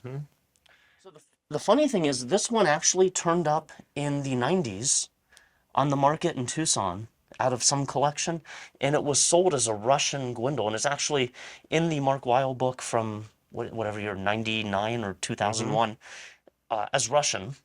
But if you turn it around, you see the adularia that gives it away. It's a very, very classic Swiss piece, but it was, you know, sort of lost as a Swiss piece till later. But it's one of these examples where people went, this is too big to be Swiss. It has to be Russian. Right. And most big Swiss Gwendels are smokier. Yeah. Wow. So he loved quartz. There was a whole case of quartz. There's That's another a one. Spectacular fenster. Oh. That almost looks like the stuff from Mexico, or Brazil, or. Yeah, but it's Swiss. high Swiss. Yeah, so I think there were over 100 quartzes. Wow. That's my new favorite species of the year. But, you know, one of the wonderful things of the collection was the variety. If you go to my website, should people go to my website, AUSROX.com, you will see offerings from the Swiss collection, all the variety, anhydrites, zeolites, fluorites, feldspars, really good feldspars and things from Switzerland. And that was really the heart of the collection, was the diversity. Oh, this was from Romero as well.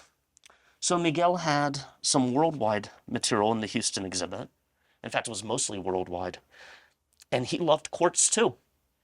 Everybody loves quartz. Well, it's got such variety and that's just a gem. Yeah, so that was Miguel's. Miguel had a very good eye. You know, these came out in what, the 70s? These you know, thin geode-like groups of chrysocolla with quartz from Arizona. And they went to lapidary. They all got cut. I thought that was an interesting object. It's been glued together for 40 years. So this is from the Lockhart collection as well. Yeah, this was in a museum in Strasfurt, and this is one of the ones that we can document is older. This one is newer. This one was James Horner's, and this is one of the one that came out in the early 2000s. Got it. You can see the difference. Yeah. Very visual. I love these old silvers because it means that they, you know, they had to come out. Someone had to decide, it's so beautiful, I'm going to keep it. I'm not going to add it to the ore and make money on it in that way. And then it had to be preserved for that long. And they're something special. I've seen some of these turn up in European auctions, and they're soldered to pewter presentation plates. It was a gift that you'd give someone traveling.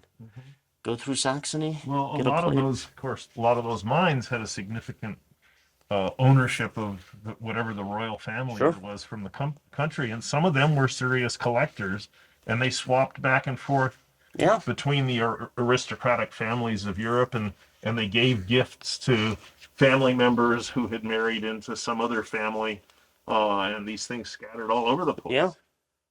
So this is new. This came out probably middle of last year. So if you look closely at it, look at the trigons. I don't know if that's showing up. Can you get these triangular shapes? So this is twinned? It is twinned rhodochrosite. Wow. So there were about 100 small pieces. Thumbnails, miniatures, we'll put them on our website soon. Some in association with aquamarine, even, and other pegmatite minerals. We'll come to the biggest plate that's over here in this case, and most of them are floaters. And we know it's from Bulochi, the specific place, because some of them were associated with a very special green fluorite as well. Lime green, there's a cutter inside there in the middle. I think this might be the world's most complete large crystal.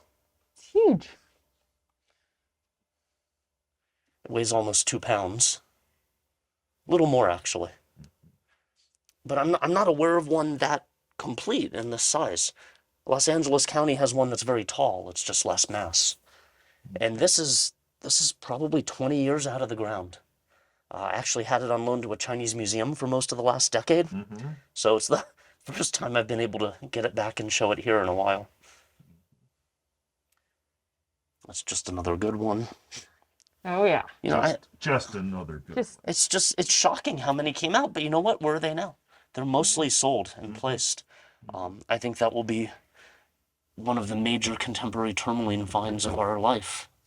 So Rock and Gem, actually, this is worth a shout out. Rock and Gem really upped their game during COVID and produced online issues that could be distributed to the world for free.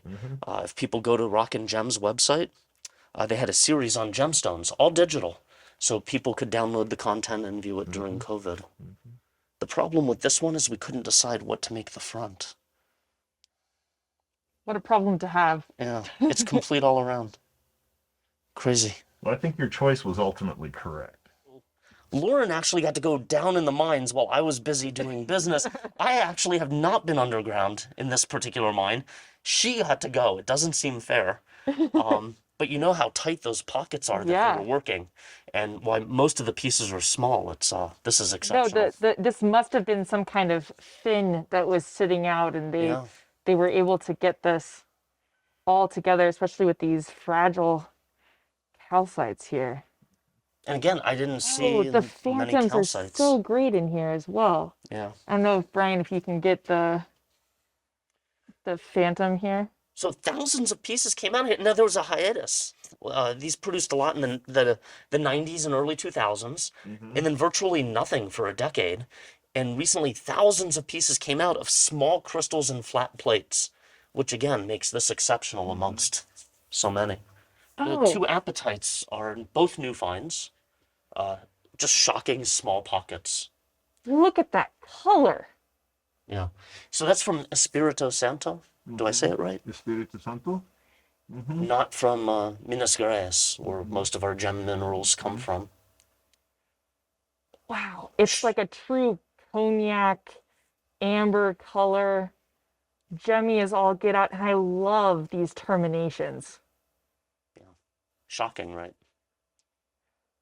So we, even from Brazil, we think we've seen everything, and something new comes out. Well, that's what makes minerals so interesting. Is agreed. You've never seen everything. By definition, you've never seen. No, we're lucky.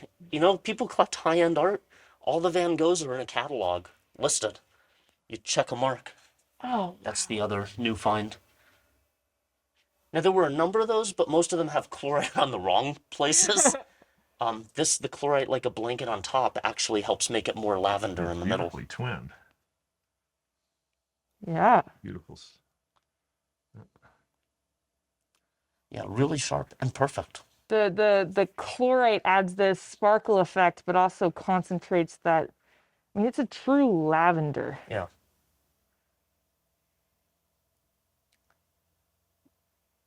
Yeah, got lucky on the coating on just the right places. Now that goes away. When they heat it, it makes a much more uniform color, whether it goes good or bad. So it's proof that this is natural and not heated. I love these. Yeah. And it's sharp. It's not rolled like so many of them. Really sharp termination on this guy. Over this. This is subtle, just sitting there. But when do you see a stack of spinel crystals? Just a freestanding stack of them. I think it's really beautiful. This was out of Bill Larson's Burma collection, which I also bought during COVID. I bought a lot of collections the last 2 years. It's been really fun. And we have a lot of little treasures that we're posting like this on our website. I think just to finish the case, we have to look at this. Wow. So this is from India. This is Indian, but what color? That's a true golden beryl.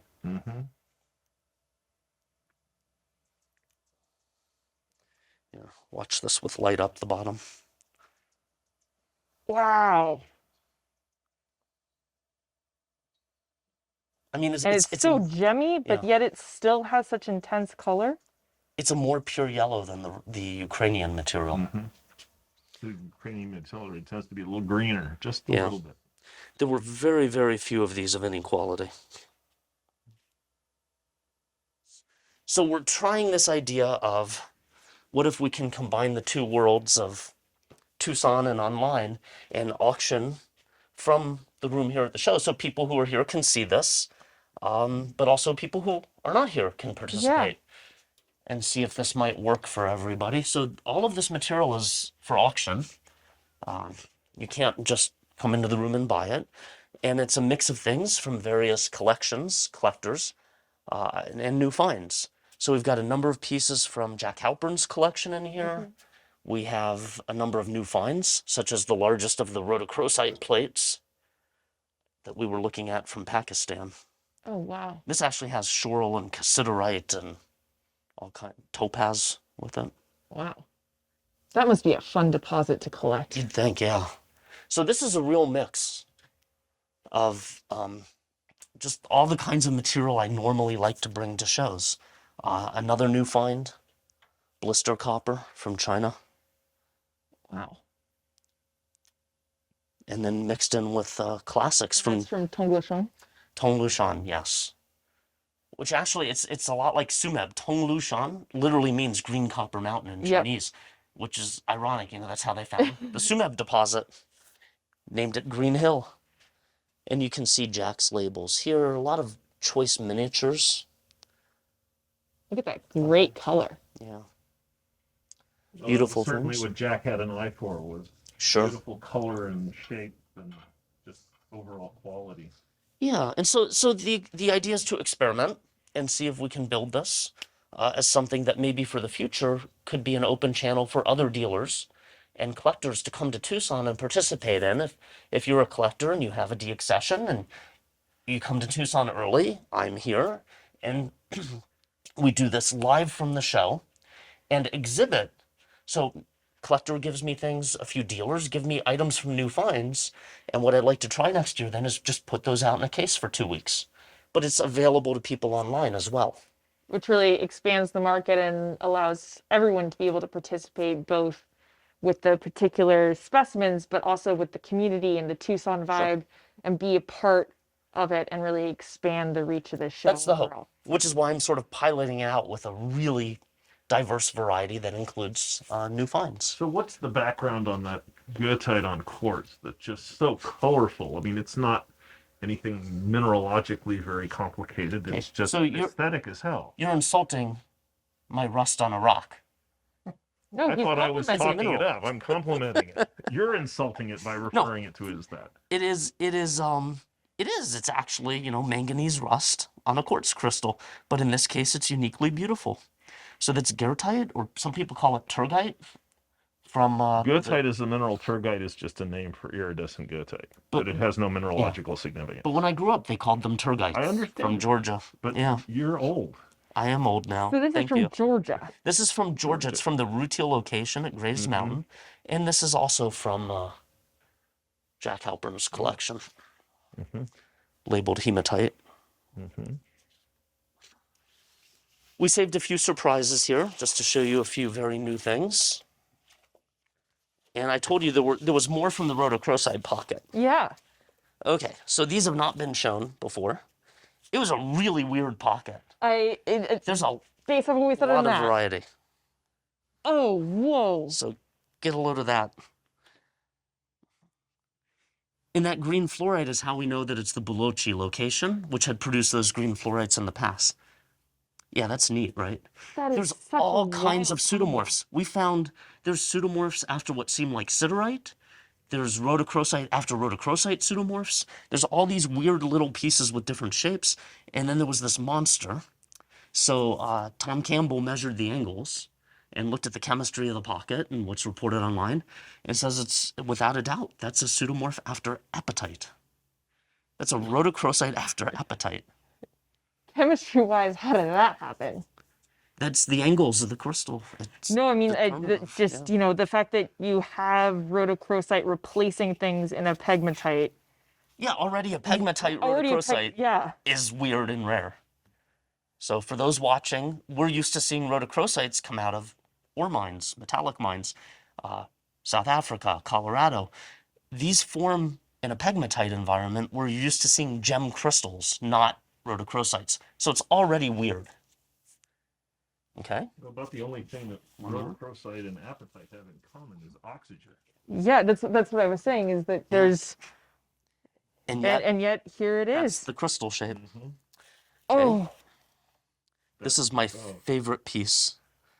It is just so dramatic. It's a red stop sign. That's not repaired, by the way. It came out like that. And it's just hovering. Wow. That's crazy, right? That might be my favorite rock in the room at the moment. I think I'm in love. It just stands majestically. And if the camera can focus on the face of it, if you show it, you see the trigonal twinning patterns again. So you know it's a rhodochrosite because I said I'd be showing you others later from this pocket. So I'll admit, I got it wrong. When I first saw this, came out of a box, like, oh, wow, that's a Madagascar pizzatite on Matrix. I need to buy that.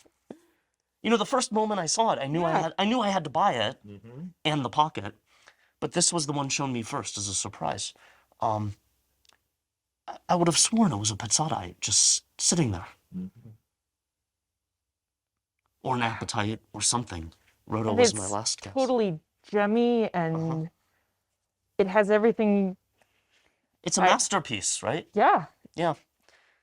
That is literally my favorite rock in here at the moment. Good. I'm glad you like it. Wow. This is not technically a new find. This is from just before COVID hit in China.